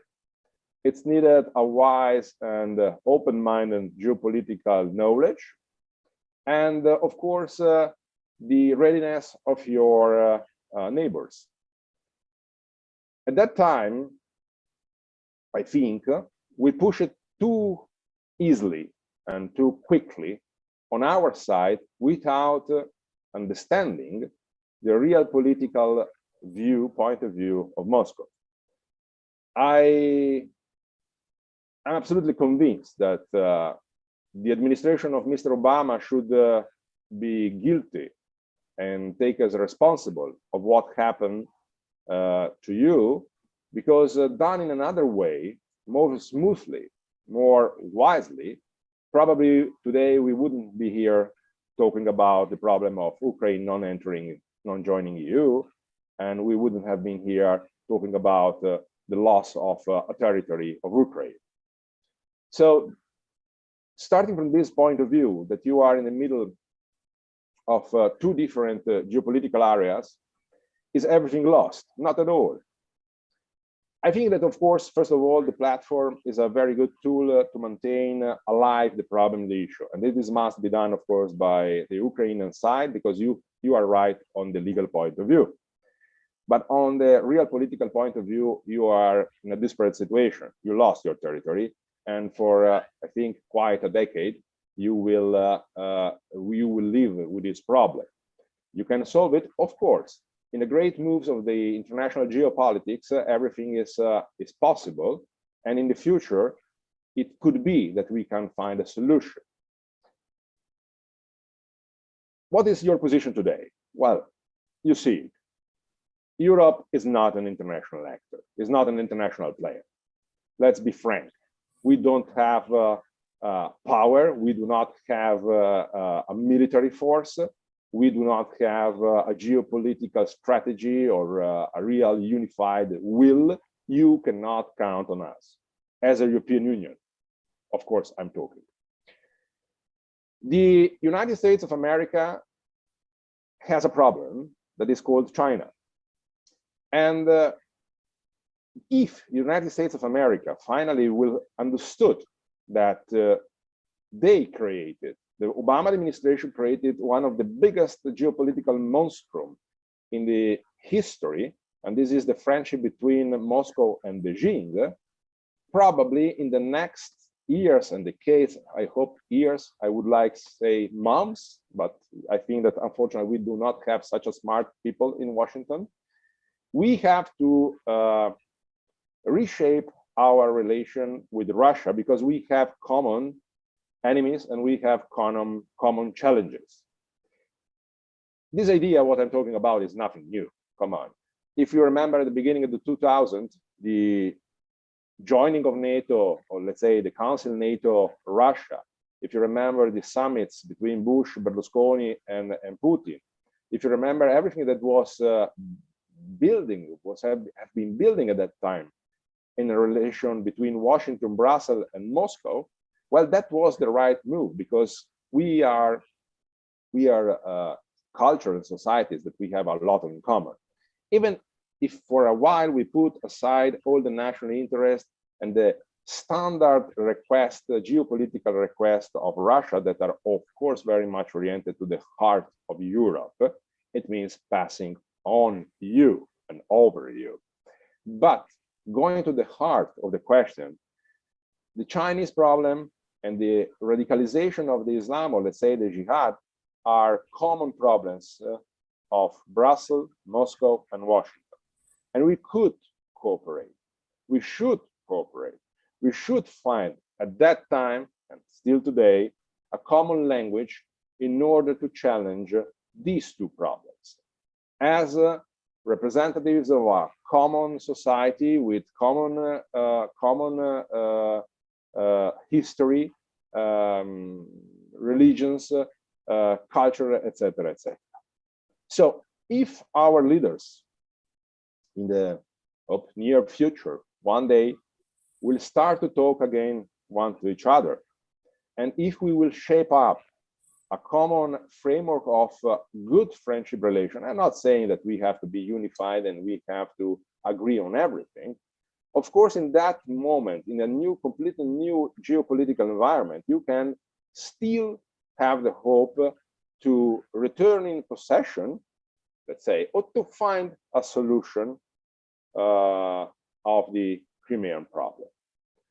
I'm not positive in this moment.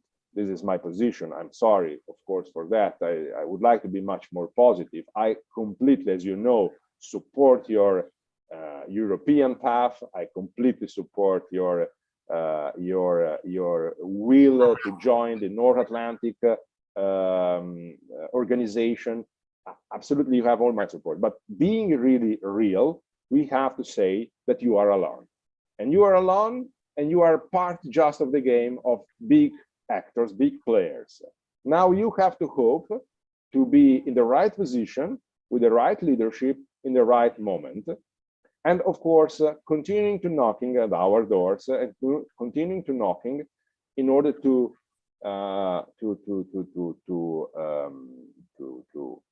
clarify to our leaders where you want to be and how. Just an example, how alone you are. As you know, many times your political representatives said, well, let's join NATO. There is no way, there is no reason, no legal reason that is stopping the possibility of a country that is in a war to be member of NATO, to become member of NATO. I think that you have seen the reaction, immediate reaction of the Estonian president. No go. Let's resolve. You have to solve first your problems, and then you can join NATO and European Union. Well, of course, that will be quite impossible. So you are, unfortunately, in a limbo between two world orders, one that is imploding, collapsing, and the one that is coming up.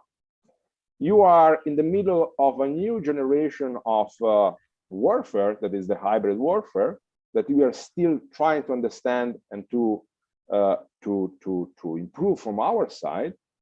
You are in the middle of two geopolitical wars, and you are in the middle between two different continents.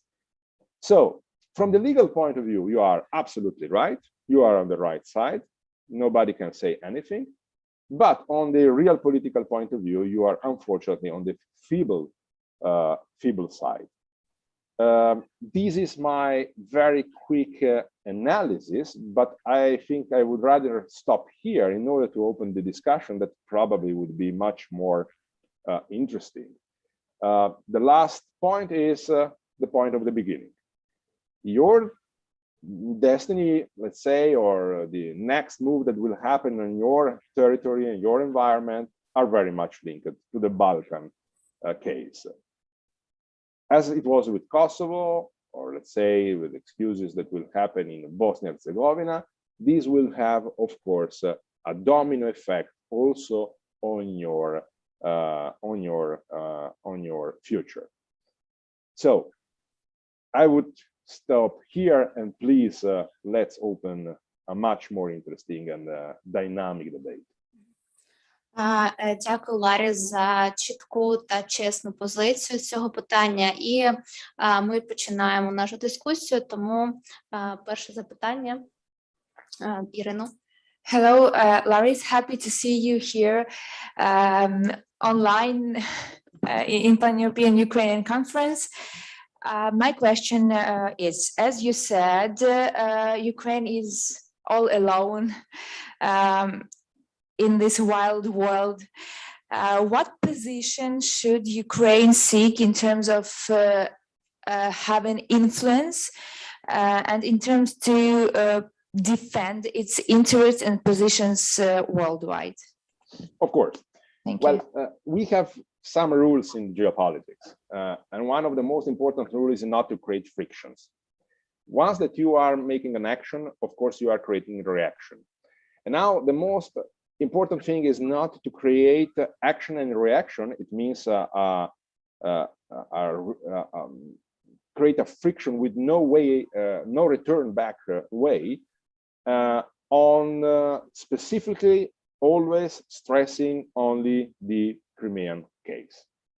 So unfortunately, we have to focus on something completely different in creating a safe, or let's say more stable, pleasant environment of cooperation. And I know this is something that it seems to you probably on the field craziness, what I'm telling you, but between Kiev and Moscow, as much as possible, cooperation, trying to, let's say, to create a sort of honey trap to the Russians, and building at the same time, of course, very tight links with West. Starting absolutely from the point of view that I'm not of this vision. I would like to accept you immediately NATO and European Union, but it will not happen. So you have to build everything, being in your mind that for the next years, forget European Union and forget the NATO. Of course, not declaring it, but having in your mind, in your political moves, in your political strategies, the clear idea that nobody wants you inside because you are a problem. And we have enough problems inside, and we are at the stake of surviving ourselves, that, believe me, in Brussels and in Washington, they don't want to see new problems. They prefer to leave you on the periphery and to see how you will manage the problem, if you will accept on the long term the case, and in the case of in the future, where everything will be moving again, we will see how to solve, let's say, the problem of Ukraine. So the point is on you. Can of course clearly say that many times I have had the pleasure at the Diplomatic Academy in Vienna, where I'm teaching, to have your junior diplomats in front of me. And that was really in the moments of the greatest friction between Russia and Ukraine, and they, of course, they asked me, what do we have to do? Well, the strategy is the strategy that Yugoslavia used, maybe, if you want, during the Cold War, to be friend of the East and be friend of the West, and trying to get the best from both, waiting for better moments and better environments on your advantage. So, of course, I have no clear answer to your very precise question, because politics are the art of inventing and the art of improvisation when it's needed. So I would prefer to be in the position of your prime minister than just an analyst from outside. But you have to surf on the wave, of course, of any opportunity, trying not, of course, to get in the trap that would like that let's say, the Russian side would like to see you in, that is the action-reaction on the Crimean case. That would be, of course, the worst. Of course, you have to maintain the case open, but don't stress only on that, but trying to, as I told you, shape a honey trap for them, for both, for Washington and for Russia, trying to put on their table what they have in common, Washington and Russia, Washington and Moscow, and how important it is to have a stable Ukraine, an Ukraine that is allied of both sides. I have one more question, talking about the relations between Brussels and Moscow and Ukraine, somewhere in the middle of these relations. Can we say that the peace in Ukraine can be quite that Brussels and Moscow want Ukraine to be a peaceful country, as they are located near Ukraine and in the Europe, but that USA doesn't want it because they have nothing to do with our territory, I mean geographically. So it's quite, нагадайте слово вигідно англійською.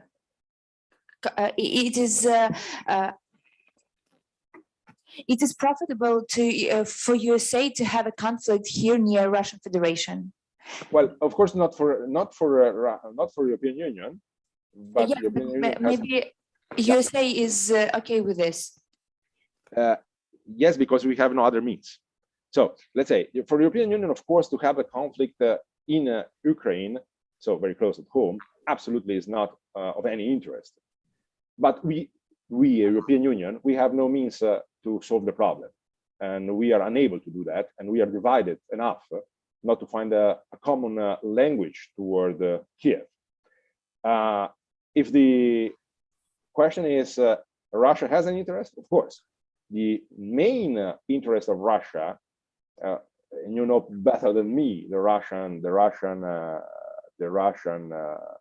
let's say feelings, the Russian mentality, is that they are afraid always to be surrounded by enemies. And in order to destabilize the counterpart, the enemy, the best way is, and this is what is happening, of course, is to destabilize the borders around the Russian Federation, in order to have always the possibility to switch on and to switch off with new tensions. Abkhazia, Crimea, everything all around, or even Afghanistan if you want, everything must be unstable in order to be enough safe inside and in order to destabilize any attempt of the counterpart to join, let's say to come close to the Russian borders. Of course, this is quite stupid in a period when the military strategies are shifting from real territories, real wars, the waged wars, to the so-called hybrid warfare, cyber warfare, etc. But there are sentiments, there are mentalities that cannot change. And however, the idea of Russia is better to have unstable borders that are not helping the enemy than have stable borders that are helping the enemy. Now, the point is to transform who is outside this border, not in an enemy. So far, always, the West, the NATO, if you want, the Washington, not really European Union, has been considered an enemy in Moscow. If we can change this point, and then from enemy we become partners, then we can find also solutions for Ukraine. Thank you. And one more, the last but not the least from me. Talking about the problems inside the EU now, is there gonna be one more new migration crisis inside Europe, as there is so many problems in Afghanistan, so many people are now in Europe who No, in Afghanistan? I think that this is an exaggerated problem, the Afghanistan migration. Migration there will be also in the future, but I think such a big migration as we have seen that was an attempt of destabilizing Europe, very well done during the Balkan way. We are not going to face it anymore. You have the problem. Belarus has a problem. Let's say Vilnius has a problem because everything just shifted there. But as you see, numbers are much less as it was at that time in 2015. I think it was the year of the Great Migration. But that was a clear geopolitical attack to the European heart, let's say, to the system, the North Atlantic system, because what happened? It was a cleansing moment of certain territories in the Middle East. It was a way of financing the terrorism, and there was a way of destabilizing the enemy, the West. And they did it very well. Afghanistan is a completely different story. We can have, of course, migration. We will try to solve the problem with the airlift in a way, but I don't see the great push that can be such a big issue as it was in 2015, if this was the question, of course. Дякуємо, Ірино, за запитання. Їх було аж 3. І це дуже добре, тому що коли виникають запитання, є про що говорити, значить, це потрібна тема. І надалі я хочу надати слово для запитання тут присутньому Міші. Міша, твоє слово.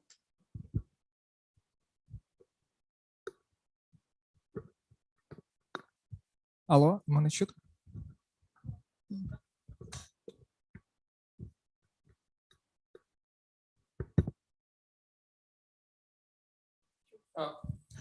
Доброго дня. Маю таке запитання. Є інформація, що у декларації, підписаної країнами-учасницями установчого саміту Кримської платформи 23 серпня, міститься ряд пунктів щодо можливості спільних дій в міжнародних організаціях. На ваш розсуд, як це можна практично використати для досягнення поставленої цілі платформи, тобто мирне повернення території Криму у склад України, і як взагалі практично повинна спрацювати Кримська платформа? Дякую. May I kindly ask for the translation? I try to get it.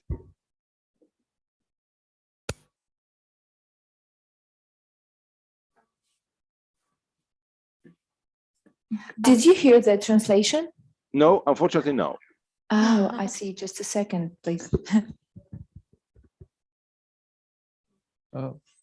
Прошу пробачення. Є інформація, що у декларації, підписаної країнами-учасницями установчого саміту Кримської платформи, немає? Do you hear now? No, unfortunately, no translation. Okay, just a second. I'm trying to get in the Ukrainian language. I like it very much. We have Slavic language together, but sometimes I'm missing the important point.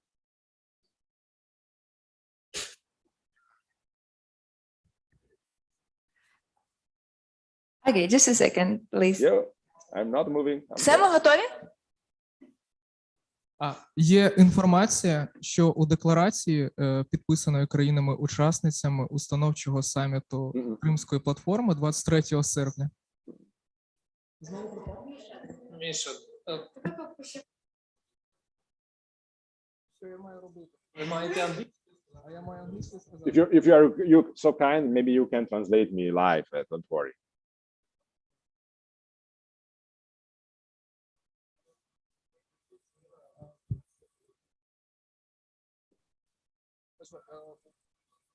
Є непідтверджена інформація, що у декларації Кримської платформи є пункти щодо того, що підписанти можуть співпрацювати з питань Криму у міжнародних організаціях, саме від цієї платформи. І я хочу запитати у пана, як саме це має практично відбуватися і як взагалі має практично спрацювати. So I will try. There is an information that unconfirmed information, yes, about that members who signed the declaration, the declaration of a Crimean platform can be part and can take part in в європейських структурах, in international organizations from the name after the name of a Crimean platform.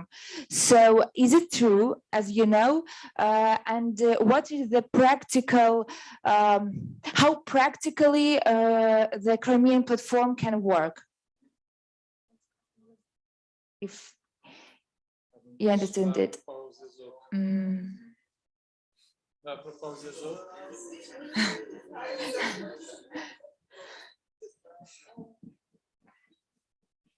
Що ви на якому курсі? На якому курсі? 5-й курс якого факультету? Я до того, що ви вже мало для англійської виступати. Я сиджу в наушниках. Я розумію, але в принципі краще практикувати відразу. Це у нас просто продовжується навчання. Нічого, я так дивлюся десь. Я написала, що він знову зайшов. Ага, ви дивлюся, будемо чекати. Тоді ви там. Ще є запитання? Я збирався ще питання ставити, але я дивлюся, що там щось з перекладом із цим всім. It's just a technical break, you know. If you got tired, just 3 minutes. We are waiting for Lari's because we still have this question and Mr. Žaloba has to.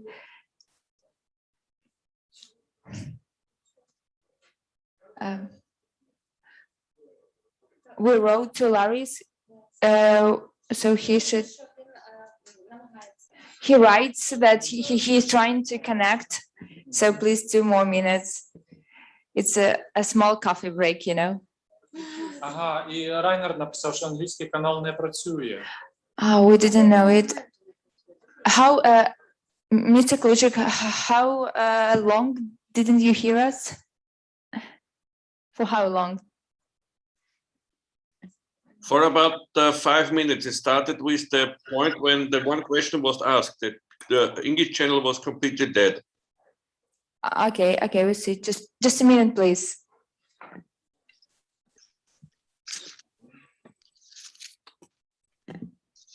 Aber wir können auf Deutsch auch sprechen, ja? Aber nicht mit Laris. Carlos ist hot. За ожидання треба підтвердити Ларіса. Якщо можете підтвердити, будь ласка. Що, прочитати мені? Я переклала вже речення. Хорошо, зараз появиться Карлос. Карлос є, я маю на увазі Ларіс.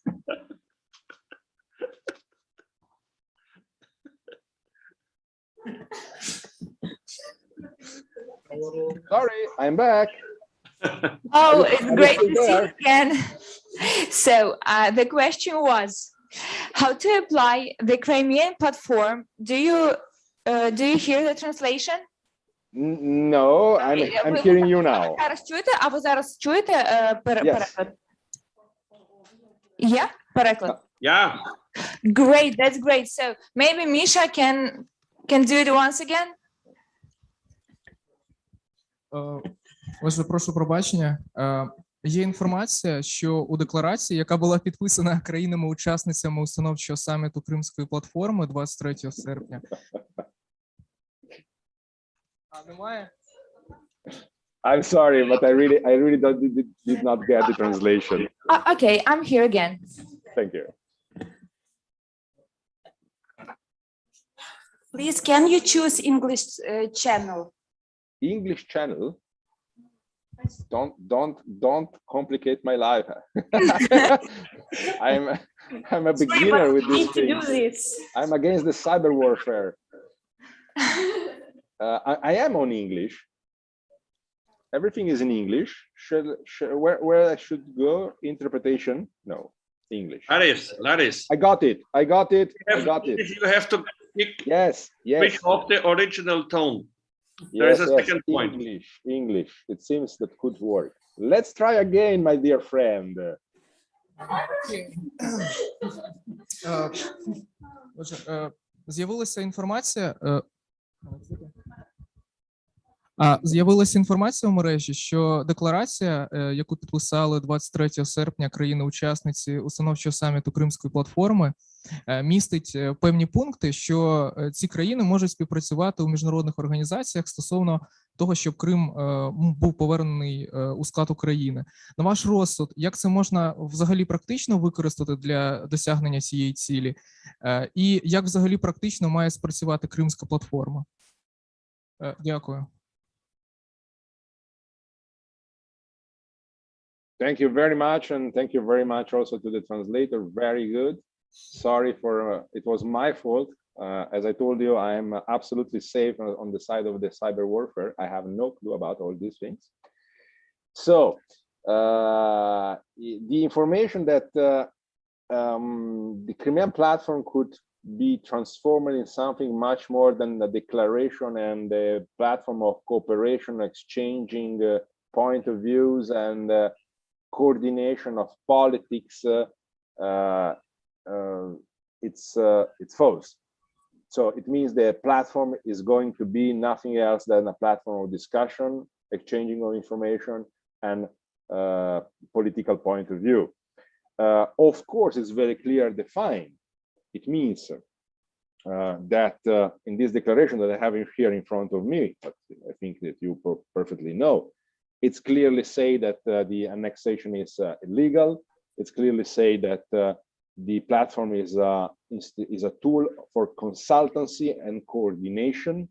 So it's declared inside. So it's clearly defined.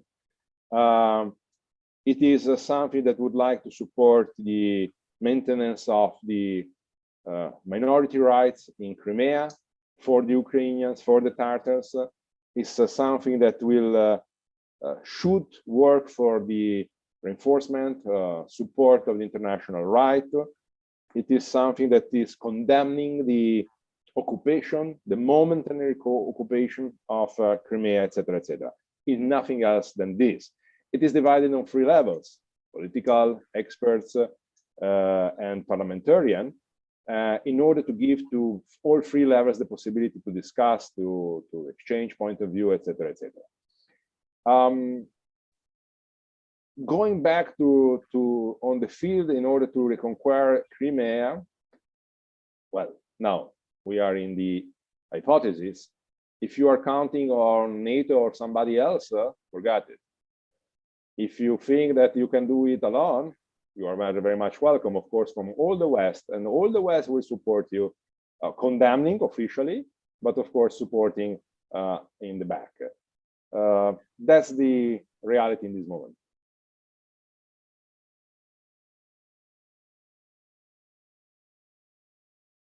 Condemning the use of force, of course. Be clear why condemning in case of war.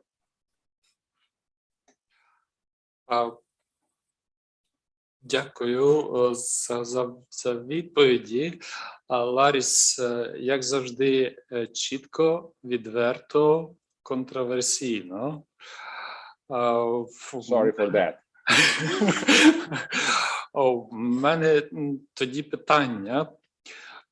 З точки зору класичної геополітики, наскільки така країна, як Україна, може вибудовувати дійсно суперстосунки між 2 різними системами, маю на увазі між Євросоюзом з його цінностями і Росією з іншого боку, і бути посередником. Да? Це перше. І друге, зважаючи на те, що Україна протягом цих 30 років не просто декларує свій європейський шлях, а намагається його імплементувати. І ми докладаємо для цього зусиль. І за цю імплементацію в нас люди гинуть. І, відповідно, у нас глибоке переконання, що успіх України – це смерть Росії в її теперішньому вигляді. як тоді нам вибудовувати те, що ви пропонуєте, суперстосунки з Росією? Дякую. Thank you, President. Of course, as I told you, just not talking in this anymore so much about the Crimean issue. I know it's stupid. It seems stupid, but unfortunately, in order to create an atmosphere of trust and of cooperation, of course, we have to avoid very much frictions. Of course, not avoiding to maintain your clear positions on the point. Of course, trying to maintain the position on the field. We are now real politicians, okay? Meanwhile, trying to be the bridge between, let's call it, between the East and the West.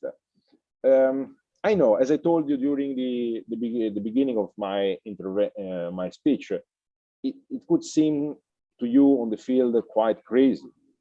As it was crazy for me in the beginning of 2000 to think that knowing the history of Russia, knowing the geopolitical pretension of Russia during the history in Europe, knowing the national, the targets of the national interest of Russia in the Black Sea, in the Dardanelles, in the Mediterranean Sea, to think about bridging Moscow with Brussels and Washington. But it was very well done, and let's say a lot of positive results has been achieved during that years of cooperation between Washington, Brussels, and Moscow. Because of not going on this path, not continuing on this path, we had your problem, and we have today to talk about the problem of Crimea. So we can return on that. What kind of possibility has Ukraine to do that? Well, believe me, a lot. You have just to be convinced that you are a very much important security and stability player in not Europe, but on the global level, because you are. Because your instability and your security issues are of concern of all us. Even if, as Carlos unfortunately said, but this is true, we have no daily information about Ukraine or about Crimean issue on our media, but you are the trembling bridge between problems. And if you can find the language of bridging these two words, we owe you a lot. What? We are all Slavic, a bit Austrian, a bit I don't know everything, because we are a mixture of culture and histories, and we know each other better than any other else. You know perfectly, much more than we know the Russians, and you know the West mentality, you know the so-called East mentality. You can play on the feelings of one and the feelings of the others. You can explain to one and explain to the others. Let's find the ground of common interest to build this space of cooperation coordination. That is also the request of the Crimean Platform Declaration.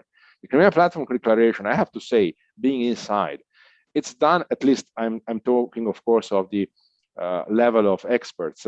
It's done by smart people. They are very much,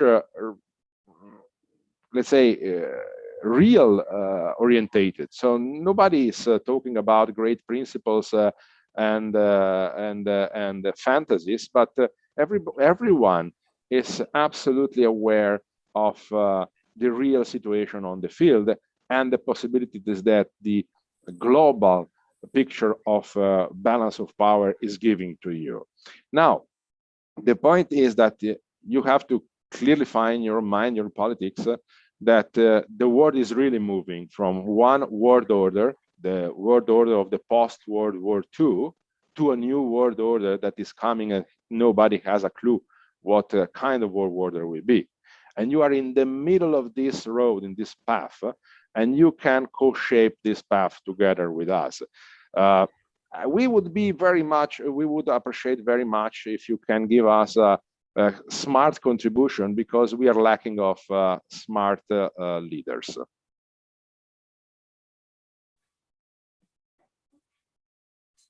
Дякую. Дякую за відвертість Так, і у нас ще одне є питання від генерального секретаря Пан Європи Австрії Райнхарда Клучика, тому Райнхард, тобі слово. Thank you very much, Laris. Well, unfortunately, I have to agree with many things you said. But let me come with a question from, let's say, the other side. You said that Europe is not unified, Europe is weak. And one of the consequences of this situation is that Russia can do what it is doing against Ukraine, and we see what is happening. Imagine the situation Europe would not be so ununified, but unified. What would be your advice to a European foreign policy to solve this problem and organize some kind of safe border to Russia, between Russia and Ukraine? What would Europe have to do to solve the problem that we are facing in Ukraine, not only with Crimea, but also with the eastern part of Ukraine, but also when we think about Belarus and what's going on there at the moment?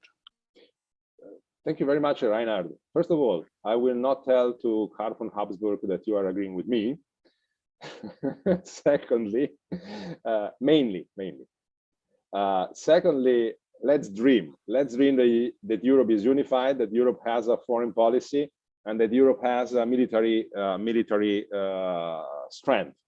Well, in this case, it will be a completely different story, because we know, all we, analysts or non-analysts, experts or not experts, we know that the Russian knows only one let's say, reason, and this is force. And if you are unified, if you are strong, if you stick together, and if you move your forces on the border, well, I'm absolutely sure that in 5 minutes, at least we not solve the problem, but at least we have calm and peace there. And then we will start to reconsider the positions, and then we'll start to find the compromises, and then we will start to move forward. Of course, but unfortunately, this is a dream. We are European Union, and we are not unified, and we still will not be unified for probably years.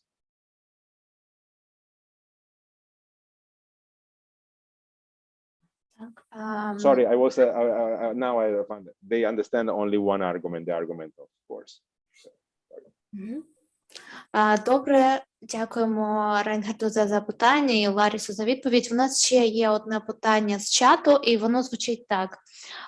До пріоритетів сучасної геополітики належать і проблемні питання корінних народів у всьому світі, то Україна має в рамках Кримської платформи зробити свій вагомий внесок у вирішення проблем, пов'язаних із проблемами корінних народів і так само національних меншин.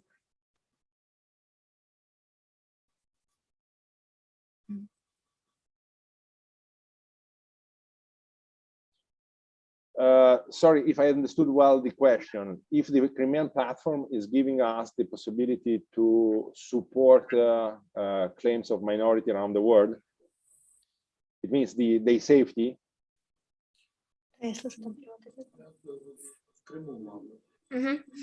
Це питання щодо самого населення в Криму.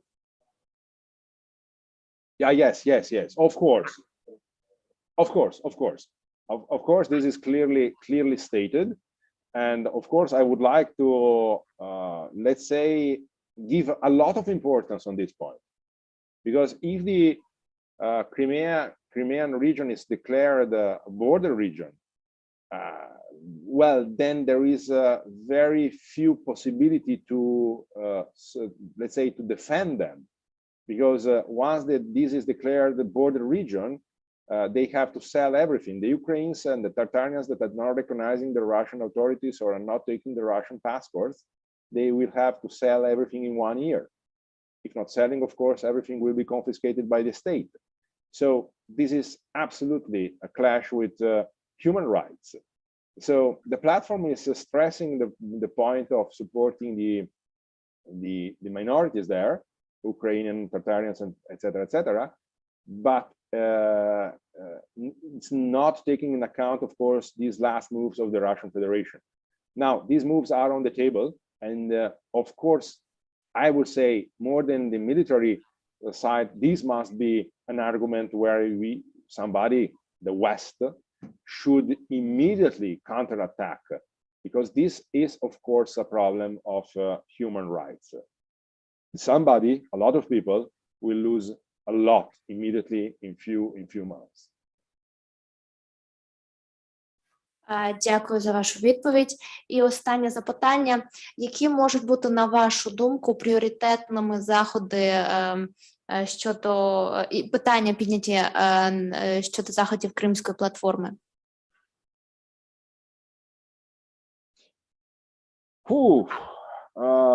I can't say that there is a one priority issue inside the platform. I would say that I would start from the visit of your president in the United States of America, if you allow me. Not really positive. It was a nice, pleasant visit, of course, of declarative support from the United States of America. But once that we are going on the concrete, and we are talking about Nord Stream 2, or we are talking about the real investments in Ukraine, or the real support of NATO, well, of course, we see the reality, a complete lack of real support. So what is the reason of the existence of the Crimean platform is right this, to have a lot of friends, at least officially declared friends, together in one environment, the platform, to be daily contacted and updated on the problems. And a platform that is declaratively open also to any other counterpart. So is the platform itself the main value of the platform declaration. So everything that is declared inside is fine. The platform must become the tool of the Ukrainian diplomacy abroad. Friendly tool of coordination and cooperation. I know it seems not a lot in the real politics, but at least is a good tool and is not hurting anybody. So use it because it's well done as an idea on 3 levels, and give you the possibility to coordinate and contact all the signature parts daily. Дякую за вашу відповідь, за вашу активну присутність, і ми будемо переміщатись до наступного спікера. Це Анастасія ГАЦЕНКО, очільниця пан'європейської молоді Київщини, експертка Українського незалежного аналітичного центру «Адастра» і моя колега. Тому Анастасія сьогодні буде розповідати про виклики та перспективи України очима української молоді. Анастасія, вам слово. Так, всіх вітаю. І ой, це вже я щось нажимаю, здається. Ні. Ще раз всіх вітаю і дякую всім, хто доєднався до нас сьогодні. Насправді так сталося, що я єдина спікерка, яка сьогодні присутня в залі, і тому я не можу просто не сказати, що мені дуже приємно бачити людей тривимірних, і я дуже сподіваюся, що наступного форуму ми зберемося всі в Києві вже офлайн, без ніяких ковідних обмежень.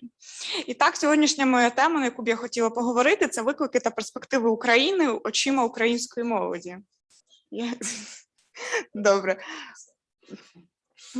Так, вибачаюся перед перекладачами, я занадто спішу.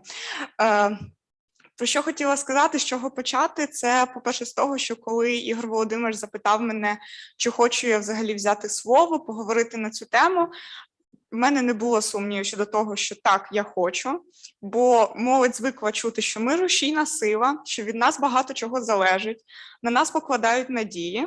І я думаю, що всім цікаво дізнатися, а що все ж таки думає молодь. Тому я поговорила також зі своєю командою, тобто з київським відділом Пан'європейського Союзу, і ми прийшли до висновку, що було б непогано все ж таки чимось підкріпити мої слова, і тому я провела таке невелике дослідження, в якому взяло участь 50 респондентів. Це 50 представників молоді, і ті, хто зараз знаходяться в залі, вони теж деякі взяли в ньому участь, з 19 українських міст. Ті, хто брали участь у цьому такому дослідженні, опитуванні, це люди, починаючи з 18 до 24 років, найбільше 21 року, ну, це зрозуміло чому, бо мені 21, і найбільше це були саме мої знайомі моїх знайомих. Але, як я і сказала, ми охопили, можна сказати, 19 міст. Це Київ, Луцьк, Біла Церква, Бердянськ, Дніпро, Добропілля Донецької області, Харків, Корсунь-Шевченківський, Черкаси, Запоріжжя, Хмельницький, Вінницька область, Чернівці, Львів, Ківерці, Волинської області, Мелітополь, Одеса, Рівне і Кам'янець-Подільський. Тобто велику частину України, майже кожну область, яку змогли. І що взагалі хоче сказати молодь і передати? Це те, які ми бачимо виклики для України. Як вже замітив Ігор Володимирович, це те, що дехто нам радить все ж таки будувати якісь відносини з Росією, але насправді молодь вважає, я також проходила своє ж опитування, тому молодь, і я в тому числі, ми вважаємо, що все ж таки найбільшим викликом зараз для України є гібридна війна Російської Федерації проти України. Трохи далі йде для нас це повільне економічне зростання України і недовіра до влади.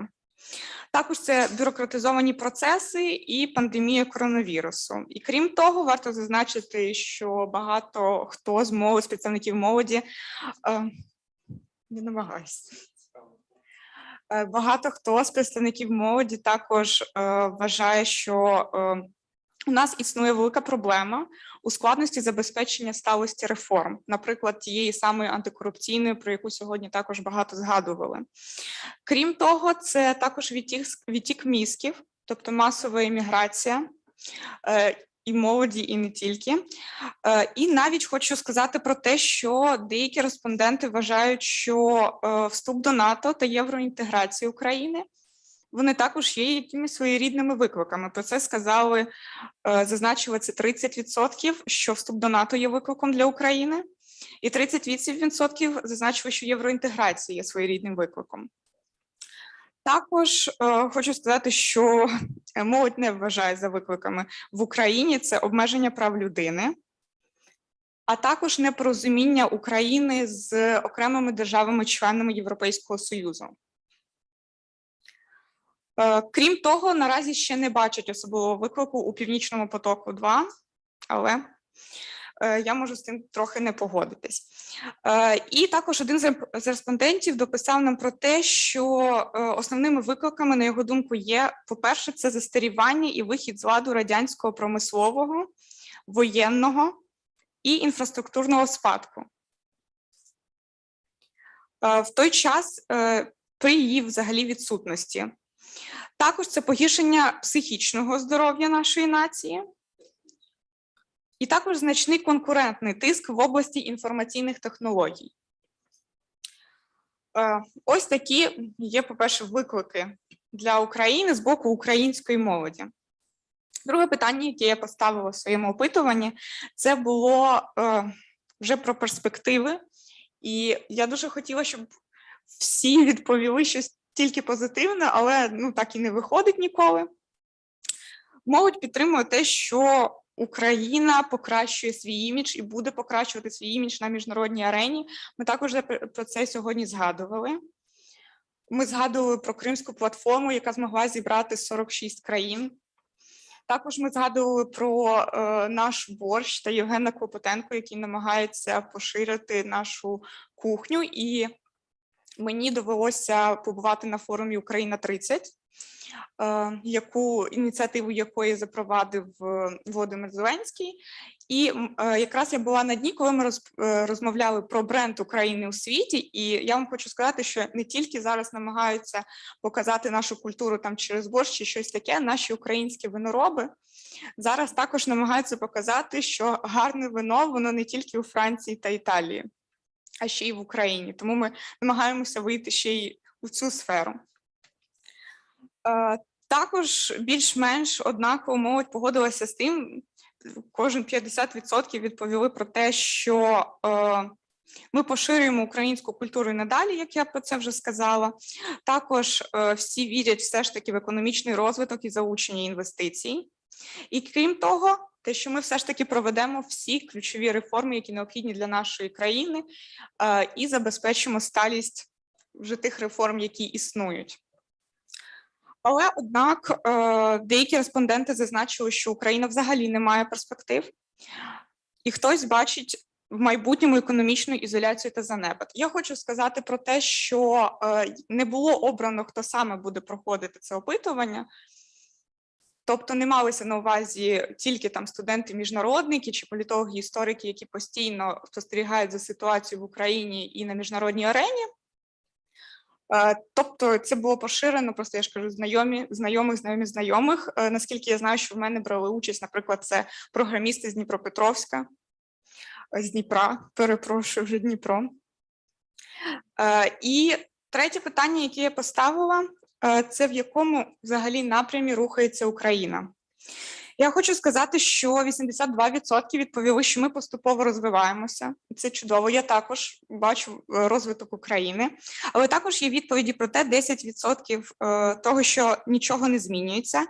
І про це нам зазначили респонденти з Дніпра. До речі, всі, хто голосували з Дніпра, вони це зазначили.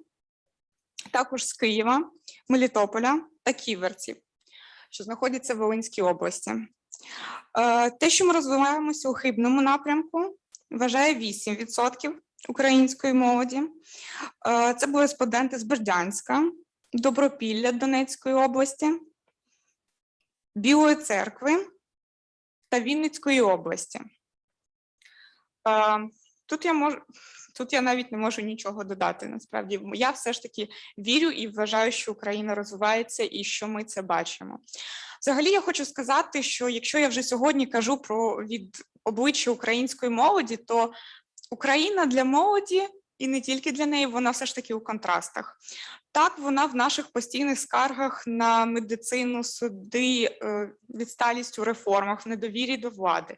Але також для нас Україна в наших найнезломніших людях, які зможуть вийти з палатками і на вершину гори, і в мороз, взимку на Майдан. Україна для нас, вона і в найсмачніших кримських персиках, і в найстрашніших серпантинах в Криму. Ми любимо Україну ні за щось і не всупереч чомусь. І кожен день українська молодь, вона робить вибір, і я вважаю, що все ж таки переважна більшість зі мною погодиться, що вибір української молоді сьогодні – це створити прекрасну історію нових досягнень нашої незалежної України.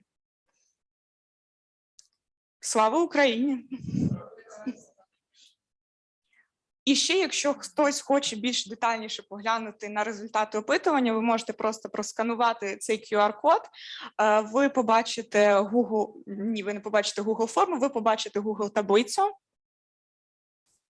На жаль, вона тільки українською мовою, але там можна побачити більш детально за саме містами, віком респондентів, хто що відповідав. Опитування було анонімне, жодних імен, просто це цікаво з точки зору, мені здається, віку, місто, де проживає людина і так далі. І я відкрита до ваших запитань.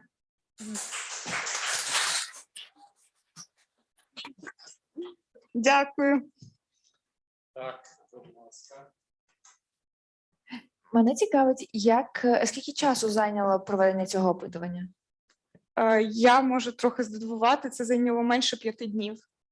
І ми бачимо цифру 50, тому людям було дійсно потрібно це сказати. І я починала просто, я ж кажу, зі своїх знайомих, потім це було поширено на сторінку ПАН'ЄВРОПЕЙСЬКИМ, і все. Тобто якщо б в мене було більше там часу, то мені здається, було б ще більше людей. Так, якщо всі думають, я так дивлюся, всі застигли. Ось, я розумію, що є втома, і є емоційний цей момент від того, що сказала Настя, це правда. Я знаю, що Настя дуже хвилювалася, ось, але це говорить про щирість, і я люблю таких людей. Так само, як я вдячний Ларісу за його відверту розмову, і так само я, відповідно, підтримую і розумію Настю, коли вона про це говорила. Дивіться, вже як людина, все-таки з досвідом, то я тут сижу такий старший перець між молодими дівчатами. Ось, я пройшов ці 30 років. Я пам'ятаю 24 серпня 91-го року. Я пам'ятаю референдум 1 грудня. І я пам'ятаю, як референдум відбувався 1 грудня, а ми в п'ятницю, це відповідно було 29 листопада 91-го року, ось так сиділи, як ви, в 3-й аудиторії 5-го корпусу Чернівецького, тоді ще ордена Трудового Червоного Прапора Державного університету студенти.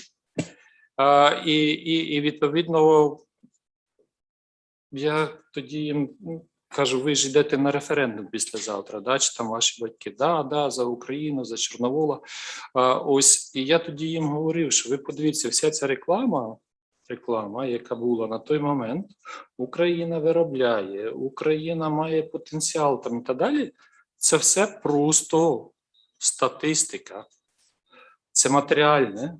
Воно живе лише тоді, коли приходить той дух, який рве до бою, рве за пусту, рве за волю. То коли з'являється те, що це все організовує.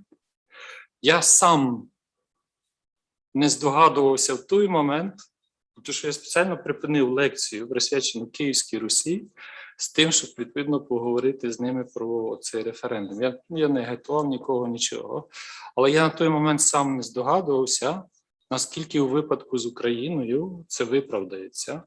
По об'єктивних передумовах ми мали би зараз мати колонію на Марсі. По об'єктивних. По суб'єктивних, у тому, що, відповідно, наскільки відчували себе українцями, не відчували українцями, наскільки готові були до вірібус уніціс та спільної роботи, виявилося, відповідно, набагато не так, як, відповідно, це виглядало 1 грудня 91-го року. І воно не могло бути по-іншому. По 1 грудня більшість голосували шлунком. Ми заживемо нарешті класно. Але була та частина, яка голосувала цілком свідомо і розумом, і розуміла, що за цим голосуванням стоять дійсно люди, які загинули за незалежність України, які сиділи по таборах. Тобто, і ви зверніть увагу, що мене завжди вражало і вражає, за ці 30 років, попри всі нарікання, всі соціологічні опитування показують, що українці в всіх куточках, навіть в тому ж Криму, підтримували незалежність України. Тобто, коли ставилося питання, як би ви проголосували 1 грудня 91 року, всі відповідали, ми проголосували би за незалежність України. Тому, коли Настя говорить, що там є частина тих, які, значить, не зовсім впевнені в Україні, в опитуваннях і так далі, я пам'ятаю 90-ті роки і пам'ятаю тих студентів, які говорили тільки про одне, як би урвати з цієї країни. А зараз ми маємо вас, ми маємо, відповідно, тих, які хочуть реалізувати себе тут. Мало того, вони реально бачать Україну як країну можливостей. Мало того, за ці 7 років після початку війни і після Майдану багато хто з нас забув страх в тому сенсі, в якому він у нас був до лютого 2014 року. Тобто ми повірили десь в себе, і ми знаємо, що ми можемо це зробити. Оце ключове для мене. Європа будувала себе, вірячи у власні сили. частка тих, хто перестають вірити в себе, які шукають причини десь, що відбувається в Україні. То американці натравили нас на росіян, то ще щось там і тому подібне, їх зменшується. Вони розуміють екзистенційні виклики, які кидає Україна на сьогоднішній день Російській імперії. Я спокійно ставлюся до росіян, до російської культури там і тому подібне. Да? Але, відповідно, є на сьогоднішній день дві моделі, які принципово відрізняються. У нас на сьогоднішній день ми критикуємо будь-яку владу, і ми це відстояли. І ми можемо спокійно сказати, що, наприклад, ми не віримо, що Україна буде розвиватися. Да? Ми можемо це спокійно сказати на занятті, ми можемо це сказати спокійно в соціологічних опитуваннях, і ми цього не боїмося. І ми знаємо, що нас не виключать з університету. А я, на відміну від вас, пам'ятаю ті золоті часи, в лапках, за якими якась частина ностальгує, коли, відповідно, було одноголосне прийняття рішень, і коли почав сипатися Радянський Союз, не виявилося нікого, хто пішов на захист. Хоча до того всі строєм марширували і говорили, що страна Совєтів – лучшая страна в мірі. А на сьогоднішній день ми маємо значною частиною свідомий вибір вами. Ви вже ніколи мене не зрозумієте, в якій ситуації був я в вашому віці, і я неймовірно щасливий, що ви ніколи не відчуєте те, що відчував я, коли я боявся щось сказати під час там комсомольських зборів, партійних зборів там і тому подібне. Тому ці опитування просто фантастичні. Мало того, я вдячний, я не знаю, можливо, ще є питання, хтось там писав, але я, можливо, забігаю вперед трохи. Я вдячний, наприклад, колегам Карлосу, який завжди займав чітку позицію проукраїнську на підтримку.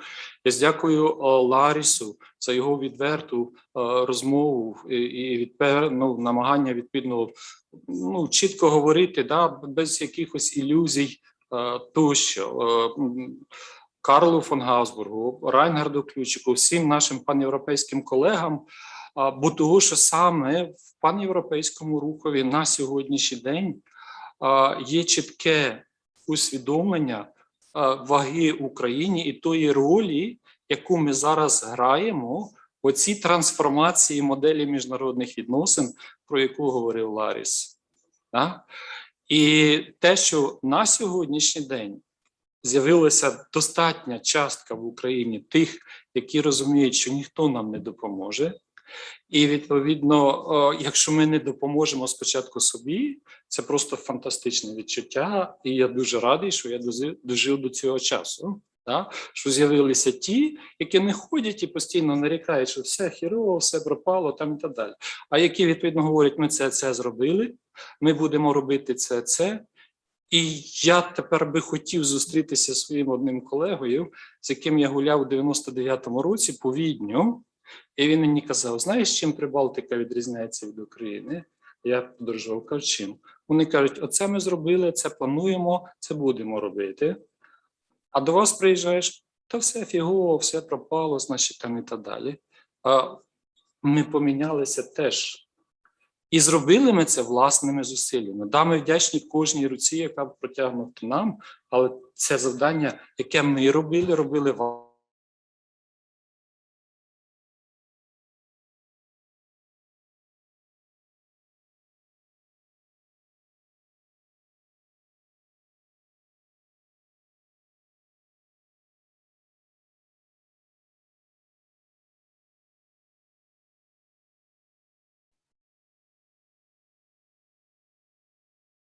There are some interruptions.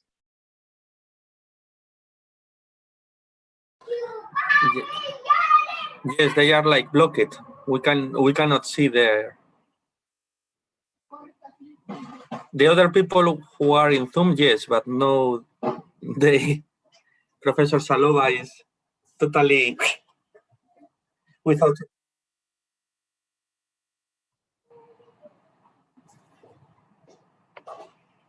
Okay, let's maybe wait for a minute. Yes. And now they will reconnect again. So something happened with electricity system. Support group is writing to me that. Шановні учасники нашого заходу, зараз ми перезапустимо систему і вийдемо назад в Zoom. У нас просто, ми вже так підозрюємо, що розвідка Москви нас вимкнула, але ми продовжуємо працювати, тому дайте нам, будь ласка, 1 хвилину для вирішення технічних питань. Попри все, як каже Володимир Станіславович, Україна буде жити, а Росія під питанням, тому ми зараз справимося. Хвилинку.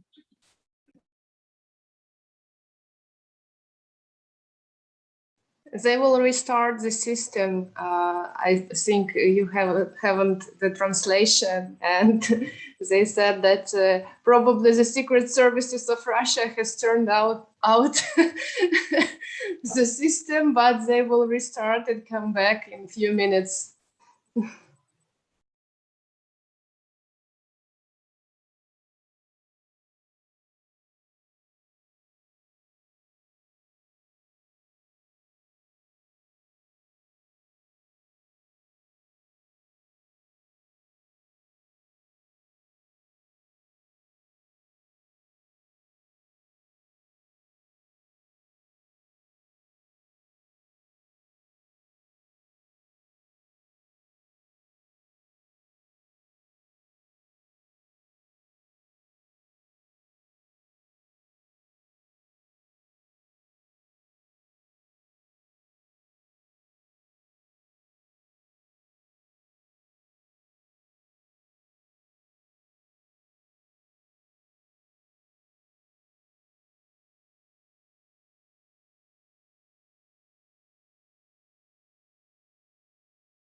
Я вже так розумію, що нам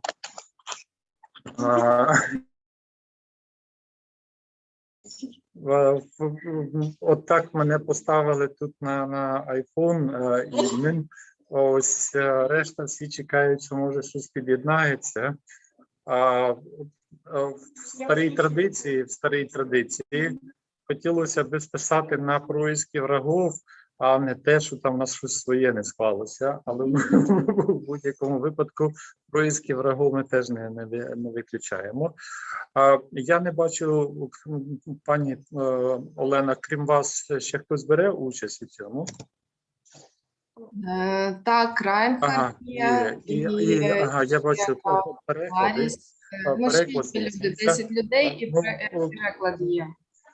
Так, колеги, дійсно, там зараз технічно виникла така неполадка, і такі технічні накладки, вони відбуваються не тільки в Україні, щоб не комплексували, це відбувається і на конференціях дуже хорошо обладнаній Європі, так що не закликаю не комплексувати з цього приводу.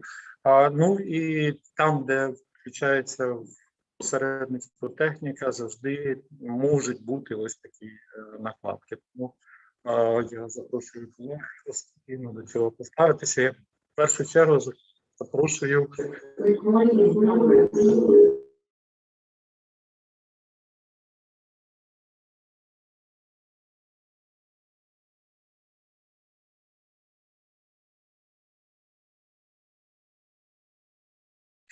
Запрошую.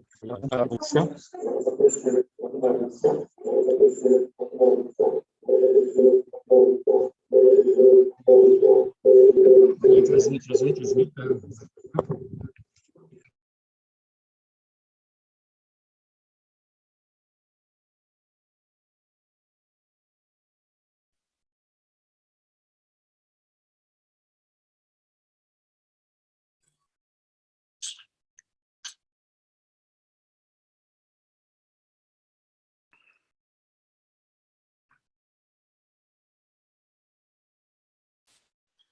Igor, was machst du gerade? Du bist verschwunden.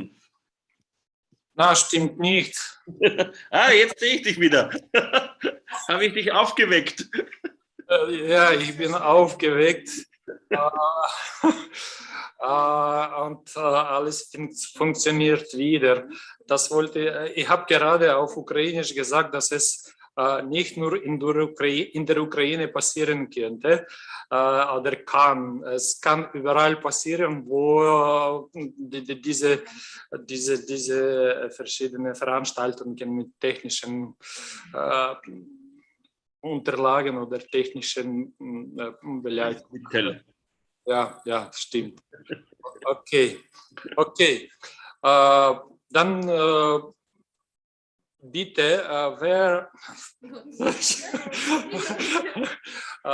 ми продовжуємо, і я прошу, будь ласка, хто має питання, коментарі до того, що сказала Настя, бо того, що я мені 57 років виповнилося, але по емоційності залишився так, як мені було 37, 27, 17, і через те, ну чесно вам скажу, мене порадував Настін виступ, і через те, відповідно, була ось така моя спонтанна реакція. Це не те, що ми з Настю тренували вечором, як ми розіграємо ось цю сценку. Ні, це справді щиро, і всі мої студенти, з ким я працюю, знають, що у нас завжди відверті і щирі розмови.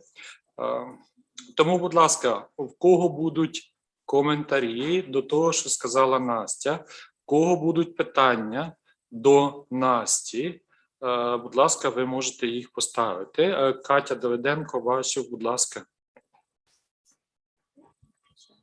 Насправді я дуже чекала на доповідь Насті. Мені було дуже цікаво. Я думаю, вся молодь України теж всієї молоді України теж дуже сподобалось. Мої запитання будуть більше такі от організаційні про вашу діяльність. Я сподіваюся, я можу їх поставити. По-перше, чи кожна країна має відділення пан'європейської молоді? І якщо так, то чи співпрацюємо ми з іншими представниками пан'європейського руху? І друге запитання, які перспективи розвитку та роботи пан'європейської молоді Київщини? Дякую. Дякую, мені дуже приємно чути, що на мою промову чекали. Це завжди приємно знати. Щодо відділень, наскільки мені відомо, то не в кожній країні, якщо ми кажемо про... Так, і про Європейський Союз, не кожен. Так, ми співпрацювали в грудні минулого року з Пан Європи молодь саме з Хорватії. Також я знаю, що є відділення, виправляйте мене, якщо щось, у Франції, в Австрії, Іспанії, Німеччині. Так. Так, я не знаю, чи просто, якщо ви без мікрофона чути всім, Ігор Володимирович каже про те, що пан Європейська молодь з Німеччини також вітала нас на Фейсбук-сторінці Україну з Днем Незалежності. Словенська. Так. Чорногорія. Болгарія. Угу. Просто ми ще не з усіма знайомі, бо наше відділення дуже молоде. Щодо нашого розвитку, якщо казати про майбутні проекти, то за цим краще слідкувати все ж таки за нашими сторінками, бо якщо зараз у нас є, наприклад, один проект, там він називається Pan Opportunities, це саме від нас, який ми робимо, ми розповідаємо молоді про можливості, як можна, наприклад, не знаю, взяти участь у стажуванні десь в Європейському Союзі, просто в інших країнах Європи. Також це про навчання, щось про що, тобто про культурний обмін, про обмін, можна поїхати про навчання і так далі. Це береться у вигляді інтерв'ю, зазвичай це проходить все українською мовою. Подальші наші плани у нас має бути захід у жовтні. Я не хочу поки казати тему, буде невеликий секрет і сюрприз. Просто я ж кажу, найкраще слідкувати, бо ідеї приходять по ходу роботи. І відповідаючи ще також, доповнюючи відповідь Насті на перше питання, я завжди говорив, що моя діяльність в Пан-Європі, вона не орієнтована була там на вік Олександра Глібовича або на мене. Да? А це попри те, що зрозуміло, що ми відповідно підтримуємо будь-кого, хто прийде до нас і готовий включитися в роботу.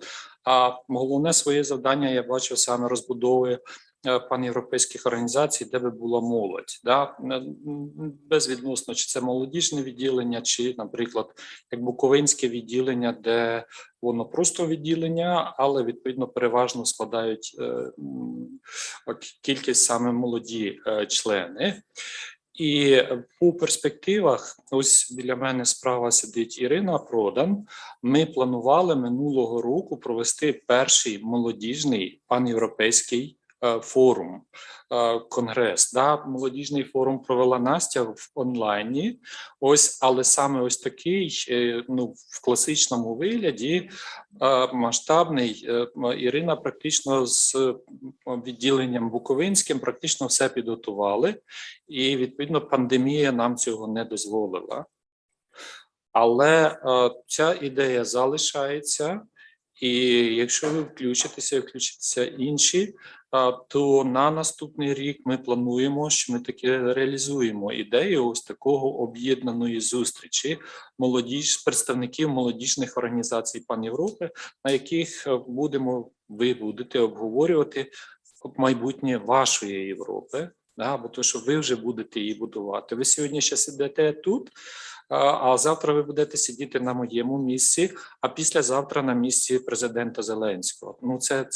Це буденність, да? Тобто це виглядає зараз так дивно, але це зміна поколінь, це природній процес. Да? Тому абсолютно нормально, що ми до цього рухаємося. І я дуже радий, у нас, наприклад, ми проводили перші конференції, то до нас приїжджали з молоді представники від панєвропейських відділень молодих Словенії, панєвропейських, Німеччини, Швеції приїжджали. Ось зараз у нас хороші контакти там через Жана Поля Пікапе із французами, де він теж таких молодих навколо себе зібрав. Тобто все в ваших руках.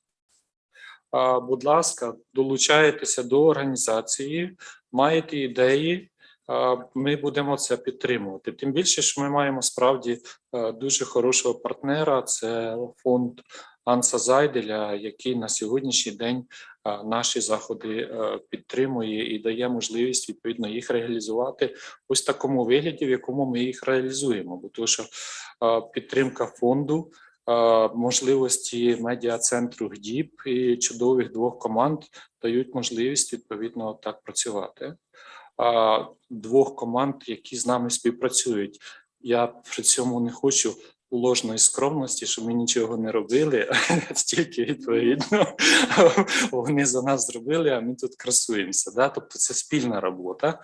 Я весь час наголошую, що ось Буковина входила в склад, як герцогство, в склад Габсбурзької монархії, І лозунг, девіз, під яким діяв Франц Йосиф з 48 по 16 рік, був «Viribus unicis» – спільними зусиллями. І цей принцип відповідно спільними зусиллями, він характерний був для Європи, і відповідно він є характерний зараз для України по багатьох параметрах. Власне, завдяки цьому ми зберегли незалежність, втратили не так багато територій. І ви розумієте, що ці втрати тимчасові. Я це вам говорю як історик. Той же ж Конрад Аденауер зберіг, відповідно, принципи в Західній Європі, і Німеччина на сьогоднішній день об'єднана. Хоча, можливо, в 56-му році це виглядало дуже ілюзорно і утопічно. Зараз процес відбувається ще швидше, ніж тоді вони відбувалися. Тому порох сухий. Будемо працювати. Дякую. Це таке моє доповнення до того. Настя хоче ще теж сказати, будь ласка. Я ще хочу додати, що так, якщо вам цікава наша діяльність або ви хочете якось до нас долучитися, ми не закрита організація, ми всім раді. І я про це завжди кажу, постійно про це кажу, бо це якась моя особиста радість. Я якось звикла до того, що про там політику, Україну, наш європейський вектор я можу поговорити тільки з міжнародниками, студентами, там історики, політологи. Але я кажу, це моя особиста гордість, що тут зараз присутні дівчата з нашої молодіжки київської, які навчаються в політехнічному інституті, вибачте. І, здавалося б, як ми звикли, там, технарі, вони трошки про інше, але ні. Люди хочуть змінювати, хочуть робити Україну кращою, і вони сьогодні з нами, я цьому дуже рада.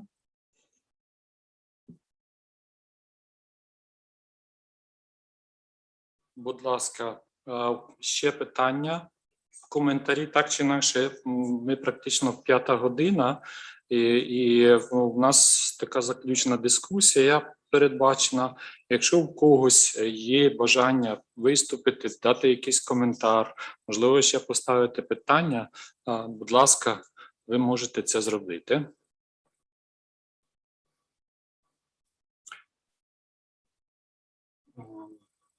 Я розумію, що всі вже втомилися, так чи інакше. Ось, бо того, що в студентів почався навчальний рік. Райнгард вчора святкував якийсь день народження, йому теж сьогодні нелегко.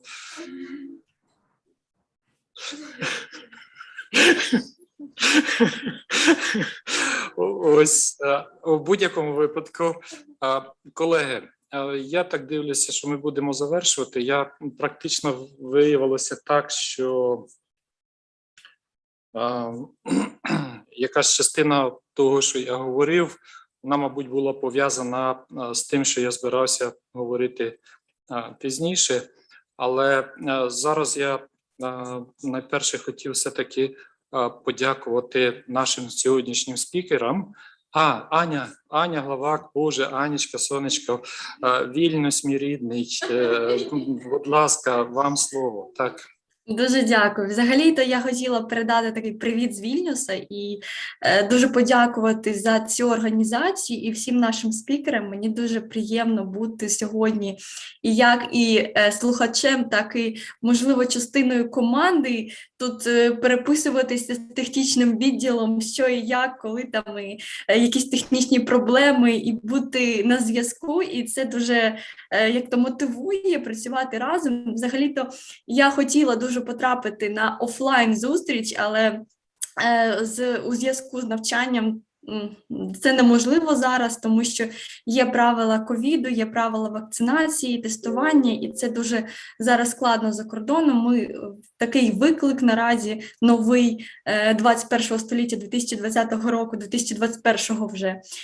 Але не дивлячись на це, я дуже рада, що ми зараз всі зібралися, що ми взагалі дискутуємо стосовно України, стосовно її бачення та перспектив, викликів, і взагалі дуже дякую нашим спікерам за чудову таку презентацію своїх бачень щодо України, щодо її 30-річчя, пробачте. Ось, і я думаю, що разом і молодь, і взагалі люди старшого покоління, всі, хто присутні в ПАН-Європі, і наша ідея об'єднаної Європи призведе до досягнення наших взаємних цілей. Ми будемо працювати дуже добре разом і досягати уже України як частини Європейського Союзу, розвинутої та здатної показати на все найкраще, так скажемо. Дуже дякую і дякую взагалі за форум. Ось. І була дуже приємно вас бачити всіх онлайн, насправді, але дуже сподіваюся, що приїду скоро з Вільнюса, то буде ця можливість побачити офлайн також і зустрітися, і поговорити на такі глобальні теми, як наша глобальна ідея об'єднаної Європи і процвітаюча Україна. Так, дуже дякую. Дякуємо, Аня. Дякуємо. Наші теж щиріші вітання до Вільнюса, до братньої Литви, яка справді на сьогодні дуже таку чітку позицію займає по підтримці України. І тут просто з власного досвіду, оскільки я там викладав довгий час, ця підтримка є не лише на рівні політиків, а ти їдеш в тролейбусі, і там старша людина тебе питає, звідки ти? З України, тримайтеся, ми за вас вболіваємо, переживаємо там і так далі. Це надзвичайно приємно. Дякую. Я реально хотів би подякувати всім нашим сьогоднішнім спікерам, бо було надзвичайно цікаво. Дійсно, такий вільний обмін думками, дійсно таке, знаєте, спілкування, за яким ми десь засумували, ось і воно нарешті відбулося. Да, непрості часи, але відповідно ми маємо відверто про це говорити, і ми маємо розуміти, як ми сприймаємо ці непрості часи, і як сприймають наші друзі ці непрості часи, бо того, що уже немає світу, який закривається в своїх комірчинах. Ми всі знаходимося в одному будинку, в одному домі, і відповідно ми дійсно маємо спільними зусиллями виходити із цієї ситуації. Через те я дійсно дякую всім нашим сьогоднішнім спікерам, Володимиру Станіславовичу ОГРИЗКО, дякую Міхаелу ГАЛЕРу, який долучився, депутат Європарламенту, Бенедикту ПРАКСЕНТАЛЕРу, Карлу фон Габсбургу, Ларісу Гайзеру, Карлесу, ось, і, безумовно, Насті, за те, що ви сьогодні виступили, поділилися своїми думками, і ми змогли, відповідно, дійсно відчути ось той нерв, в якому живе сьогоднішній світ. Це перше.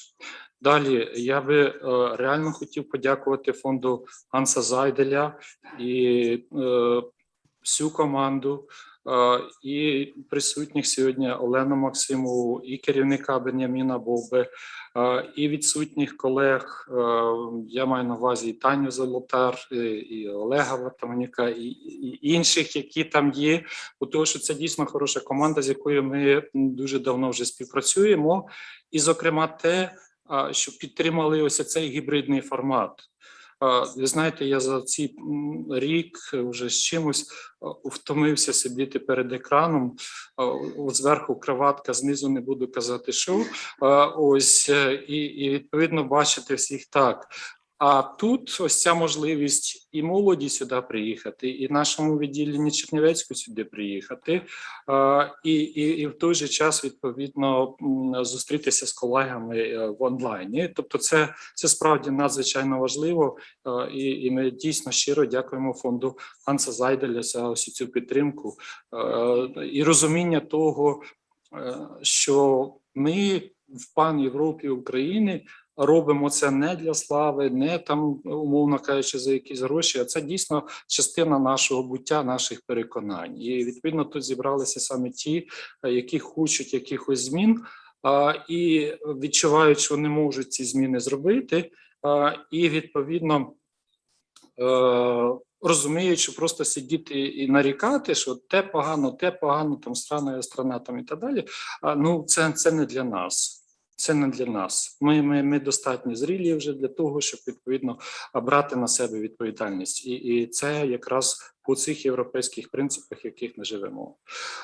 Далі, безумовно, неймовірна вдячність команді медіа-центру, ось Інні ХОМЕНСЬКій, яка очолює, веде це все там і так далі, хлопцям технічний супровід, хлопцям-перекладачам, тому що без їхньої злагодженої такої роботи це практично було би неможливим, щоб ми сьогодні ось так спокійно провели нашу конференцію і нашу відверту ось таку дискусію. Тут сьогодні немає з нами Ірини Борисівни Матяш, але я би хотів їй передати вітання, бо того, що ми так чи інакше з нею теж рука об руку працюємо, і власне те, що я знайомий з Оленою МАКСИМОВою, з іншими, це теж свого часу була її заслуга, яка відповідно підказала від фонду Зайделя, що там ходить людина по Києву, хоче щось зробити, можете його підтримати, бо він не сам, він з студентами. Ось, і оскільки дійсно все, що я роблю, це для молоді, і тут наші співпали якби пріоритетні цілі фонду і наші, тому ми співпрацюємо, тому Ірині Борисівні Матяш теж я би хотів подякувати щиро. Я би хотів подякувати, зараз з нами не присутній Ігор Гаврилов, але він величезний шмат роботи організаційний проробив за цей час, ось, і уможливив нашу конференцію. Тому, Ігор, якщо він нас бачить, ми йому передаємо щирі вітання і щиро вдячність за пророблену роботу. Це наш генеральний секретар нашої панєвропейської організації. Безумовно, неймовірна вдячність усім колегам від Пан-Європи. Справа сидить Ірина Продан, яка представляє наші буковинські відділення. Зліва сидить Настя Гаценко, яка представляє молодь Київщини. Постійно в процесі були також колеги із Пан-Європи Прикарпаття і Пан-Європи Галичина, які нам допомагали порадою і по-іншому. Тому низька вдячність дійсно ось колегам по Пан-Європі, які підставили плече, і відповідно ми ось разом в цьому такому тристоронньому партнерстві Фонд Зайделя, медіа-центр ГДІП і Пан-Європа України ми змогли провести ось цю відверту дискусію. І на завершення, якщо безумовно, я би хотів подякувати всім, хто поставив питання, хто брав активну участь в сьогоднішній дискусії. І на завершення, відповідно, я би хотів подякувати Вікторії БИСТРі, яка зі мною співмодерувала сьогодні. І вона молодець, теж хороше надбання нашої київської молоді. І так, Райнгард нагадує, наступний рік – рік століття Пан-Європи.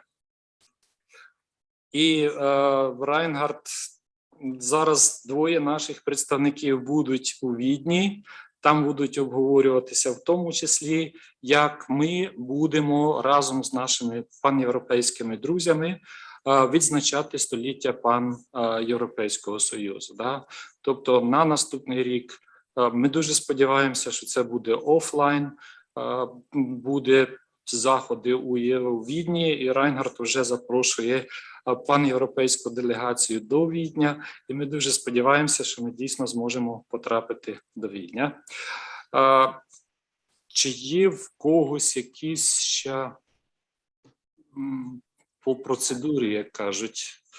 Я щось забув, не забув, упустив, будь ласка, я готовий Пані Олена, я бачу, Пане Ігоре, да, хочу теж зі сторони фонду Ганнса Зайделя подякувати вашій чудовій команді, чудовій молоді Пан Європи, яка зараз присутня офлайн і онлайн, нашим чудовим спікерам і, звісно, медіа-центру ГДІП за організацію цього заходу. І всі заходи, які ми підтримуємо, які організує Пан'європейський Союз, вони завжди, як можна порівняти з ковтком свіжого повітря, тому що на цих заходах ми маємо можливість спілкуватися з нашими європейськими колегами і дійсно почути відверто, як ситуація в різних дуже важливих питаннях виглядає зовні з європейської точки зору. І це дуже важливі заходи, і вони завжди на дуже високому рівні. Ми щасливі, що у нас є така кооперація, і раді надалі підтримувати і розвивати цей напрямок роботи. Дякую дуже вам і вашій команді. Дякую, пані Олена. Я у чаті є ще тут Райнгард нагадує, що 17-20 листопада 2022 року у Відні буде відбуватися сторіччя заснування Пан'європейського Союзу. Просить save the date. Запам'ятати цю дату. Я вибачаю за вимову. Ось, і дуже приємно до нас долучилася пані Наталія Отенко, яка нам у чаті написала: дякую, дуже цікаво, молоді, успіхів і натхнення. Головне, що кордони ЄС дружні до нас, аж ніяк не мають нас за ворогів, а як колег та однодумців. Дякуємо вам теж. І я бачу, Да, Настя, будь ласка, хто хоче, ми маємо ще час і маємо можливість, відповідно, будь ласка. Ви просто запитали, що ви забули сказати, ви нічого, але ми ще не сказали. Дякуємо вам, Ігор Володимирович, що ви об'єднуєте нас, молодь, заради спільної цілі, допомагаєте нам якби знайти один одного, наших однодумців, і цей форум, я думаю, без вас був би неможливий. Дякую, я завжди дико все незручно почуваю і не знаю, куди мені сховатися в таких випадках.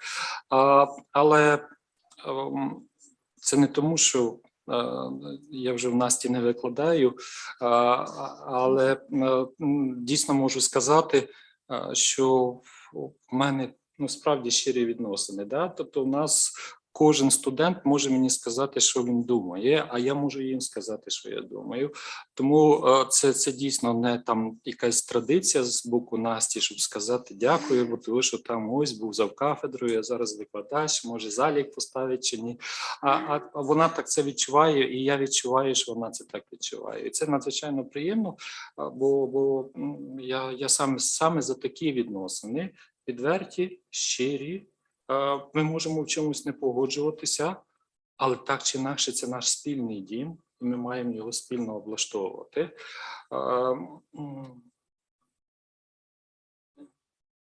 Там Ларіс що написав?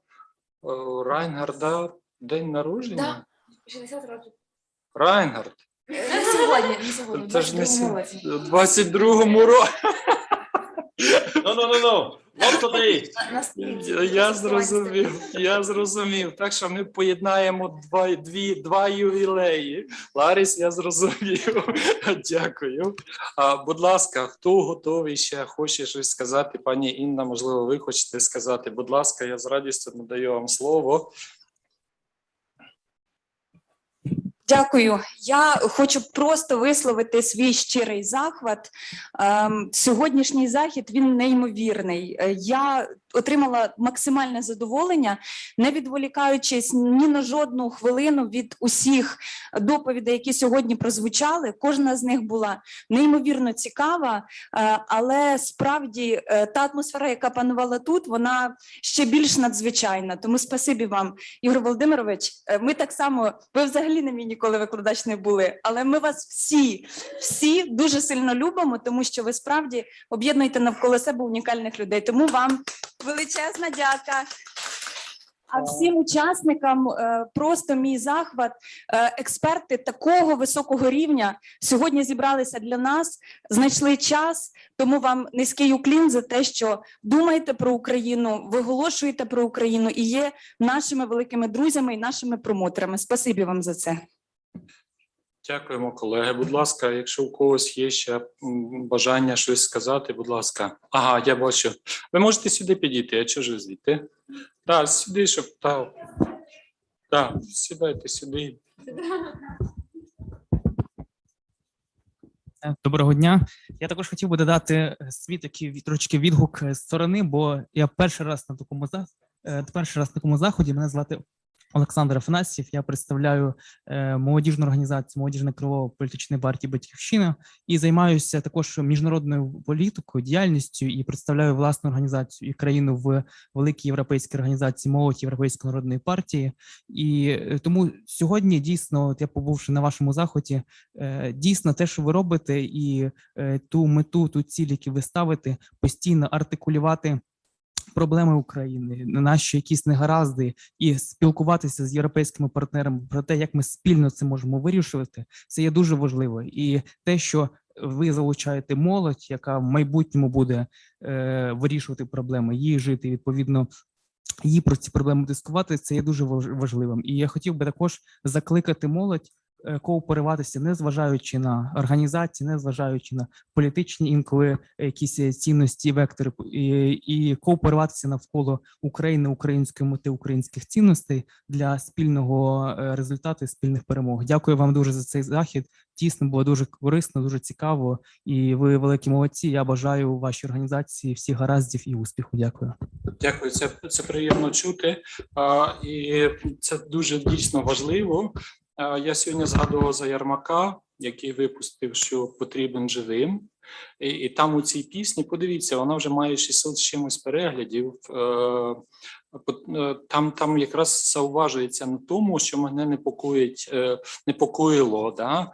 Що ці політичні срачі, які є між тими чи іншими партіями, вони часто на догоду там тій чи іншій персоні, але не на користь України. Це цілком природно, що ми можемо належати до різних політичних партій. Це цілком природно, що ми можемо мати відповідно якісь там свої політичні уподобання. Але кінцева мета не прихід до влади того чи іншого політичного лідера, а відповідно користь, яка буде для країни. І тому я вам дійсно вдячний за ці слова. Ми відкриті до співпраці. Ми дійсно наступного року будемо, політична організація «ПАН'ЄВРОПЕЙСЬКИЙ СОЮЗ» буде святкувати своє століття. Ми найдавніша політична організація, яка виступала за об'єднану Європу. Да? Тому ми постійно наголошуємо, що ми політична організація, але позапартійна. А це означає, що ми відкриті до співпраці з усіма, хто готовий, відповідно, працювати на ту мету, яку ми бачимо спільно і разом. Да? На сьогоднішній день, ось дівчата сидять, вони слухали цивілізаційний вимір сучасних міжнародних відносин, курс, який я читаю, я завершую його завжди чим? Цивілізаційним вибором України. Ми можемо довго говорити про цивілізаційні моделі, які існують на сьогоднішній день у світі, але ми цілком природно розуміємо, що цивілізаційний вибір України – це європейський вибір, і який, а саме західноєвропейський вибір. І відповідно це було свого часу на рівні декларацій, на сьогодні стається відповідно нашою реальністю, нашою буденністю, і ми маємо максимально це імплементувати тут. Да, ми будемо вдячні будь-якій протягнутій руці, але все ми маємо робити самі. І робити, відповідно, з молоддю, яка не має комплексів, що вони живуть, відповідно, там, в меншовартісній країні, відповідно, в якій все погано, і так далі. Чим більше таких, тим гірше. Вони приїжджають в іншу країну, там теж стає погано, не переживайте. Вони від себе не можуть втекти. Так? Ось, але коли я бачу на сьогоднішній день тих молодих людей, які вірять в свої сили, є й такі, що думають, що взагалі все їм море по коліна, є й такі, це крайність інша, це теж перехідний такий фаз. Але ті, які вірять в свої сили і мають відповідно знання і певні вже навички, то це 100% ту підґрунтя, що ми таки остаточно поміняємо Україну і зробимо її успішною. Ну, 100%. Я в цьому просто переконаний. І, звичайно, я викладаю там з 14 травня 90-го року. Я ще раз подивився свою трудову. Я дійсно викладаю з 14 травня 90-го року. І я святкую 30-ліття незалежності України, хоча, відповідно, на початку говорили, що це не життєздатний організм, і нас всі відмовляли партнери від того, щоб ми проголошували свою незалежність, зверніть увагу. Да? Тим не менш, ми, незважаючи ні на що, ми вижили, ми вистояли, і ми живемо, ми зараз сидимо в такому приміщенні, про яке я в 91-му році навіть мріяти не міг, що ось буде відбуватися така конференція. Тому, ще раз, все в наших руках, друзі є і завжди знайдуться, коли ми будемо сильними. Дякую.